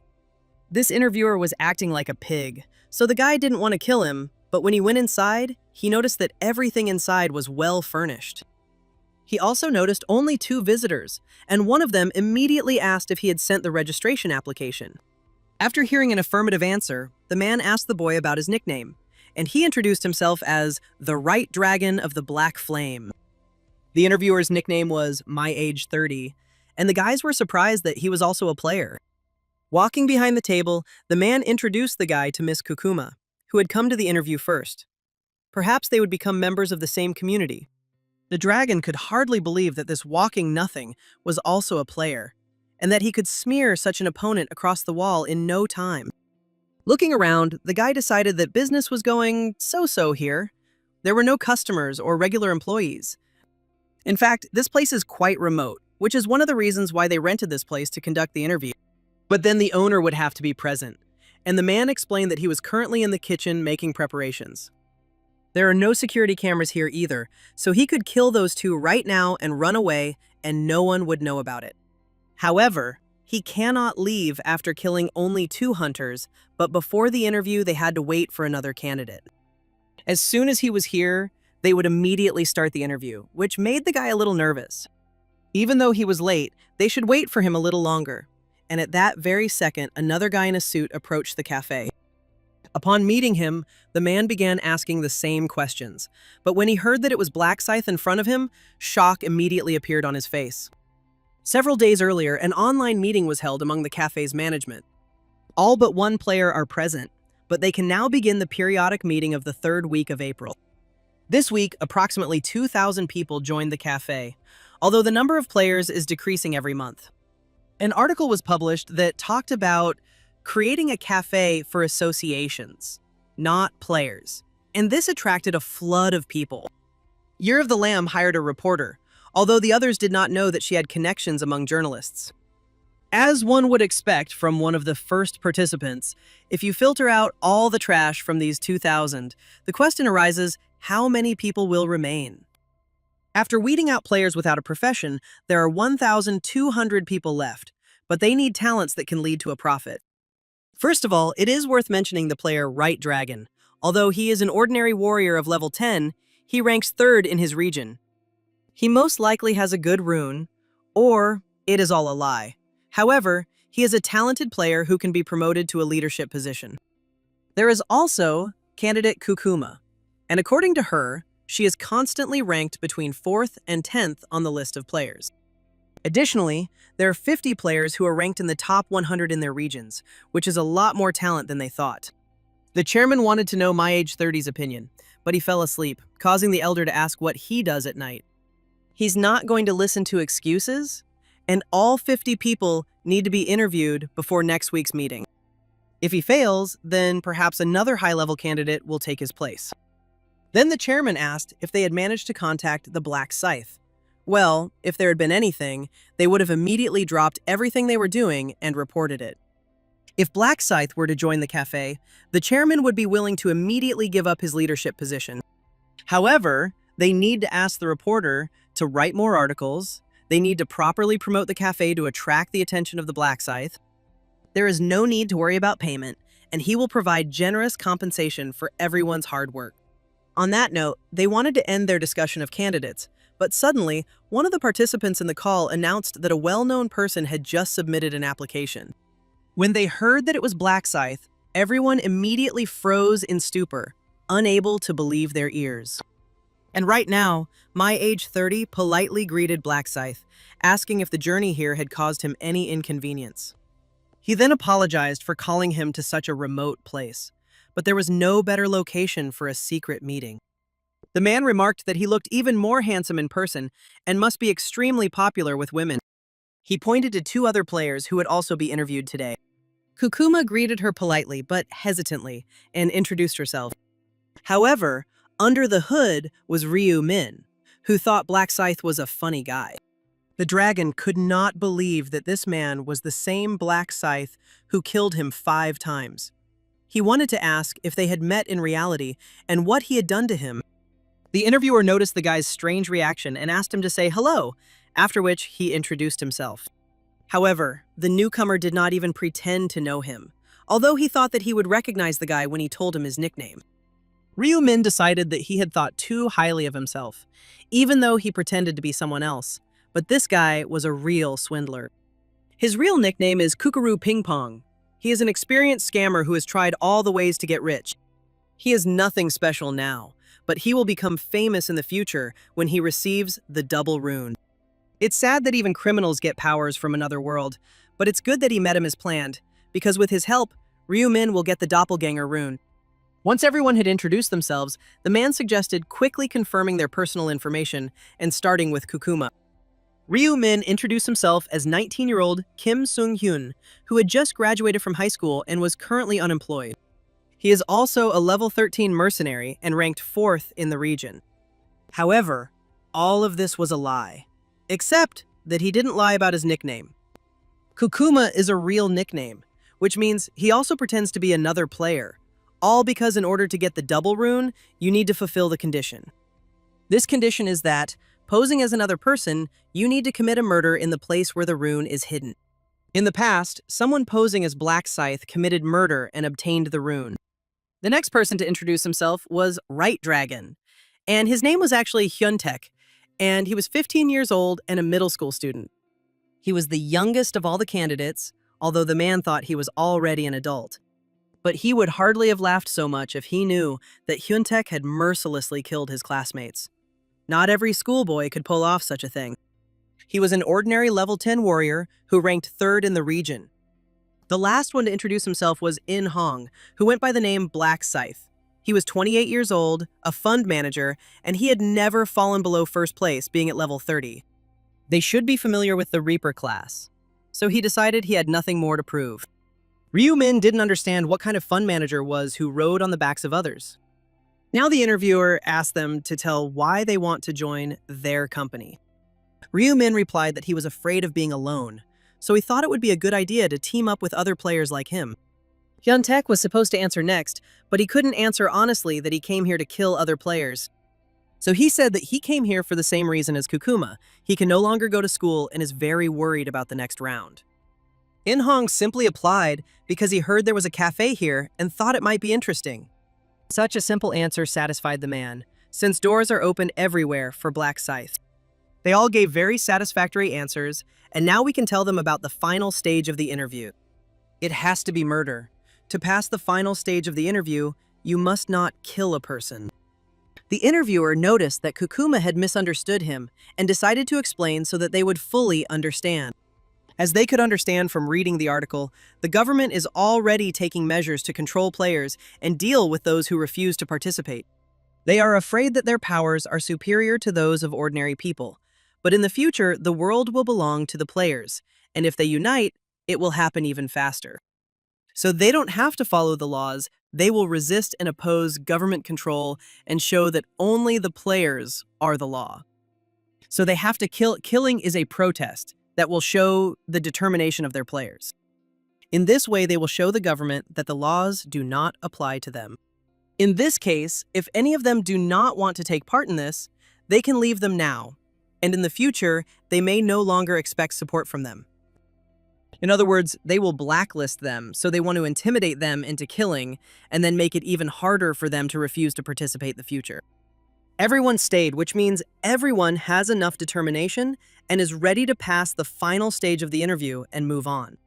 Hyuntaek noted that he also had someone to kill, but now they didn't have to worry about that because the interviewer had prepared victims for them just for such an occasion.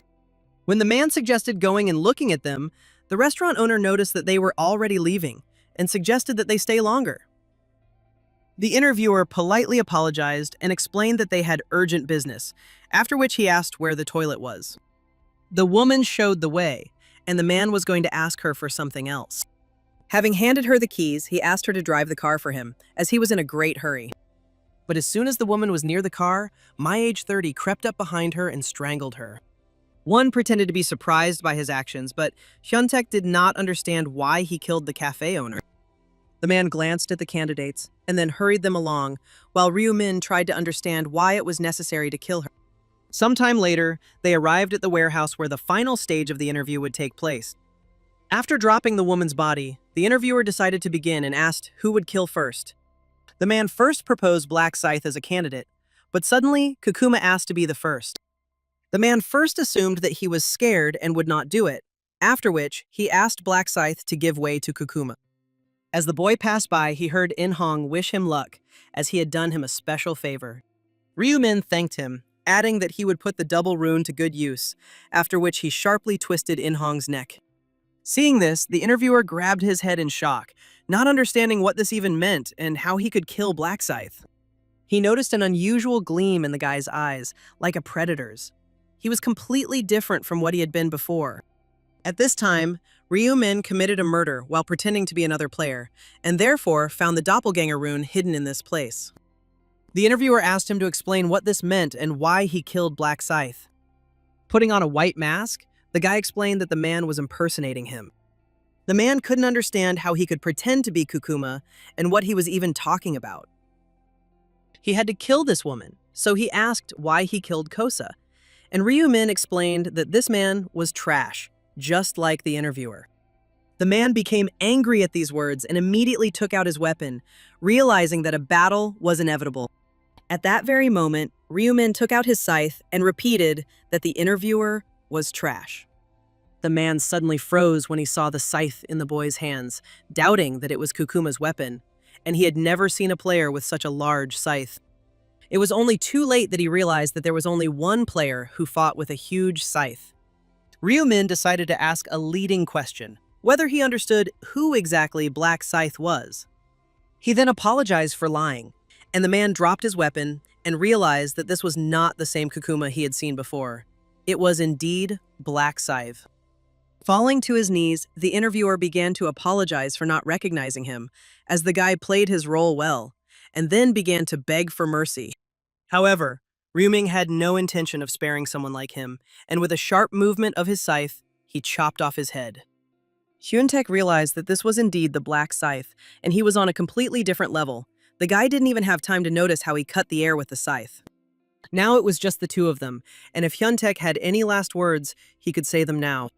However, Hyuntaek decided not to follow the cliché and beg for mercy, but he hoped that he could meet him and ask him something. Ryu-min realized that while he was wondering why he killed him 5 times in the 4th round, he was actually just holding him back. It was all because among those he saw, this guy was the most capable, and he needed to get rid of the competition. Hyuntaek also wanted to ask him one last time why he wanted to kill him. But it's all because he's a scumbag, because he was the one who was going to kill this innocent woman. The guy tried to explain that he didn't even do anything, but in reality, he just watched and did nothing. However, he is different from other scum only in that he just watched and did nothing. So Ryu-min will give him a chance to live, but the guy must give him everything he has.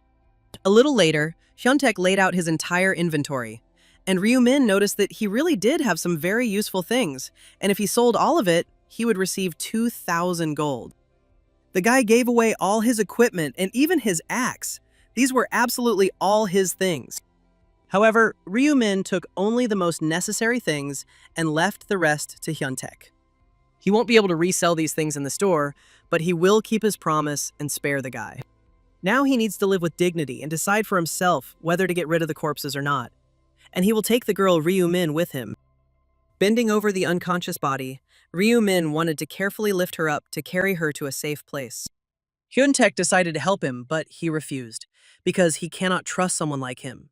So he asked the guy to get out of here. He managed to survive, although he already thought that he would be finished off, but everything worked out, and he lost only a few items from his inventory. However, for some reason, Hyun-taek felt extremely empty. He had made a mistake somewhere. It was because he simply watched as the Black Scythe stole his items. It was very offensive, but suddenly the guy noticed that Ryu Min was now in a vulnerable state. Even if he was a Black Scythe, he would still die from an axe blow to the back, and if he killed someone of such a high level, his stats would immediately increase. This is a chance in a million. An opportunity like this may never come his way again, and if he doesn't take advantage of it, he will regret it for the rest of his life. He mentally asked Black Scythe not to notice him while he sneaked up behind him, and then swung his axe. As the boy fell backwards, Hyun-taek couldn't believe that he had killed Scythe so easily, and he had done it while only being at level 10. He began to beat Ryu Ming's body, asking him why he even turned his back on him. Suddenly, Hyun-taek noticed that the message about raising stats was not appearing, because usually it appears right away. He didn't understand how this happened, when suddenly he heard Black Scythe's voice behind him, repeating his question. Turning around, Hyun-taek was horrified to find Black Scythe still alive, looking as if he had seen a ghost. The guy didn't understand how this was possible because he had just killed Scythe, when he suddenly assumed that he had the skill of resurrection. Then he noticed the girl's body, next to which Ryu Min should have been lying, but he was not there, and there were not even any bloodstains. The double rune can create a copy that is completely indistinguishable from the original. Although she has no fighting ability, judging by how easily Ryu Min fooled him, the double is useful even without fighting skills. The guy noticed that Hyun-taek suddenly decided to cosplay as a victim because he was the one who actually suffered and almost got hit in the head. When Hyun-taek stated that Ryu Min was the one who threatened him first and extorted items, Black Scythe could not stand it and swung his scythe. The fat guy fell lifelessly to the ground, and Ryu Min decided that he was just wasting his time listening to another scumbag.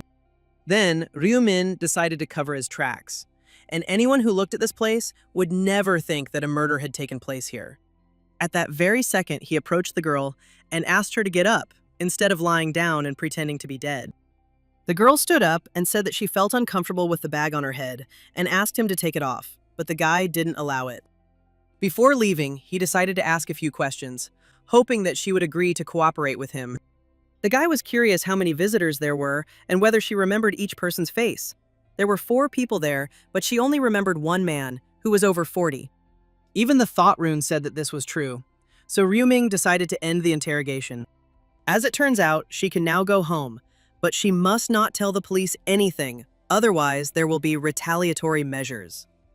60 seconds later, the girl removed the bag from her head, as Ryu Min had ordered her to. Looking around, she noticed that there was no one else there, and it began to dawn on her that she had not dreamed all of this. A little later, Ryu Min returned home, and Ryu Won noticed that his brother was wearing his clothes, and he wondered where he had gone. The elder decided to ignore his question, saying that he was very tired and had not even had dinner.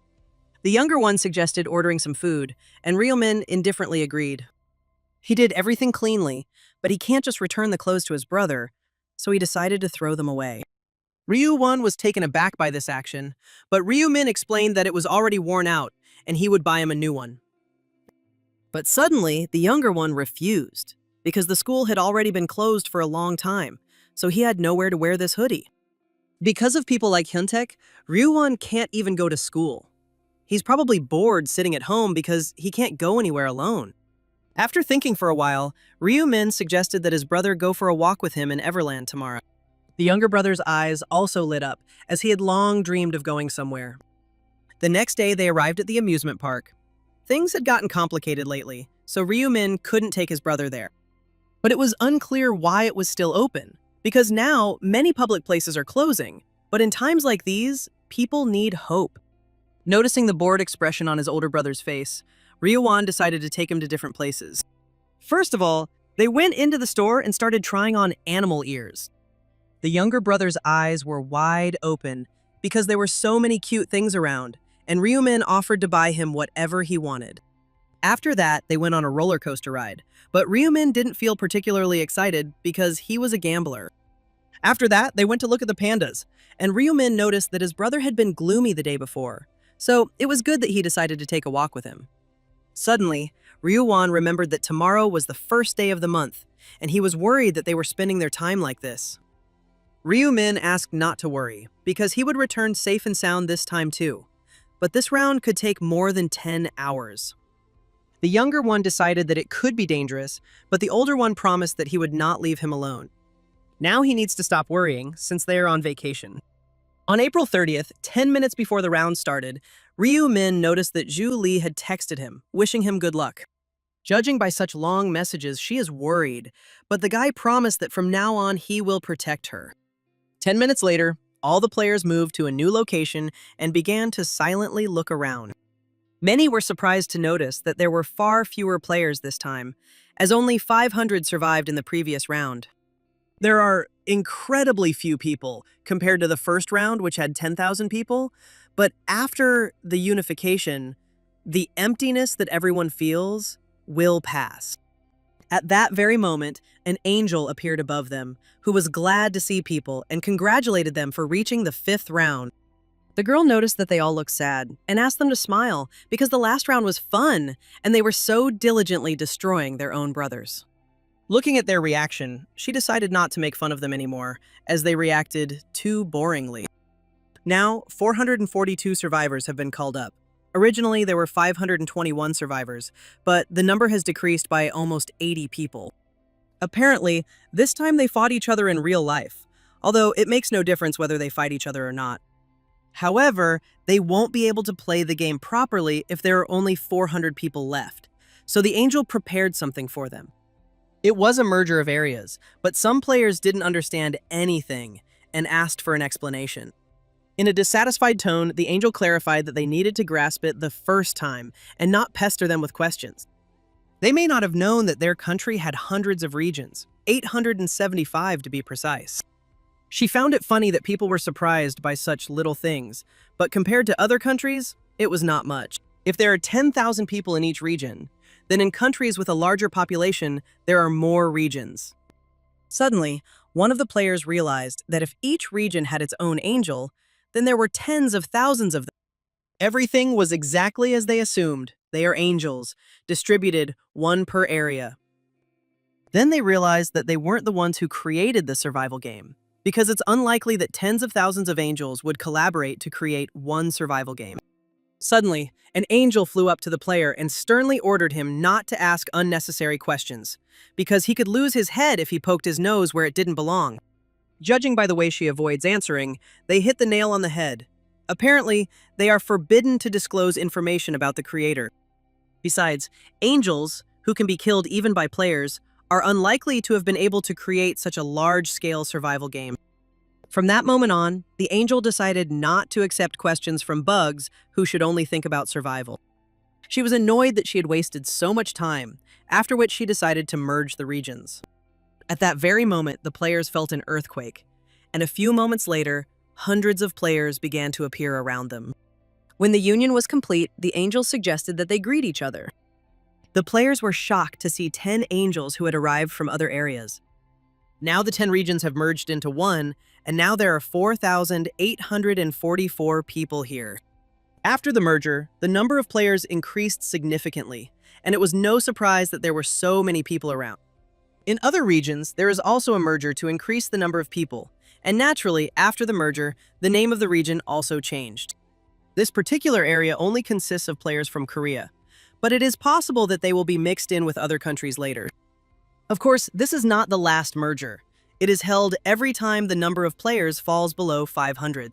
And when there are less than 500 Korean players left, they will have to be combined with players from other countries. But this will only happen in the 11th round, and for now, we need to focus on the current moment. However, before the main quest was announced, in honor of the unification of the regions, the angel decided to hold a small additional game. Each region had its own representative, but now they need to decide something after the unification. It was clear that the players needed to choose a new representative for the region. The rules were simple. 10 former representatives would come out and fight to the death. The sole survivor will become the representative of the United Region. It sounded too harsh for the players, but everyone became interested in who would become the new representative. It was easy for them to talk about it when they themselves didn't have to participate, and now they have to kill each other to choose one.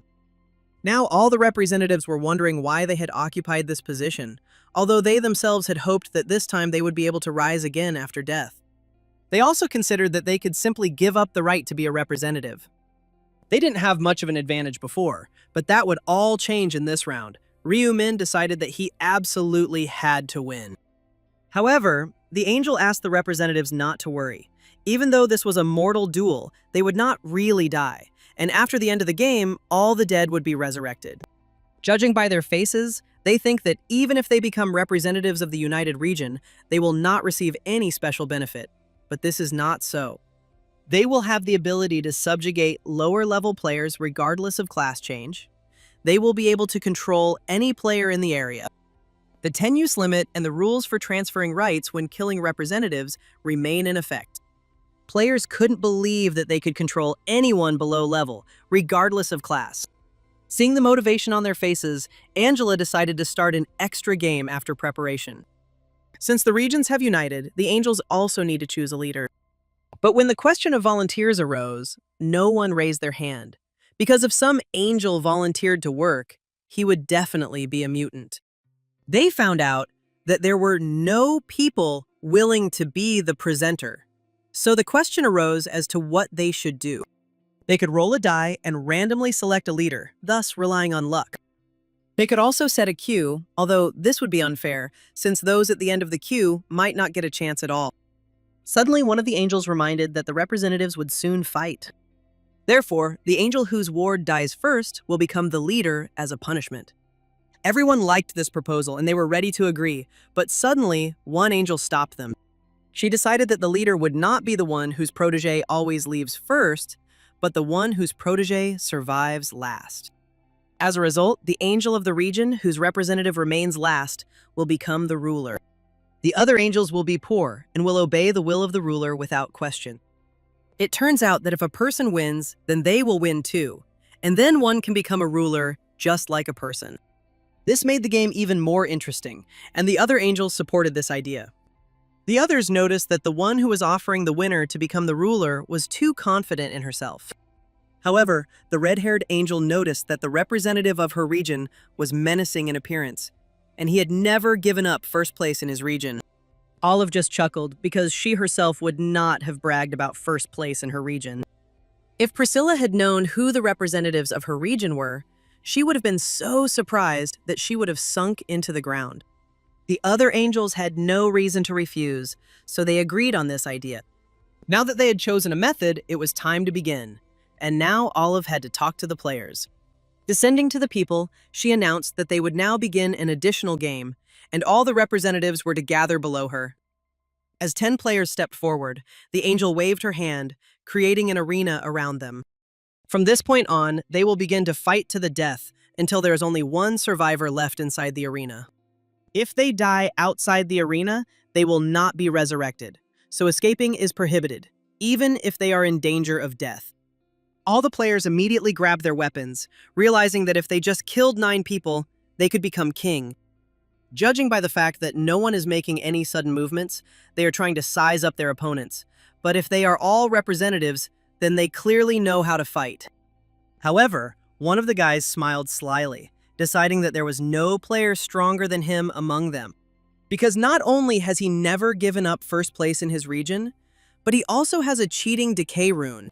As soon as his sword pierces the enemy's body, the rune destroys the remaining flesh, and the sword moves as if possessed by a spirit.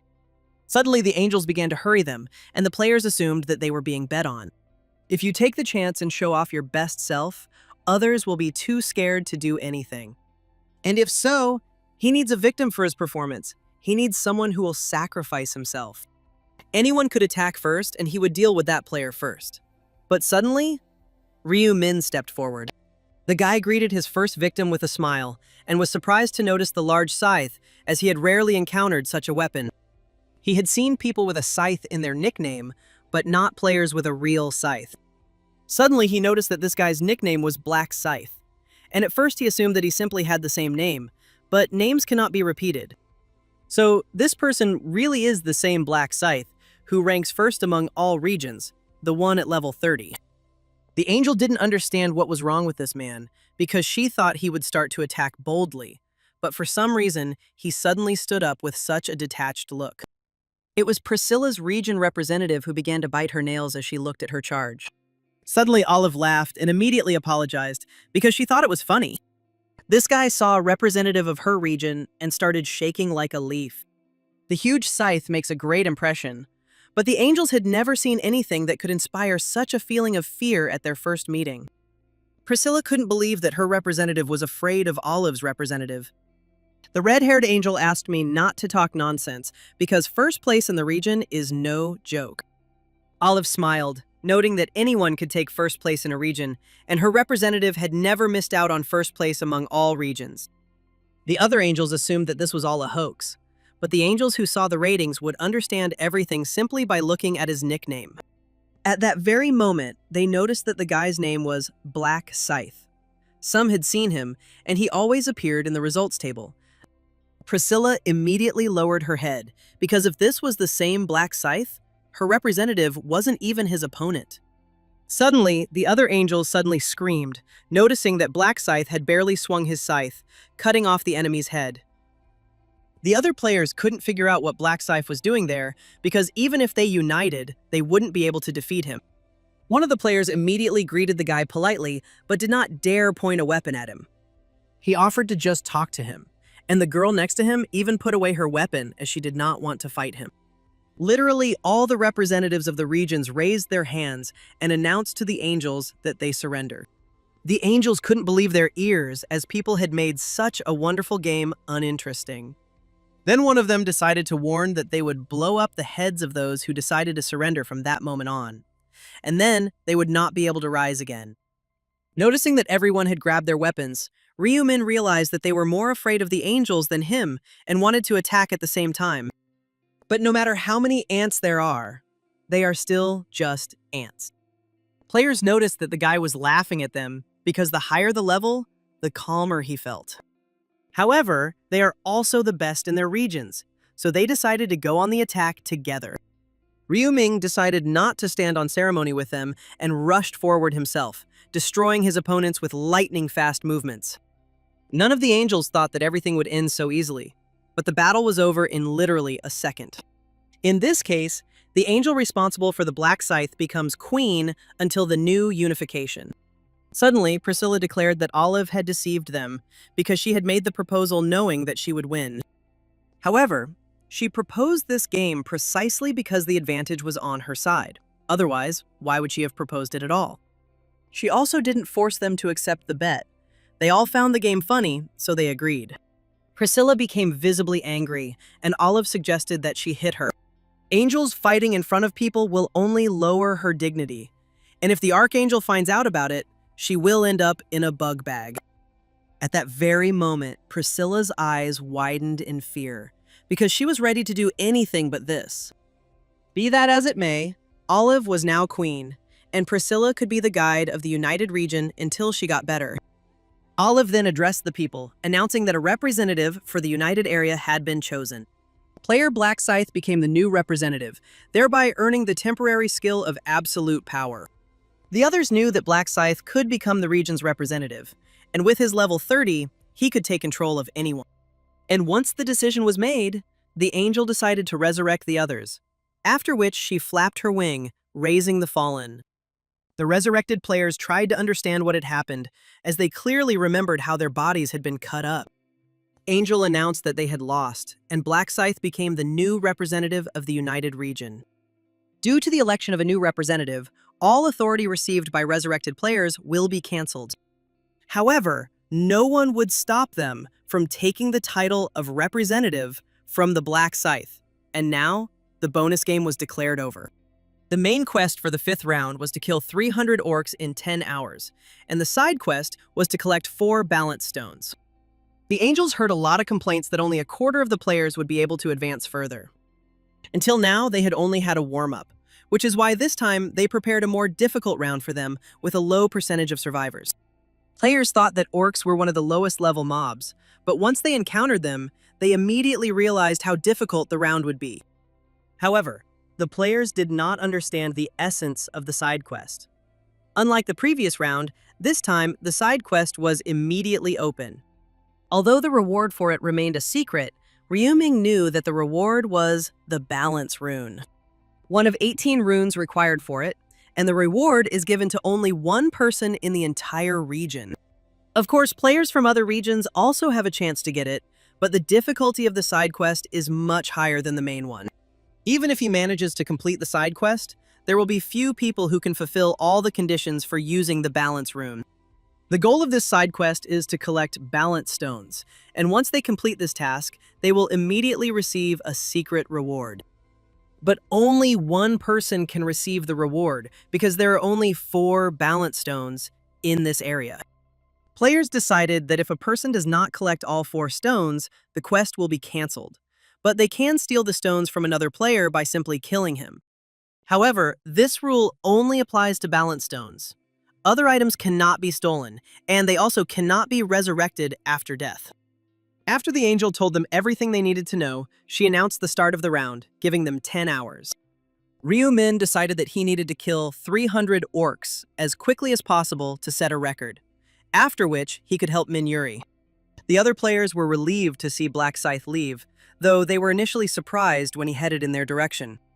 They suddenly became curious about where he was going and decided to follow him. But this idea was immediately dismissed. But it was still better than just standing here and doing nothing, and Black Scythe always started acting before anyone else. They can pursue him as far as possible, but when everyone refused, one of the players decided to go alone. Noticing his determination, the other players changed their minds and decided to follow him too, since Black Scythe should know the right path. Sometime later, Ryumin reached a small orc settlement, and other players noticed that he was about to enter it. Without thinking twice, Black Scythe attacked the first orc that appeared in front of him, after which he entered the gate. There he was met by several more surprised orcs who were busy preparing meat. While Ryuming dealt with them with ease, the hidden players watched in shock. They thought these orcs were nothing special and seemed to be on the same level as the ones they had killed before. But perhaps it only seems easy because they were killed by the Black Scythe, so they need to be on guard. Instead of chatting, they could, like the Black Scythe, quickly destroy this village. The guy who came up with this whole idea decided to move behind, and when he could kill them alone, he would take action. They also entered the orc village, and one of the orcs began to blow his horn to call the others. At that very moment, a crowd of monsters began to run out from everywhere, responding to the call and surrounding the players. They thought it was just a big village, but they couldn't even imagine how many orcs there were here. They urgently needed to figure out how to get out of this situation because they would have to fight to the death. Having plucked up their courage, the players decided that there were simply too many of them and that there was nothing special about these creatures. When they encountered them, they noticed that the orcs had weak skills and their attacks were not that fast. But as soon as one of the players pierced the monster with a sword, he noticed with surprise that he could not pull out the sword. The orc, who was still alive, swung his club and hit the guy on the head. At that very moment, the monsters began to fight back against the other players, not giving them a chance. At this time, Ryumin was surprised to notice that he could not see the people who were chasing him. It was hard for a crowd of 20 people to move silently, but if there were about 20 there, he had nothing to worry about. Of course, if they don't dare to penetrate a large orc settlement, it's better not to disturb their settlement, where there is an outpost, unless absolutely necessary. If the orc guard blows the horn, more than 50 orcs will quickly gather, since there are more than 200 of them in the settlement itself. Also, the orc's muscle density is on a completely different level. If the sword gets stuck, it will be difficult to pull it out, so you need to aim for the neck. But this only applies to ordinary players, while Ryuming easily cut through their bodies with his scythe. Having opened the task window, the guy noticed that it took him an hour to complete the main task. Meanwhile, the players who managed to survive the battle with the orcs decided to catch their breath. These orcs were too strong and looked like walking pigs, and it was not worth underestimating them like that. However, each of them had already managed to kill about 50 monsters. But if 10 of them kill only 50 orcs in an hour, that's not good. At that rate, they won't kill 300 in 10 hours. If they lose this time, it will mean the end for them, so they should attack an even larger settlement. Although it sounded too dangerous, they were already having a hard time fighting just 3, and it was unclear how they could conquer a village even larger. It would be better to attack small villages as now and hunt carefully. The leader didn't want to force them to do anything, but at this rate, they wouldn't be able to kill 300 orcs and would simply die. They needed to remember one thing. If they stayed on the sinking ship, they would have no future. A little later, a group of players noticed the village they had seen earlier, but there was a guard post at the entrance, and they decided to bypass it. They noticed that there was no one nearby. It is possible that all the orcs were sitting at home, and presumably there were about 5 of them in one house. It was more than they thought, but they had no choice but to enter the hut and launch a surprise attack. There are about 5 of them there, so if they attack suddenly, they will be able to deal with them quite well. The group decided to start from the nearest house and enter when the leader gave them a signal. But as soon as the players burst in, they noticed with fear that there were 10 orcs in front of them. There were too many of them, and they needed to find a way out. So the leader suggested killing them one by one. The next second, a real massacre began, and the players fought with all their might. They managed to kill one monster, but the next one roared in rage and struck one of the players in the side. The guy survived, and the leader decided to help him by aiming straight at the monster's neck. Now there were 8 of them left, but it was unknown whether they would be able to cope with such a number of people. However, everyone decided that nothing would work, so they had to retreat. And the next second, the players ran for the exit. The orcs ran after them, and when the group found themselves outside, they were instantly surrounded. There were at least 10 orcs around, and the boys immediately realized that they were all finished. The leader ordered them to draw their weapons, but the others were sure that it was all over.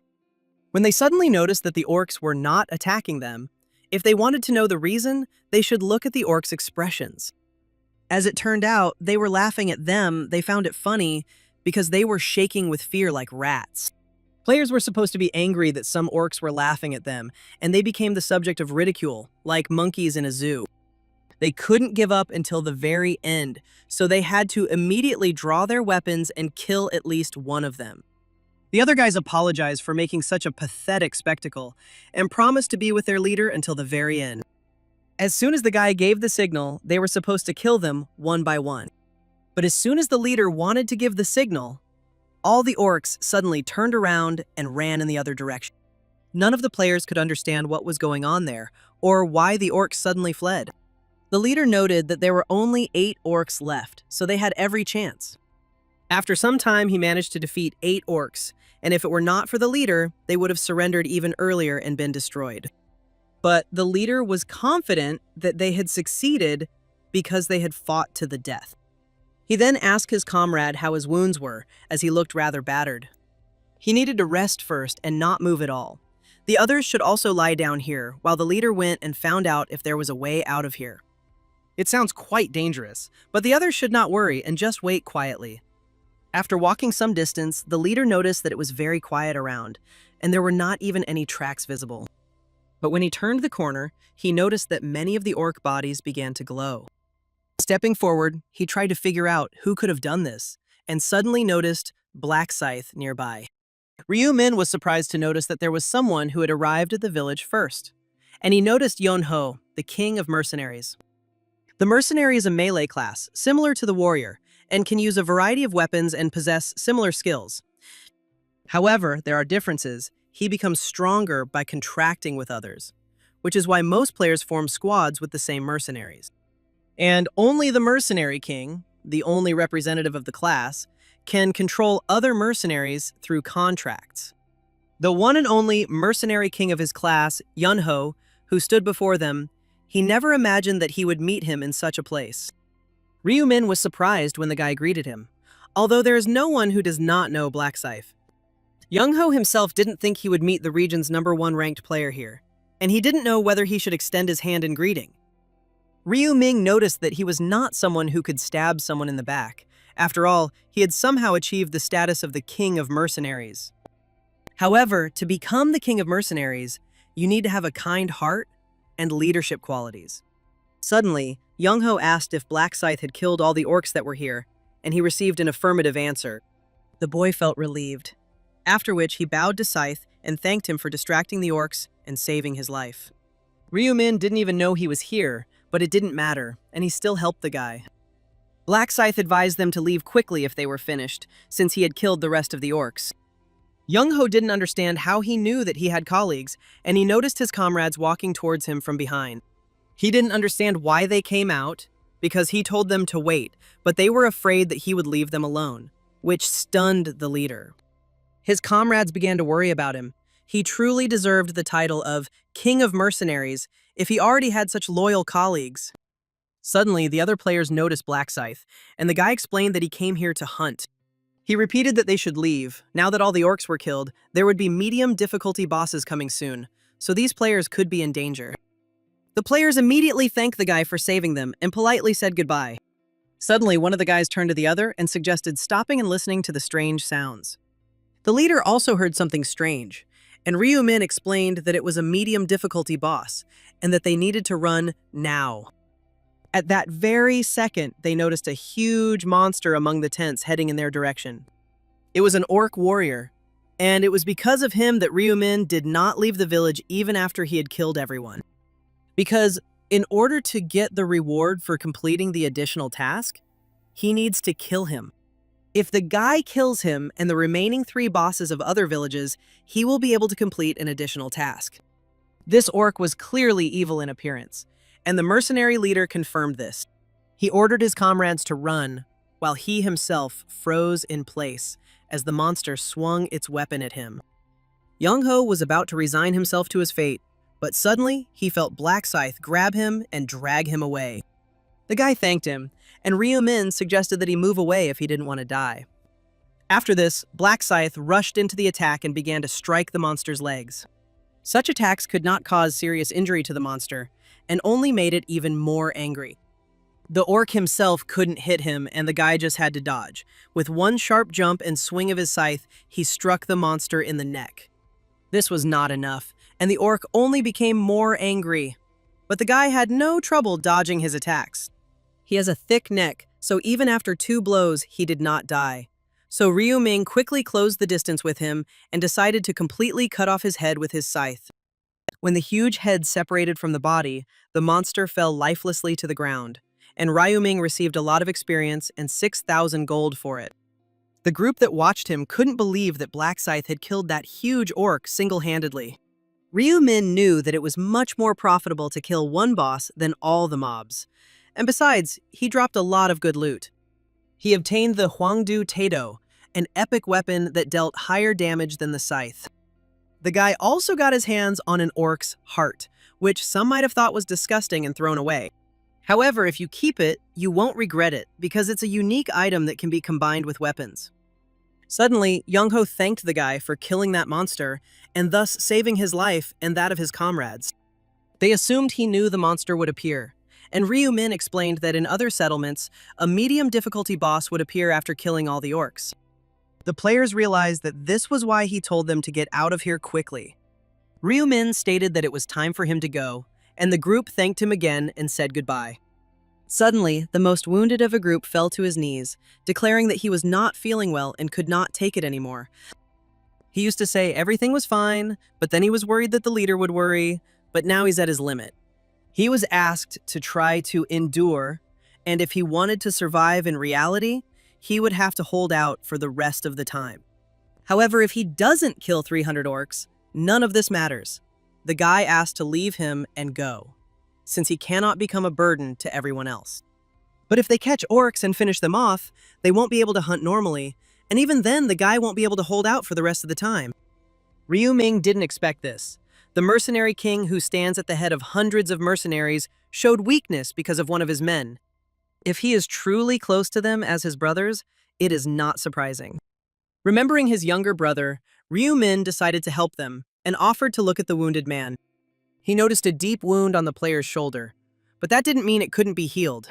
Ryu Ming stretched out his hand in front of him and began to weave a spell, and the wound gradually began to heal. Everyone immediately started asking how he did it, and the guy explained that it was the first aid skill and anyone could buy it in the store.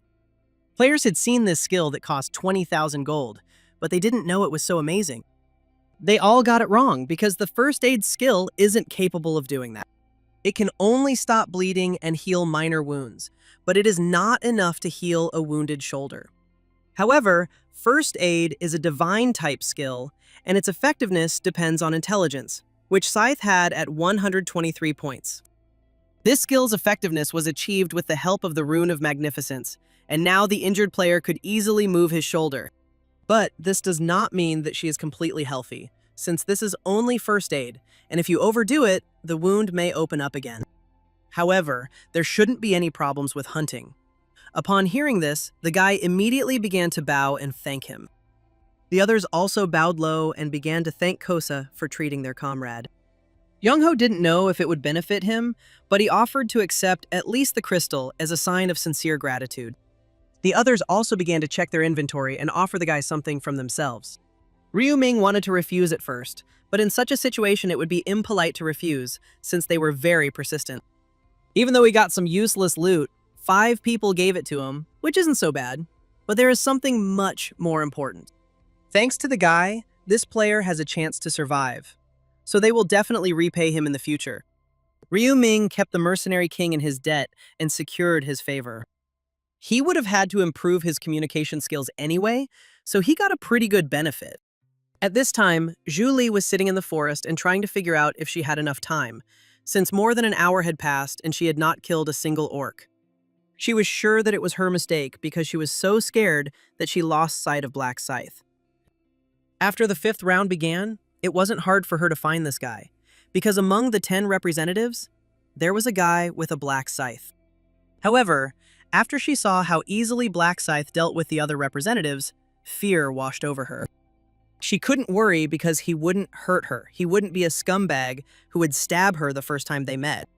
But when she opened her eyes, she noticed that the guy had gone somewhere, and she ended up losing him. She remembered Ryu Min telling her that the task of killing 300 orcs was not that easy.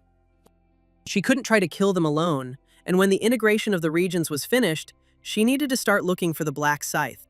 Even if she can't find it, she should only begin to act after the first hour has passed. But there is no guarantee that Black Scythe will return to her starting point, so she will not be able to meet him until the end of the round.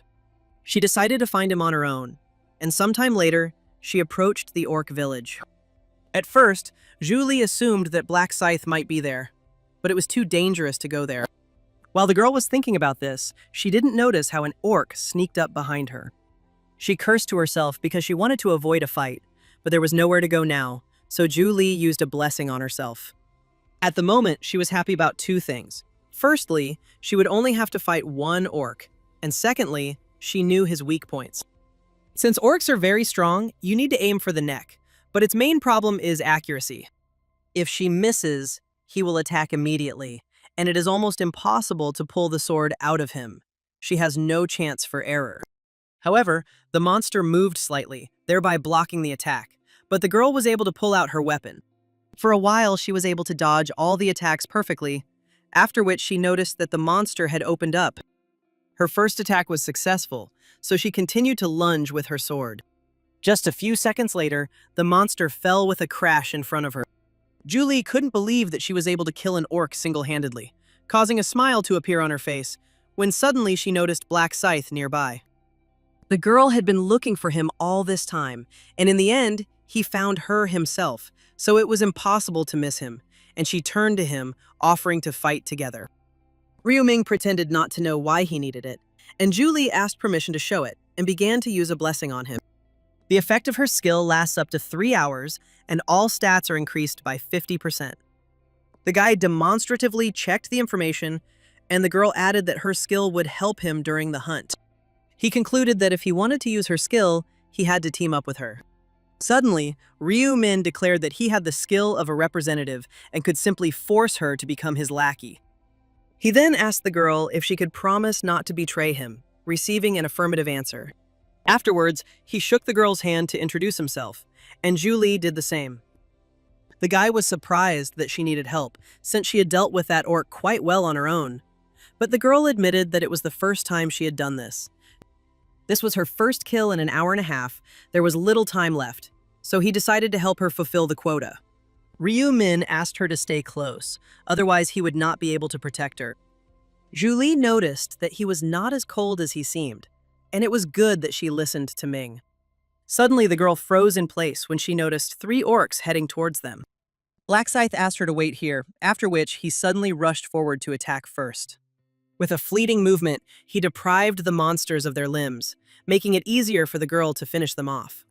As she approached the weakened bodies, she decided to be careful, just in case. It turned out to be too easy, although she thought it would be risky, and killing orcs turned out to be so simple. From that moment on, she was very glad that she was now in the same squad with Black Scythe. It was simply incredible that he was at such a high level, and she couldn't even imagine that hunting could be so easy. She killed 52 orcs in half an hour, which may be fast compared to other players, but not for Black Scythe. The hunt would take too long if they just wandered around aimlessly, but if they attacked the village, Julie might get hurt. No matter how strong he was, if they were surrounded, it would be difficult for him to protect her. So he needed to find an orc shaman and reduce her target from 3 hours to an hour. The girl didn't know how they would do it, but the guy explained that it was possible with the help of an orc shaman. Orc shaman is a monster that summons orcs. If he summons them, they will be able to reduce the time it takes to find them. They will not kill the shaman himself and will leave him alive while he calls on the others. The girl became curious about how he knew about the shaman, and Ryu Min explained that he had crossed paths with him before he met her. He also added that Julie need not worry, as he would be able to repel any attack. The girl didn't think that he would agree to help someone so easily, but before judging a person, you need to get to know him personally. A little later, they reached the village, and it might seem like it would be easy to clear it out, but in fact, there was a crowd of summoned orcs there. This is a trap created by the shaman to lure the players, just like last time. If you go deeper into the village, you can find a pile of player corpses, which the shaman hid because they were quite intelligent creatures. However, they are too cowardly to fight fairly, so all these houses are decorations that are supposed to create an illusion for the players. The shaman is inside the house and has set a trap for the players. When the players step on the trap, the shaman summons orcs. He can summon 10 to 20 monsters. If they surround him, the fight will be difficult. But this does not mean that there is no way out. After this, the guy leaned towards the girl and began to whisper his plan. Ryu Min asked her not to worry as he had checked everything, so the girl asked him to entrust it to her. After all, it's not necessary to do this together. She herself understands that she's simply living on everything ready-made, but she can cope with this. Black Scythe calmly stated that he would wait outside, while Julie headed inside the house. At first she didn't notice anything strange, but then she suddenly discovered a red carpet underneath her. It was the trap that Black Scythe had spoken of.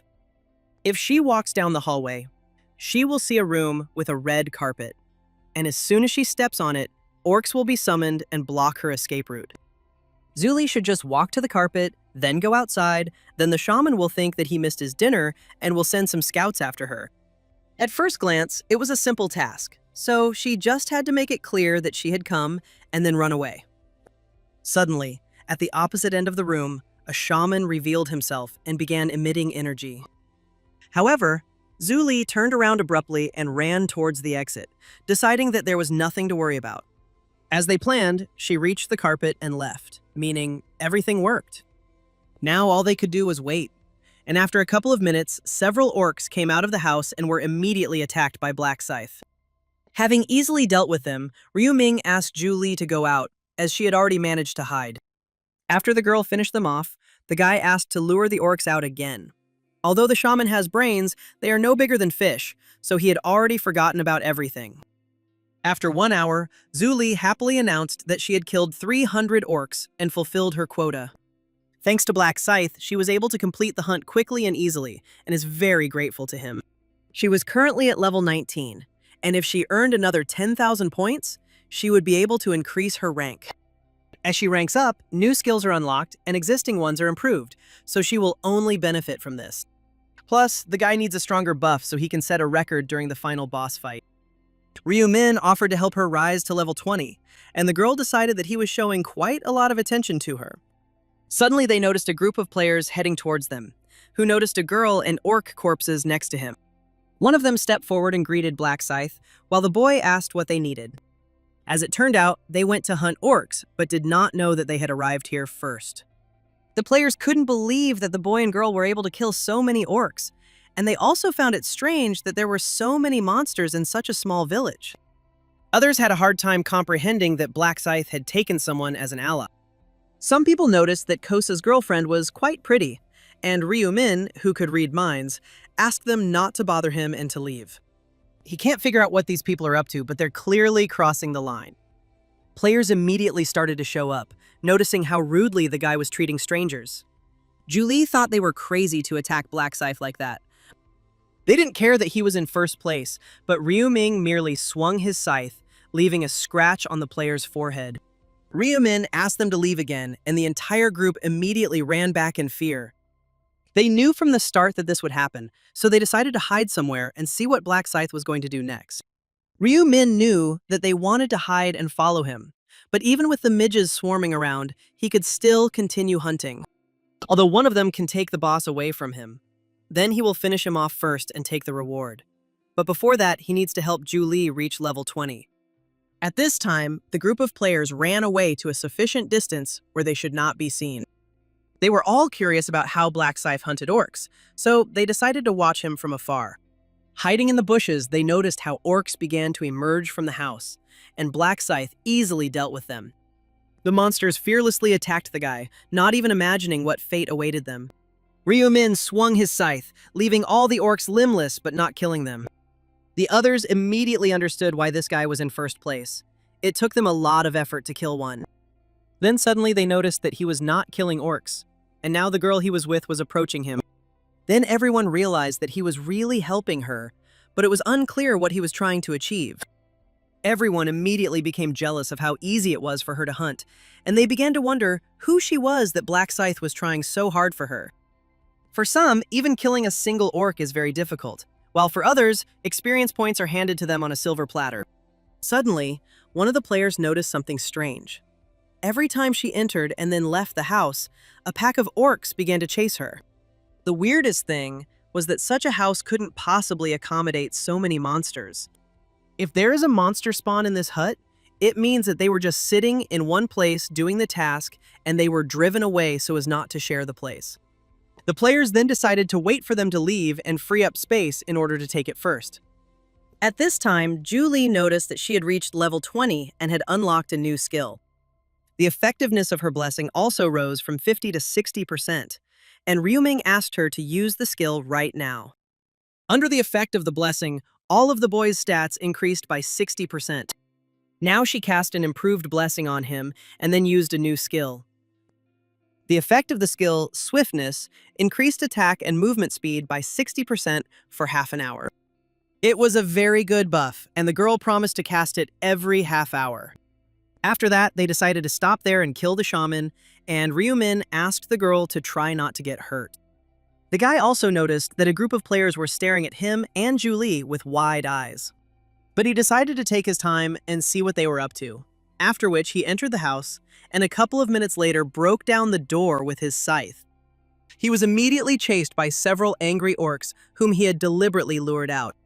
Zuli didn't understand why Black Scythe was running away, and the other players thought it was nonsense, since he was the strongest player. At that very moment, everyone noticed an orc who came out of the house and was noticeably different from the others. The shaman summoned several more monsters, who immediately blocked the guy's path. The players were shocked to notice that the shaman had a larger build than the other orcs.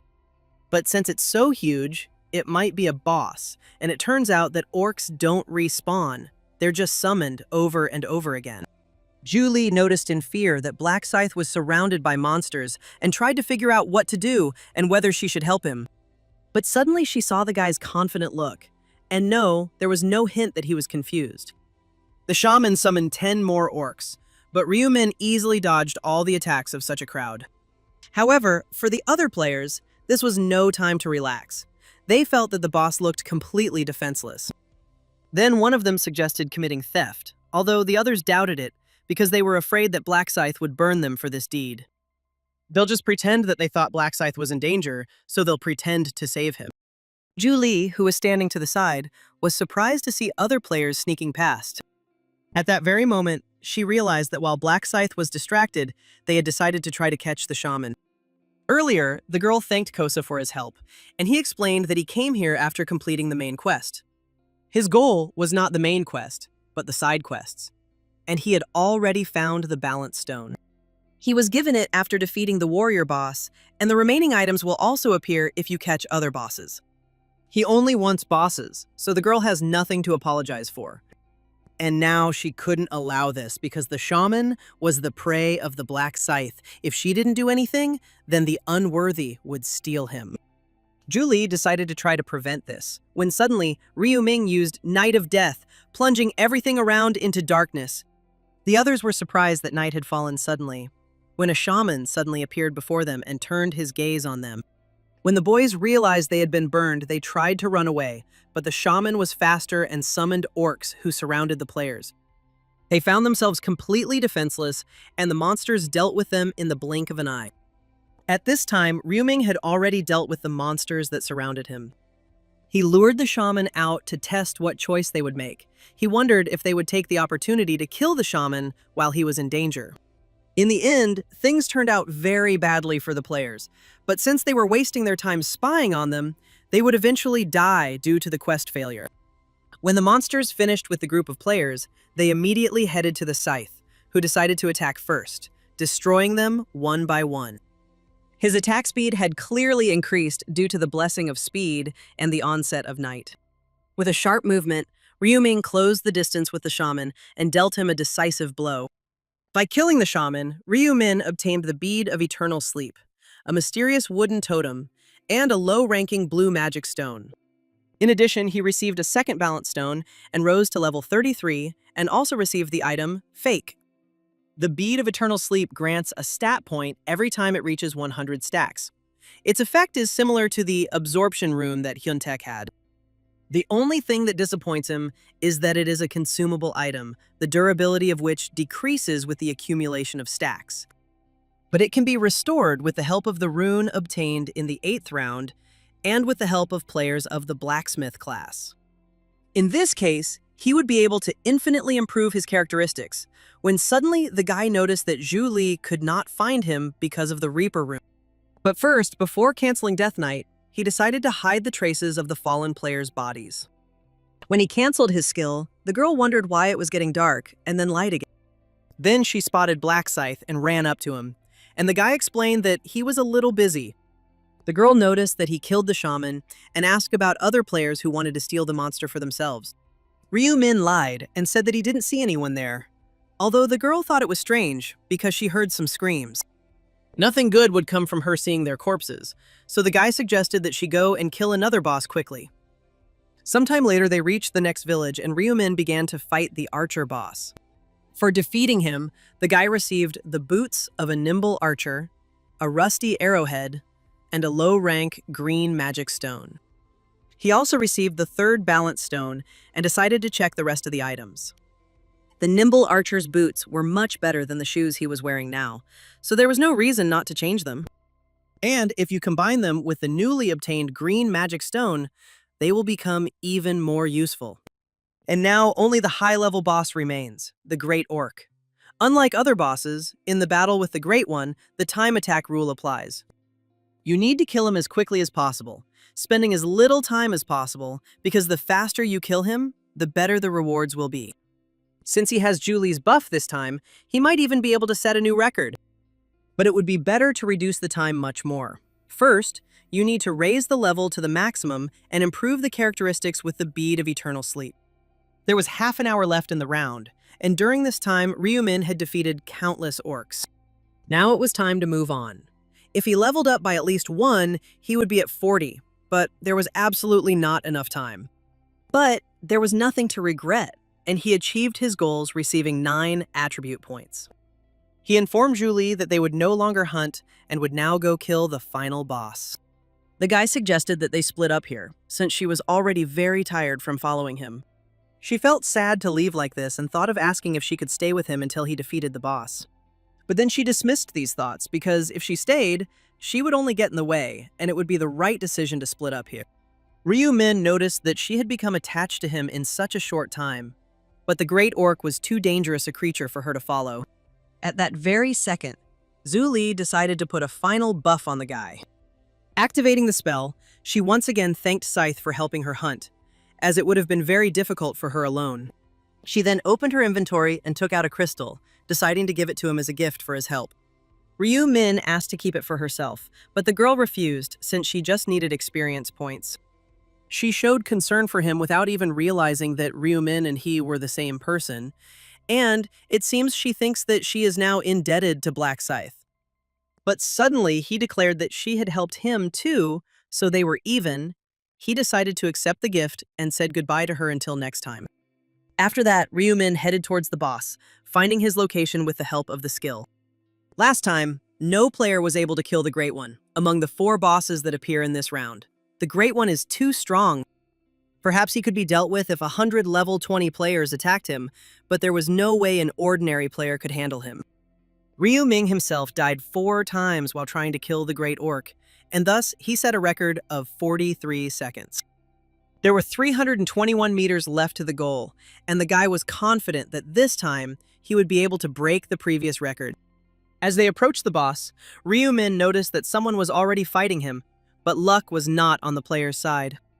The frightened boys watched as the monster dealt with their comrade and did not understand how this was even possible. A little earlier, they had discussed the idea of joining forces to hunt together.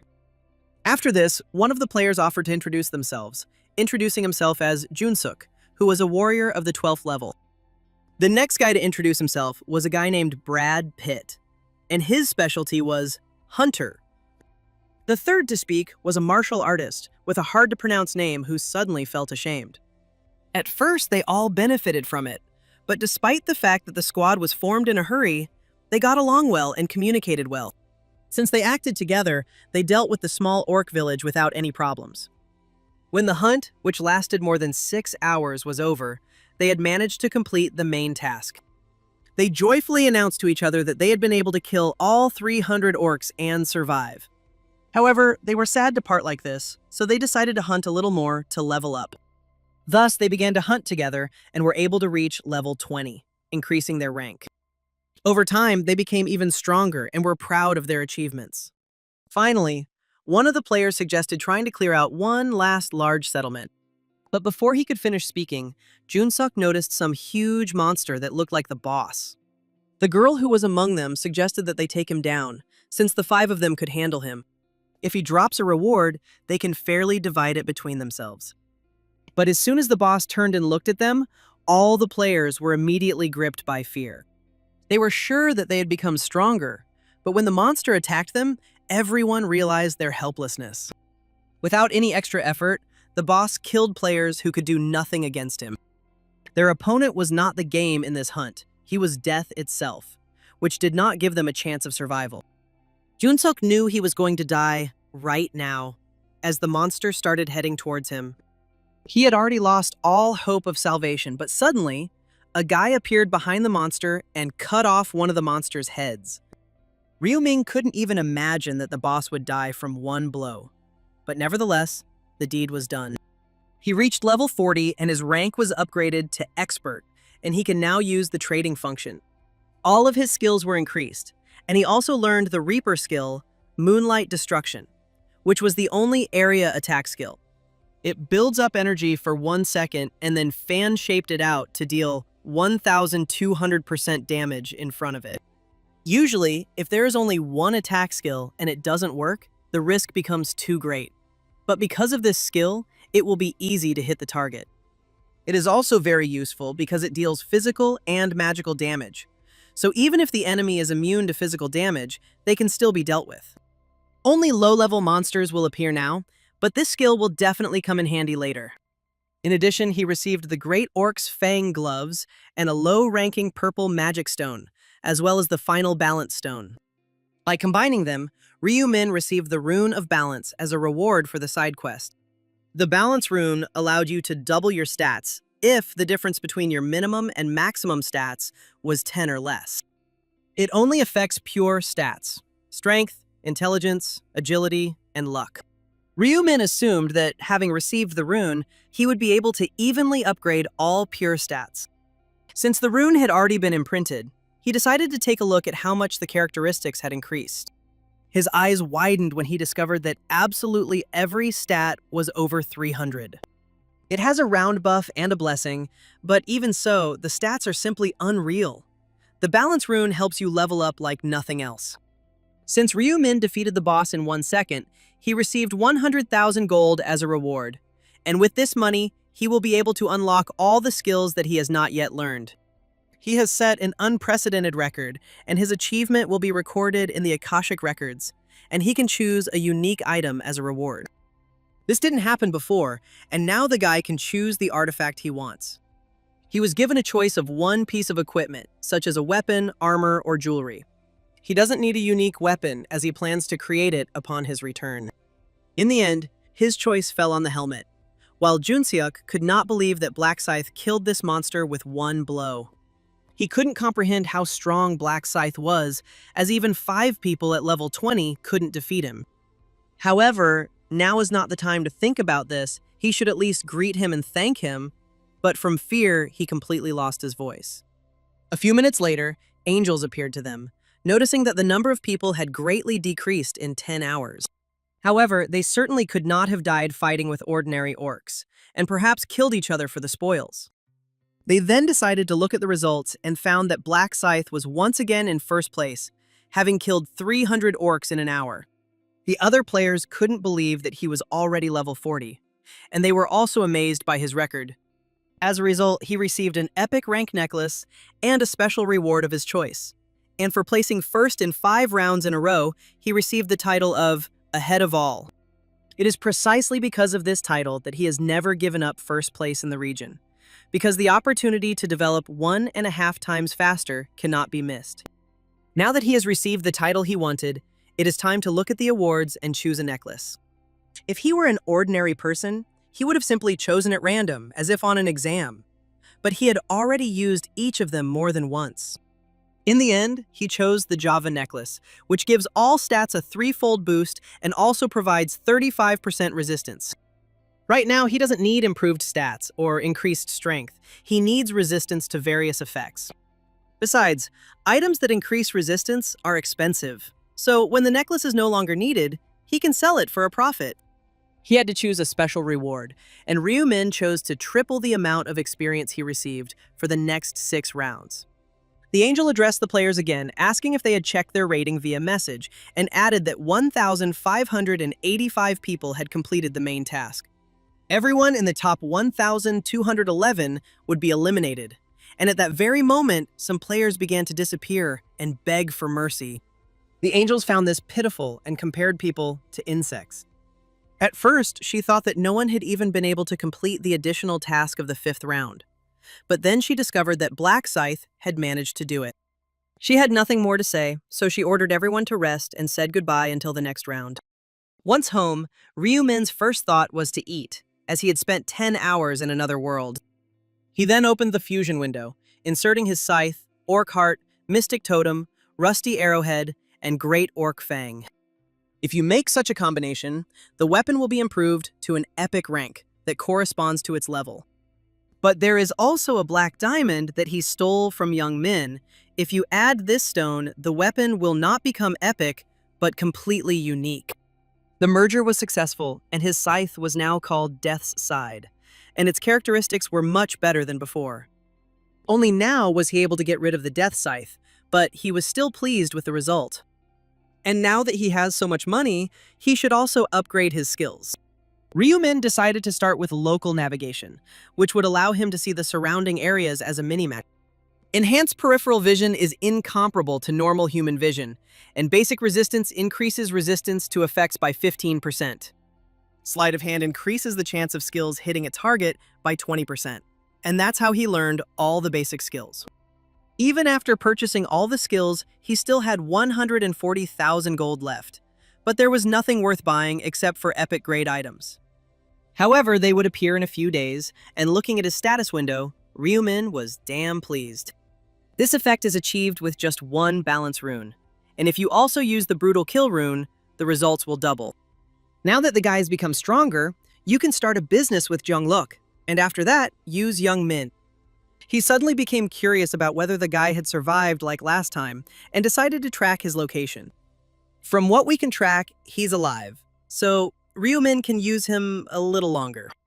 But even this has a limit, so he will use it one last time in real life and then get rid of it.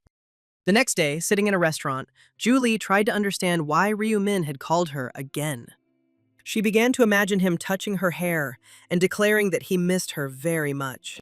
The girl immediately began shaking her head, ordering herself to calm down and come to her senses. At that very moment, Ryuming entered the cafe, noticing that Julie was already there. She nervously asked him what he would order, stating that she was paying today, and the guy had asked for a double iced Americano. After waiting for their order, they decided to continue the conversation and discuss what successes they had managed to achieve in this round. Afterwards, Ryumin asked how her 5th round went and whether she had met Black Scythe.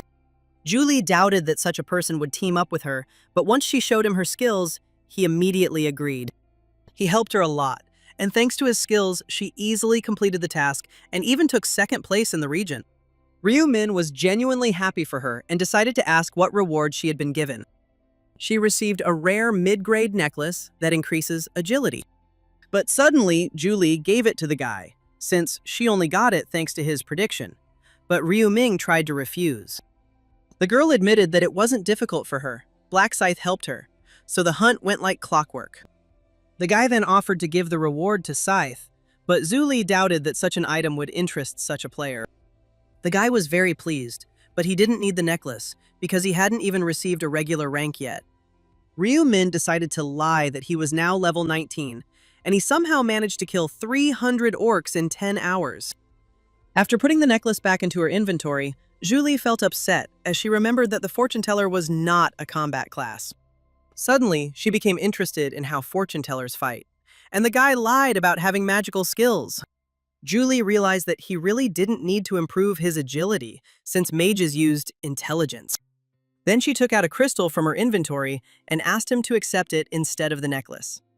This time, the guy accepted the gift, and the girl immediately became embarrassed, nervously saying that he often helped her, but she could not just accept help.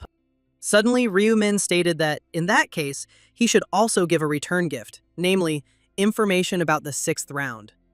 The girl would be very grateful for this, so Ryumin began to tell her the details. She didn't expect to have to team up with Black Scythe again, though he was unlikely to refuse, as she had already proven herself a valuable ally. Julie visibly thought about this proposal, which slightly puzzled the guy. The girl admitted that Black Scythe was very nice to her. He was attentive and not so scary, although a little arrogant. She also noticed that he had a boosted sense of insight, because it felt like he could read the thoughts of those around him. However, all this is thanks to the mind-reading rune, and he is not perfect at all, since he lost 99 times. Ryumin felt disappointed when he learned that the final round required a team of 5. In any case, there is no more room for error, and they are obliged to reach the final no matter what, along with Julie and the priestess from America. Noticing the guy's expression, Julie guessed that he was worried about the next round. The girl felt helpless because she was always the one who only received help, but was unable to help in any way. However, she had already helped him a lot, and thanks to her, he was able to kill the high orc in a second. Ryumin asked her not to worry, because he was sure that they would meet in that world someday. Hearing the words of encouragement, Julie beamed and suggested holding on until then. Suddenly, the guy became curious about how she would react when she found out that he was the Black Scythe. That was what he should be worried about. A little later, Ryuming visited the Heavenly Demon Company, as he was its main shareholder. Young Locke met him personally and asked the manager to bring them each a cup of chamomile tea. The man asked if the prophet had arrived comfortably, and the boy thanked his driver for the smooth ride. Gyeonlok was glad to hear this, and asked him to let him know immediately if he didn't like something, and he would immediately take all necessary measures. The boy laughed to himself, thinking that Gyeonlok, who killed criminals every week, would take the necessary measure. The man wanted to offer the guy lunch, but he refused, because there was something more important. Gyeonlok immediately realized that the guy had come here to share information about the next round. Ryumin noticed that he was impatient, but he answered in the affirmative. But in return, he wanted them to hold an emergency shareholders meeting. Now is the time to talk business, change direction, and even change the name. Specifically, Ryumin wants him to support his proposal during the meeting. That is, no senseless objections. It means that he needs to convince the other shareholders to make the right decision. Judging by what the guy saw in the future, they won't be very happy. The man's face showed that he was dying of curiosity, although he had already said that a sharp change in activity would lead to success. So the plan he's going to propose is to create an open social marketplace exclusively for players. In other words, he's going to make an online store. The only difference is that it will be open only to players. There you can sell and buy goods for cash. They can allow players to decide for themselves whether to sell or exchange items. Gyeonlok understood the exchange, but he didn't know if the players needed real money. At the moment, they don't have any more suitable methods, but others may appear later. Ryuming was able to look into the future and saw that people above level 40 were trading gold instead of cash. They gained this opportunity upon reaching level 40. This opportunity allows players to trade with each other using gold. And they, as an intermediary site, simply have to create a system that will help them safely make transactions using gold. This way, players will be able to receive either gold or cash as payment. An online store for players sounded pretty good. They have the advantage of being innovative, since no one has done something like this before. They have now reached the 5th round, and the players have already accumulated enough items. Items dropped by monsters cannot be sold in the store, and many people wonder what to do with them. Most players have been given the ability to combine items, so everyone will be trying to create different combinations. But they will create an online store where you can easily buy these items, and crowds of people will flock there. As the prophet said, if they can build the system correctly, they can achieve incredible success. Gyeonlok decided that it would be a good idea to create an app that would be easy for players to use, as well as an auction system. He liked the guy's business idea because he is a prophet and can guarantee a good result, so he cannot refuse. They monopolize the purchase of materials to create combinations whose use is still unknown. This way, it will be possible to create not only items of unique and legendary rank, but also divine ones. They had already decided that the new area of activity would be an online store, but the question of the company name remained. Now, it doesn't matter what the man's ideas were, because they can only follow the will of the prophet, especially since he is their main shareholder. Ryumin stated that since it was going to be a site for players, a great name would be Player Place. To simplify matters, the name could be shortened to the first 2 letters, but the question remained as to how long it would take to create this system. If things go quickly, it will take about a month, which will be after the 6th round, so now Ryumin decided to tell them about it. After hearing this, Gyeonlok realized that they needed to cooperate already in the 6th round. He was glad that he had managed to lure the prophet to his side. Thanks to him, everything was going smoothly, both in the real world and in the virtual one. They decided to continue working on the idea they discussed today and will hold an extraordinary meeting soon. The man also asked the boy to come personally and give an explanation on this issue at the meeting. After this, Gyeonlok asked Sungchul to take the prophet home and then visit the actor to give him the information. A few days later, Ryumin remembered that epic items were supposed to appear in the store today. Upon opening the shop, the boy discovered that today's items contained the Wanderer's Rags. This was an epic item that increased attack and movement speed by 30%. This armor has poor defense, but it increases attack and movement speed, and epic items for 20,000 gold are not often found. The era when players were dependent on the store is gone, because now they will be able to buy everything they need from their store. Then the blueprints will sell at a high price because if a player has a blueprint, he can avoid wasting time combining different items randomly. This will obviously be very popular, as items can be resold to other people and the store will be overflowing with users. But until then, the guy will have to come to an extraordinary meeting with the shareholders. The next day, people were already gathering in the company and receiving documents, taking their places along the way. In the end, the shareholders' meeting went smoothly, as Ryumin expected. There were some dissatisfied people, but since he answered everyone's questions, they began to calm down. Together with Gion Lok, they managed to convince shareholders of an idea that would definitely bring them success. After the meeting, Gion Lok praised the prophet, noting that his voice did not even waver during his speech. Now they will take on the creation of the website and the system, so the guy can not worry about anything and focus on the 6th round. It was obvious that Gion Lok was worried that he would no longer be able to use his prophecies if he died. Here, his business for today was finished, so he decided to have lunch, but he still had to take advantage of young Min. Later in the evening, the meeting, which takes place every Sunday, began. One of the players sadly announced that they had lost contact between the two players, and since they had not reconnected, they had died in the 5th round. The girl thought the atmosphere was somehow gloomy. It turned out that people had died, but it was strange. She didn't understand why he was so sad if they only ever communicated via video call, but suddenly she realized that he was just pretending in front of the chairman. The chairman who founded the cafe is a very influential person, and naturally, the guy tries to please him.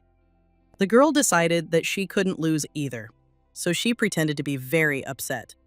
Noticing her reaction, the men immediately asked her not to cry, because they themselves could not hold back their tears.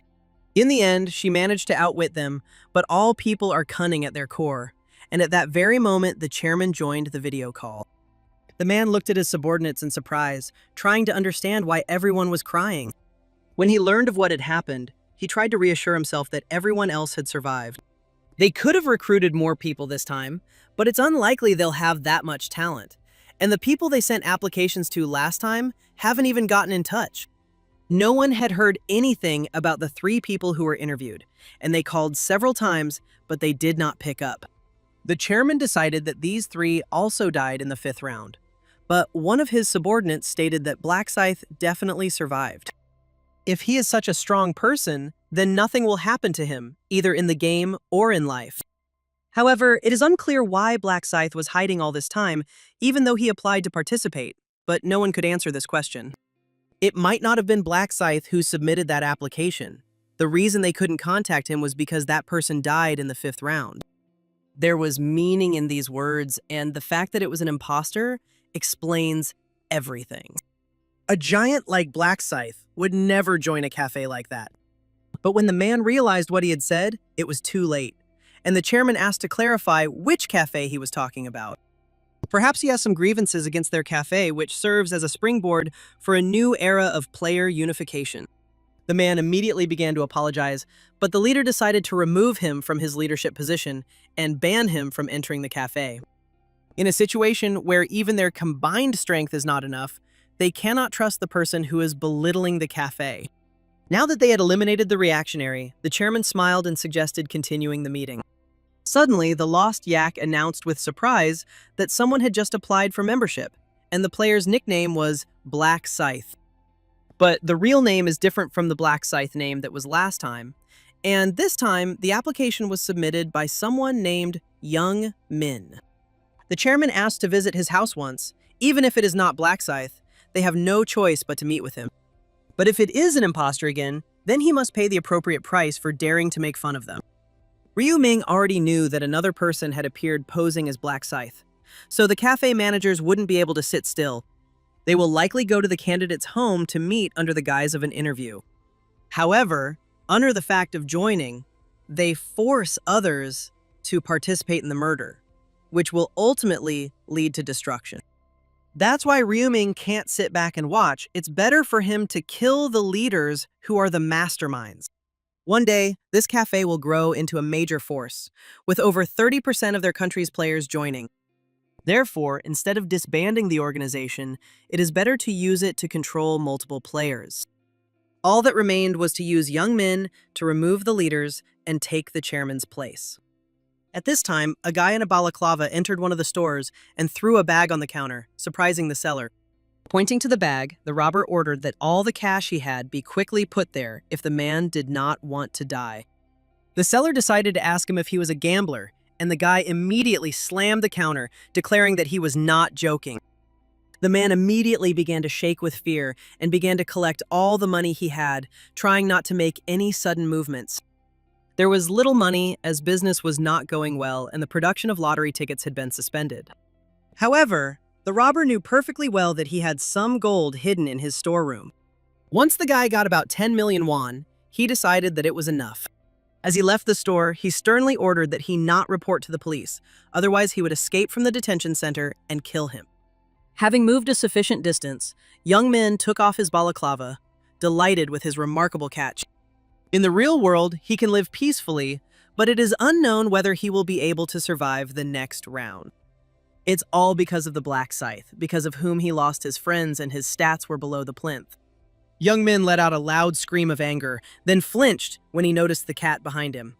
He mentally promised that if he ever saw Black Scythe in real life, he would immediately cut him up into organs. When Young Min got to his house, he found a strange man standing near his door who asked him his name. Judging by the guy's reaction, it really was him, and Young Min decided that this man was from the police. The man clarified that his name was Lost Yak, and that he was in charge of recruiting at the cafe. He added that the boy had submitted an application to join their ranks that morning. Young Min didn't understand what they were talking about, and the man was surprised that it wasn't Black Scythe in front of him.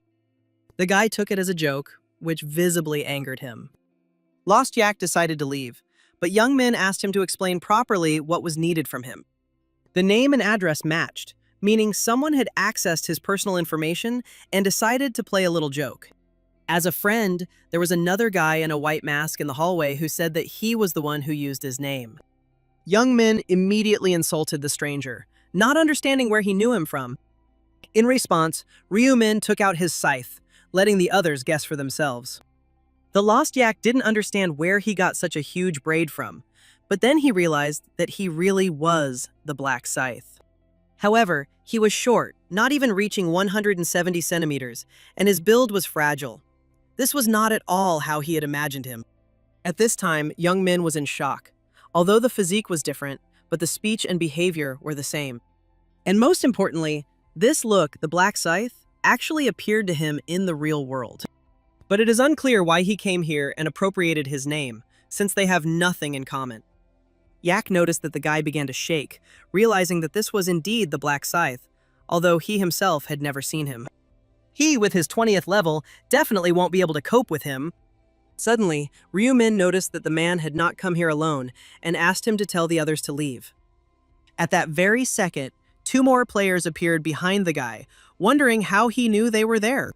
Instead of answering, Ryu Ming held out his scythe in front of him, ordering them not to come closer unless they wanted to die. One of the players thought it was just a bluff, but the other stopped him, deciding to find out if it was really Black Scythe in front of him. He heard that his main weapon is a scythe, but he has never seen it in person, but he can't believe it, judging by the scythe alone. With irritation in his voice, Ryu Min admitted that he was the Black Scythe. The object the player was looking at was telling the truth, and the truth rune determined this. He explained to his comrades that the guy was telling the truth, thereby stunning them. The player who had been rude to the scythe decided to apologize for his mistake, but then assumed that Ryu Min had not heard anything. He tried to greet the guy, but Black Scythe suggested that he forget about the greeting. Realizing that he had heard everything, the player tried to sincerely apologize for the disrespect. However, there was no need for apologies here because he wanted to check whether he really was the Black Scythe. Another player stated that he didn't need to show off his skills since they were already convinced of everything. They tried to explain that they had the rune of truth, but Ryu Min decided that if they repelled the attack, he would pretend that nothing had happened. The rude player immediately became frightened and admitted that he had only looked at him once. However, it was too late, and Ryu Ming instantly swung his scythe, cutting off the boy's head. No one even had time to notice how he swung his scythe, and now they were all shaking with fear. When asked what he had done, the boy explained that he had proven, with his skills, that he was the Black Scythe.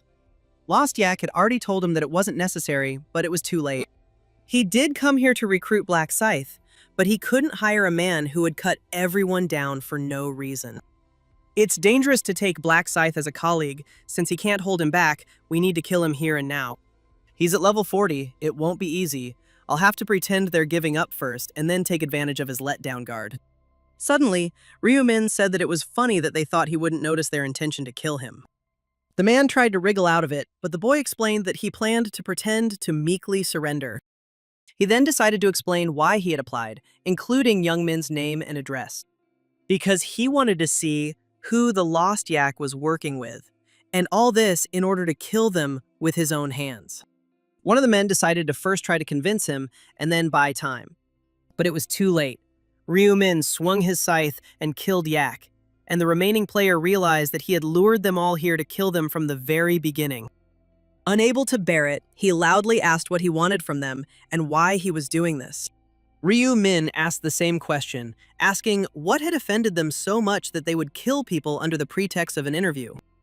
In particular, the interview of mercenaries, they personally come to deal with those who are undergoing one-on-one testing. The man explained that these were not ordinary innocent people, but scum who allowed themselves to insult the player. Ryu Min was surprised that he judged others with all severity, but they treated himself with leniency. Plucking up his courage, the player declared that the guy was annoying him because he knew absolutely nothing about him.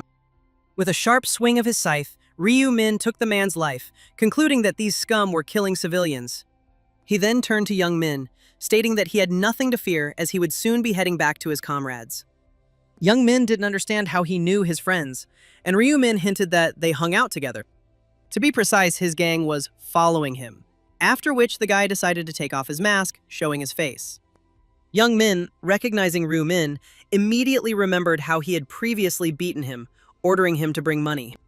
Suddenly, he concluded that Ryu Min and Black Scythe really did look alike, which was hard to believe.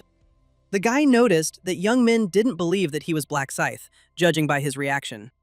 However, Ryu Min wasn't surprised, since he had beaten him up the previous year, and Young Min didn't understand why he had pretended to be a loser back then. However, the guy could not remember when he had pretended. Then, with a sharp movement, he swung his scythe and cut off the guy's hand, because he didn't like to hear that he was a loser from trash like him. And he asked his comrade to be quieter if he didn't want his tongue cut out as well. Then Ryu Min extended his hand, deciding to give him first aid. One hand should have been enough for him, although it didn't matter since he would die soon anyway. With a trembling voice, Young Min wanted to know if he was really the Ryu Min the boy knew before. Ryu Min gave a negative answer, after which he swung his scythe at the frightened Young Min, who immediately began to apologize and beg for mercy. He won't even gain any benefit from his death, so he can use him. Young Min agreed to become his personal errand boy and do whatever he asked. Ryu Min pretended to think about it, then abruptly refused, frightening his interlocutor. The guy was sure that Young Min still wanted to stick a knife in his back, and while carrying out his orders, he would constantly wait for a chance to kill him. The shaking guy began to deny everything, although he mentally did not understand how he found out about it. At that very moment, Ryu Min concluded that a dog that could bite its owner should not be kept near him, and that was the end of his value. He tried to beg for mercy one last time, but it was too late, and his head was separated from his body. Ryu Min had already given him a chance last time, back when he didn't have the rune. He was deceived by the boy's vile language in his attempts to save him. In the end, of course, he betrayed him. Then he was just prey who was hunted long and hard. And now this painful friendship came to an end. This was the first and last time anyone saw him without a mask. After that, the guy decided to clean up and use the skill to remove all traces. Later in the evening, Year of the Lamb joined the cafe chat and greeted the chairman. She noticed that the interview with Black Scythe had ended, but the rest of the leadership had been killed. The man added sadly that as soon as the interview ended, everyone was killed. At first, the girl didn't understand who could have done such a thing, but then she realized that the Black Scythe was hunting for members of their cafe. It also dawned on her that the previous dead players had also been killed by him. Trying to understand the reason, the chairman suggested that the cold-blooded killer did not need her, or it was because they had expanded their influence. There will always be people trying to take a piece of your pie, and he did it because of jealousy or envy. If this is true, then Black Scythe must be killed. But this undertaking must be approached with great caution. It turns out that his application to join the cafe was an attempt to lure the management. It was so looking forward to the day when it would meet him, but he turned out to be a psychopath hostile to them. Perhaps their heads would have already flown off their shoulders because of the Black Scythe, and now this guy is their enemy. They absolutely had to find him and avenge their colleagues, but the girl became curious about what if it wasn't Black Scythe, but someone else? The chairman stated that they had a witness, after which he asked Lost Yak to explain everything to the girl. After they had heard everything, the chairman decided to let everyone go until the next meeting. As soon as the guy left the conference, he was glad that they didn't notice anything. After this, Ryumin took off his helmet and returned to his true form, while thinking that he should have gone to acting school. For winning the timed boss fight in the 5th round, he chose the Assassin's Mask as a reward.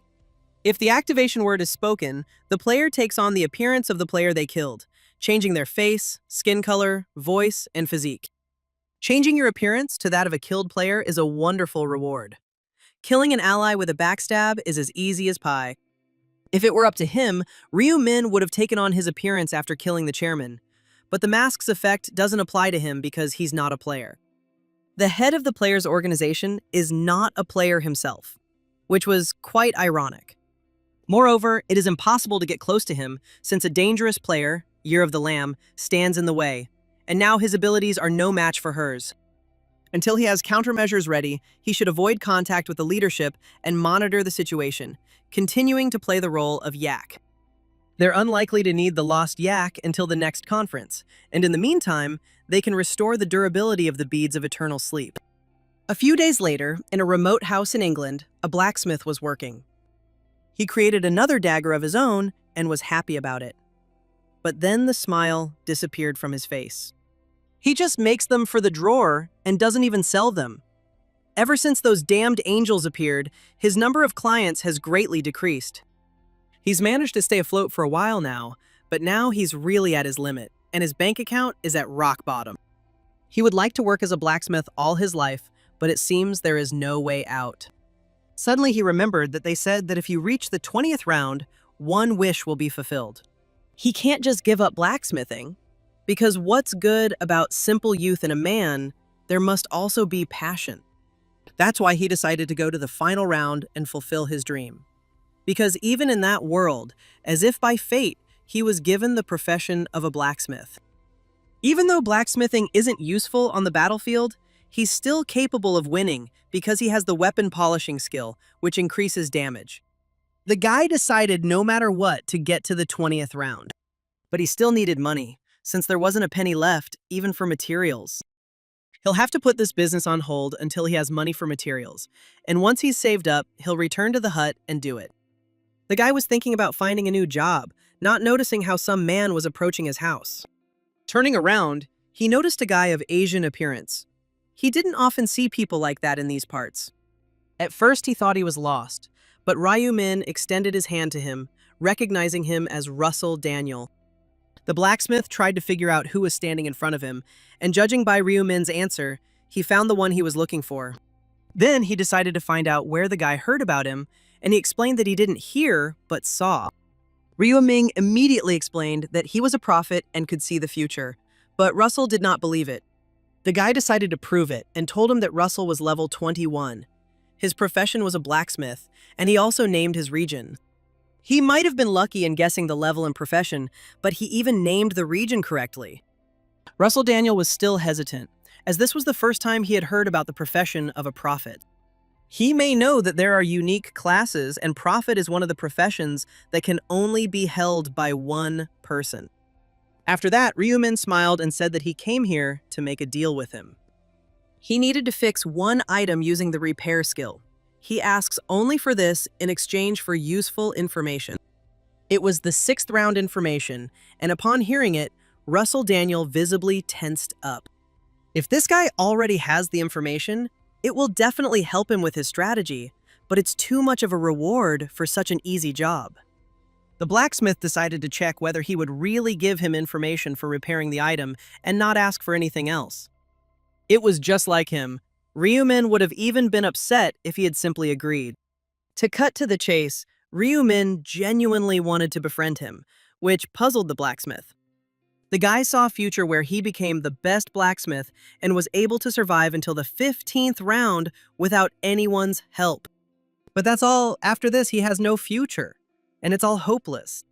However, Ryu Min will be able to help him if they cooperate.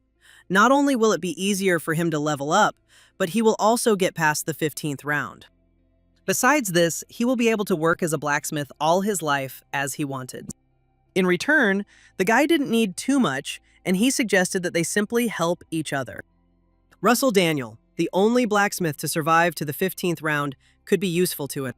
Now he was thinking hard about the offer, so the guy decided to help him make his choice. Ryu-min stated that he would give him information about the next round if Russell repaired his items several times and used his skills. He doesn't ask for more, especially since this way he can become stronger with the help of the advantages that he is about to lose. The blacksmith didn't know whether he should trust him, but he didn't sense any lies in the boy's words. Russell was very grateful for such a high rating, but he was not yet sure, so he decided to think about it and give an answer after the end of the 6th round.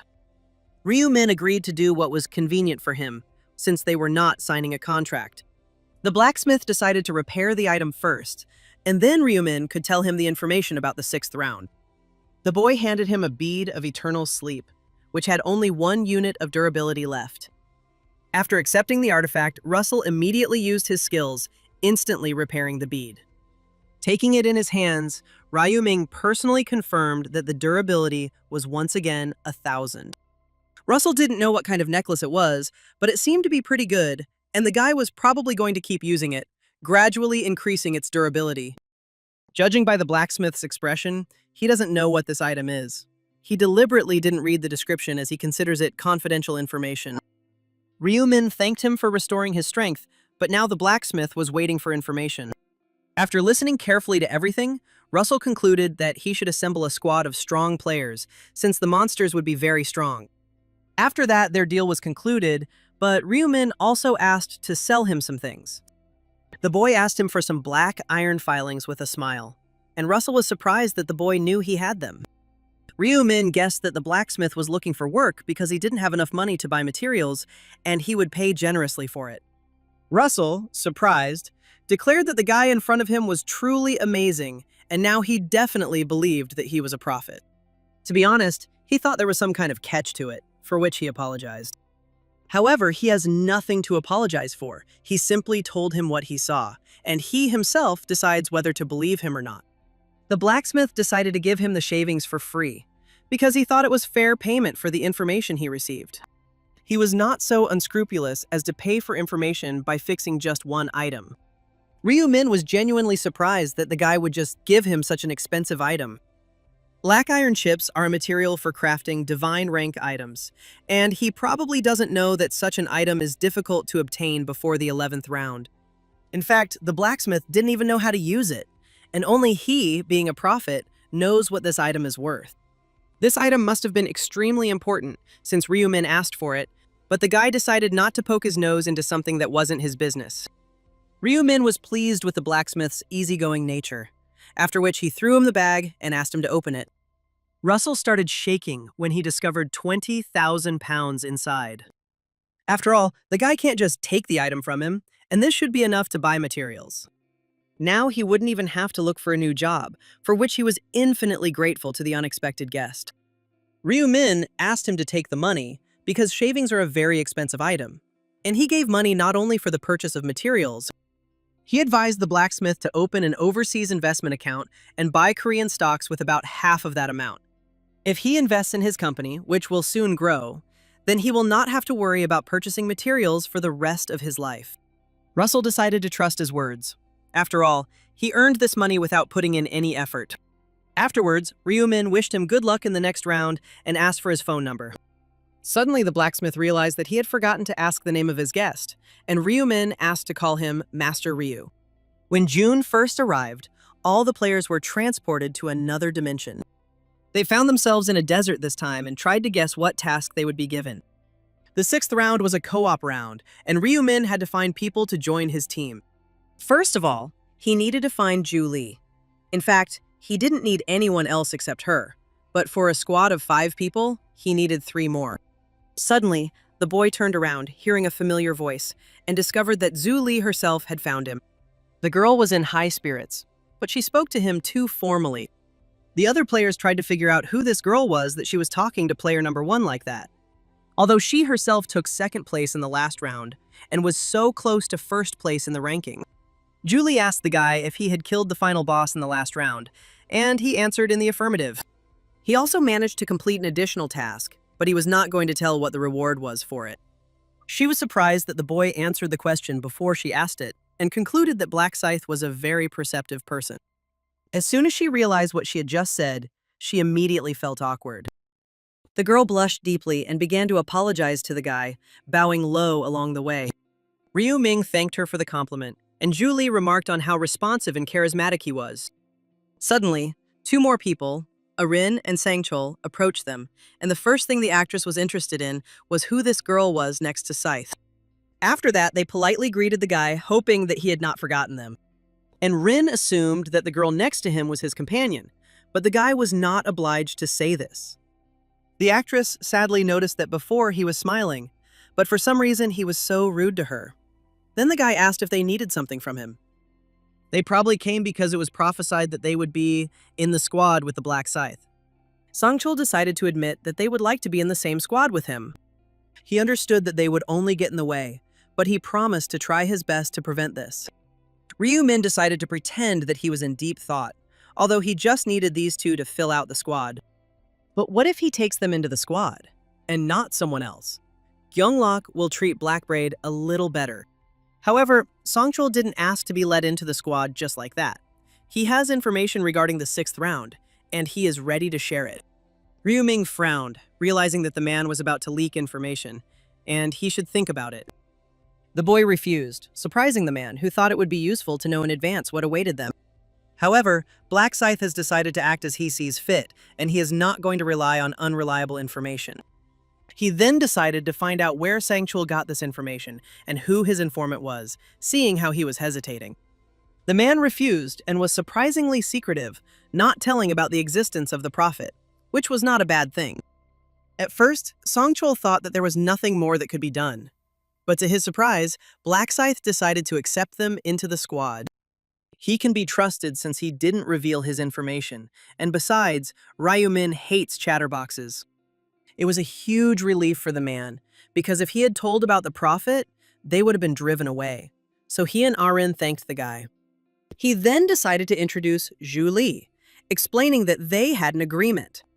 After this, the girls shook hands and introduced themselves. Zhu Li assumed that it was the same actress in front of her, to which she heard words of confirmation. Having turned on fan mode, the girl also shouted that she watched all her films with her father. At this time, Sangchul decided to clarify whether the guy really didn't want to know information about the 6th round. However, he doesn't need her, and he asked her not to even think about telling him. He doesn't want to hear chatter later about how he helped him. The man wanted to pay him back with information, but if something went wrong, he would warn him. Sangchul then decided to ask Julie about her specialization, and the girl explained that she had the ability to apply buff. Later, she agreed to demonstrate it to them, and Arin stated that she was also something of a buffer. She can summon a fairy that gives a shield, and a little later, she will show it to them too. Suddenly, Sangchul decided to introduce himself to the girl, albeit a little late. Earlier, she had thought that they were already acquainted with Black Scythe, and the man confirmed that he had somehow saved both of their lives. Julie realized that he was also saving people in danger, and she knew that her eyes had not deceived her. At that very moment, an angel appeared above the players and greeted them, clarifying that 1,010 people were participating in this round. After that, she decided to get straight to the point, and the players noticed that their main task was to kill one boss in 6 hours. However, they won't have to defeat the boss alone, as they wouldn't be able to completely kill him that way anyway. Several people must fight him, and the angel has already prepared something for this. It was a squad system that allowed people to cooperate with each other and form groups. A squad is considered formed only if it has 5 people, and the fact that allies cannot stab each other in the back is also taken into account. Within a squad, gold from killing monsters will be distributed equally, regardless of which squad member killed it. But this would only spread within a radius of 100 meters. However, the question arose of how they would divide the objects. For example, if one person did 70% of the work and another did 30%, the probability of receiving the item would be equal to the percentage. However, even if the contribution was small, there is still a chance to receive the item. In addition, the system measures the contribution taking into account all circumstances. If the damage was high, then the contribution will also be high. But this depends not only on the damage, the contribution of buffers will also be taken into account. Players have noticed that people who apply buffs have had the most luck. This allows even people with non-combat professions to make a significant contribution. They should also know that if they kill a monster while not in a squad, this kill will not be counted. Once they have formed a squad and killed the boss, they can immediately go through the round with the entire squad. And now, the 101st boss has already been released.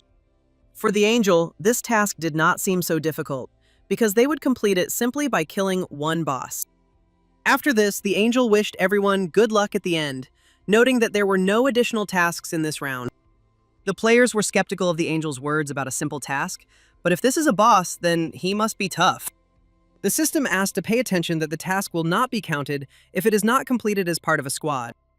There were 6 hours left until the end of the round, and now everyone could form squads of 5 people. It's good that Sangchul listened to the prophecy in advance and joined the Black Scythe. The man suggested that they join forces, but Ryu Min reminded them that they would have to find another person for the squad.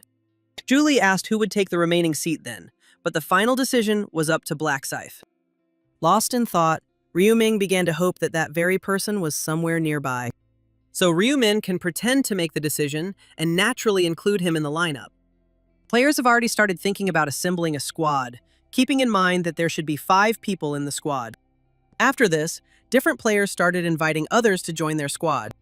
However, absolutely everyone was thinking about joining the squad with the Black Scythe. One of the brave men went forward and greeted the guy, asking permission to join him. Ryu Ming immediately refused and asked him to leave. He didn't even pretend to think about the proposal and sent it straight away. If the guy were like before, he would have accepted anyone just to fill out the squad. But this time, he must take those with whom he can grow. This time, everything was just as chaotic as last time. And after that, Ryu Ming began to refuse everyone who approached him. The players looked noticeably dissatisfied, as they saw nothing difficult in accepting them. They also noticed 3 people who were standing next to the Black Scythe. They were doing well, since they had already practically survived. Sangchul watched the guy carefully and wondered who he wanted to take as the 5th. He would like to see the CEO take over the position and would recommend him. Julie thought that if Ryu Ming were here, she would ask him to take the remaining place. Suddenly, Yunho approached them and greeted Black Scythe with a smile. The guy was genuinely happy to see him there, as he thought he was out in the 5th round. But it turns out, he underestimated him. Black Scythe inspired him so much back then that he was even able to quickly complete the hunt. That's why he decided to thank the guy, because thanks to him, his friend remained safe and sound. At that very moment, the wounded boy stepped forward and bowed to Kosa, thanking him for his treatment. In this state, he was able to kill 300 orcs, and all thanks to him. However, they did not approach him because of the detachment, since they had already completed its formation. Ryu Ming knew that they had already formed a squad because each of them had a glowing golden chain on their wrist, confirming their unity. In fact, Youngho was glad to see him again and wanted to make him an offer. The guy suggested creating an alliance between their squads. They don't need experience or items, and if a boss appears, they are ready to give it up to Scythe. They just want to help him, so there is nothing to worry about. But suddenly, Ryu Min refused. It's not that they will get in the way, he just doesn't like large crowds of people. However, if they needed help, he would ask them for it, which made Yunho happy. Then they decided to take their leave and asked to be sure to let me know when they needed help. Sangchul reminded the leader that it was time to make a decision about who should take the remaining seat. But Ryu Min had already made his decision, and then pointed to the hooded guy standing nearby.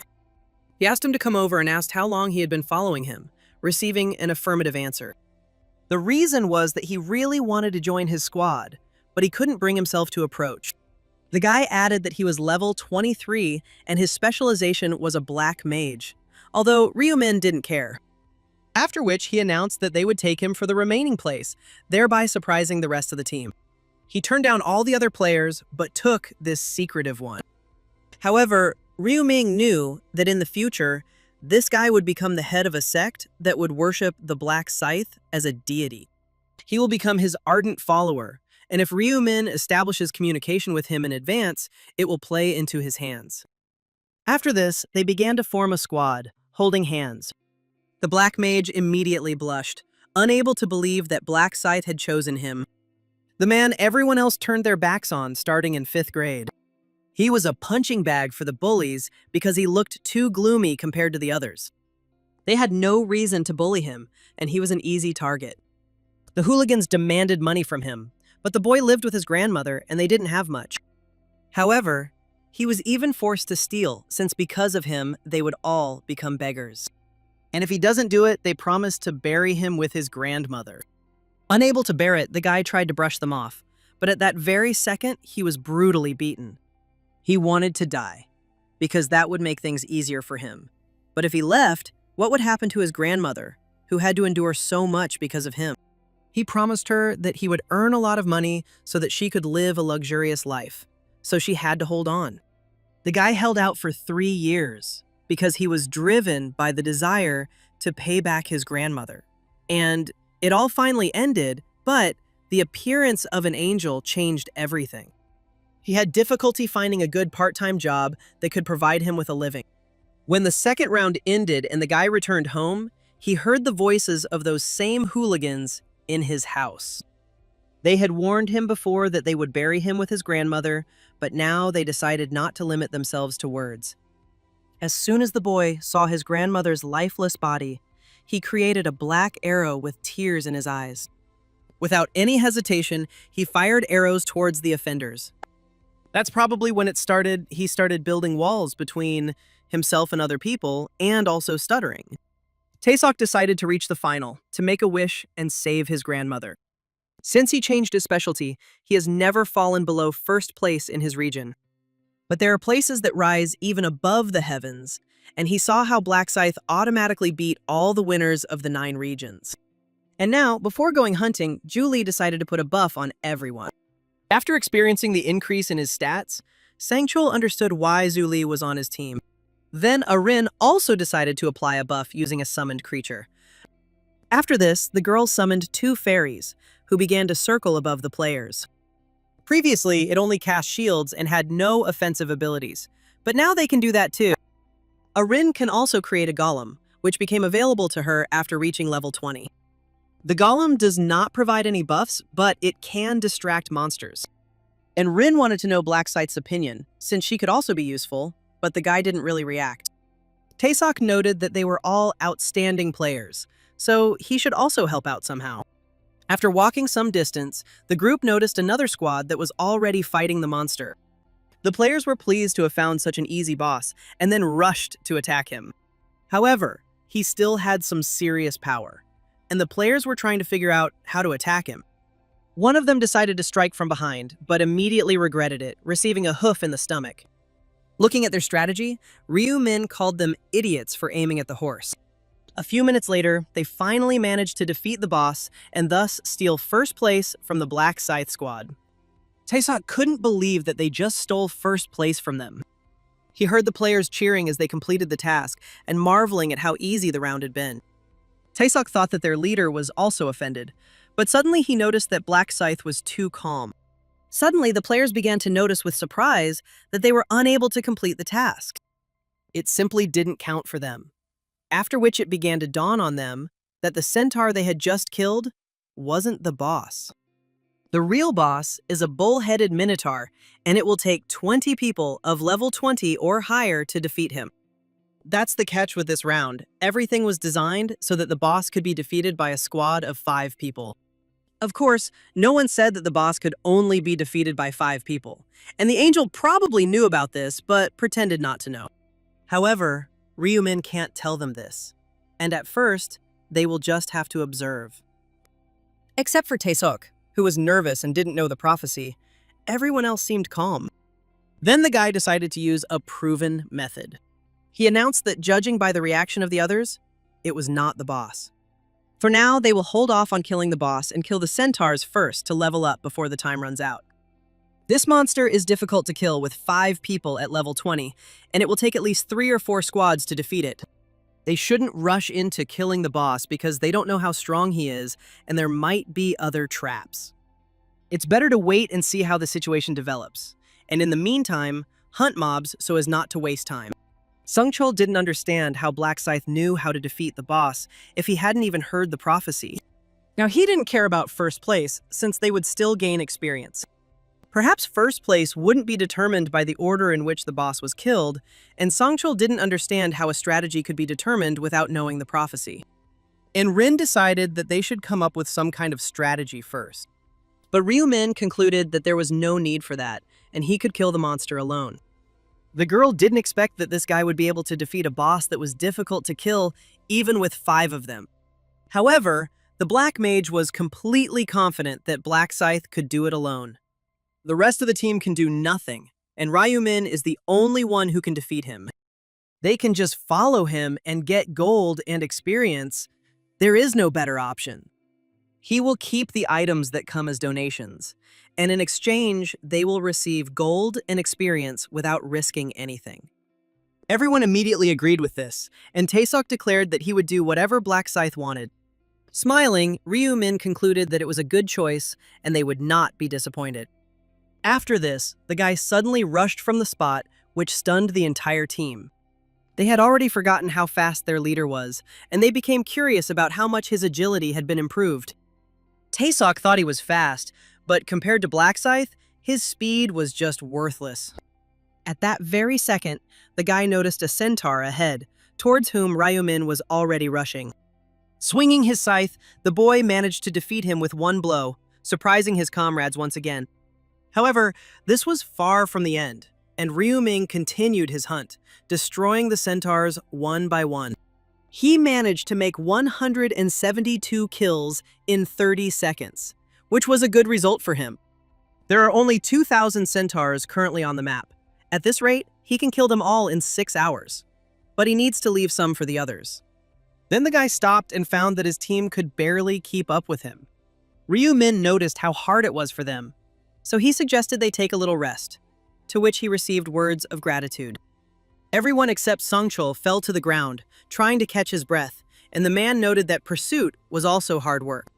They thought a 100-meter radius was not much, but in the end, it was quite difficult. Ju Li noticed how wonderful Black Scythe was and how fast he hunted. She couldn't help but enjoy the experience she was gaining just by following him. Taesok added that Kosa worked much harder than them, but from the outside it looked like they were working tirelessly. Suddenly, the whole team discovered that a group of people was heading towards them. One of them stepped forward and greeted Black Scythe, adding that they were lucky to meet him.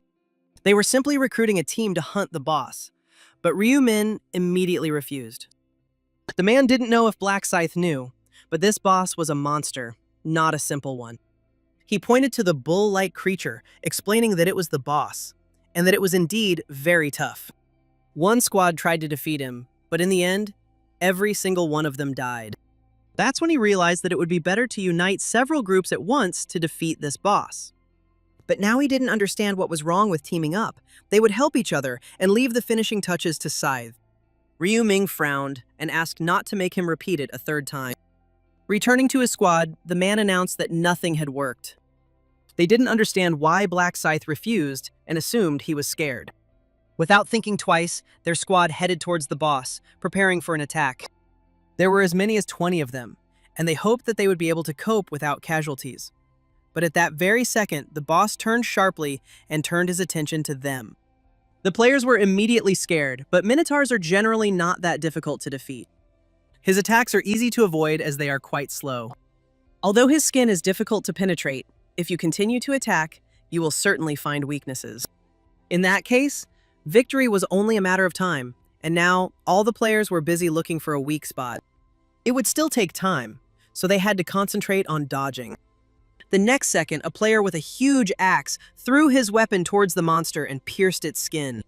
Noticing the wound, everyone immediately rushed towards him in a crowd and continued to inflict injuries. But suddenly, the Minotaur grabbed one player and clenched his fist tightly, giving the poor guy no chance of survival. Without thinking twice, the mages entered the battle, sending fireballs at the monster, causing the boss to howl in pain. After a few seconds of suffering, he collapsed to the ground, and the players were glad they had made it. The task window immediately showed that they had passed the test, and they were immediately surrounded by a golden barrier. However, only one squad was lucky, and the rest will have to kill him again. Those who passed the test had to wait until the time ran out, but they felt like they had missed something. The man who approached the black scythe for the first time decided to try his luck again. But as soon as I saw the guy's expression, I realized that I didn't even need to ask. Ryu Min praised his team, as they would have wasted their time if they had attacked the previous boss. Now it was time for them to move out again, and the guy asked them to keep up with him.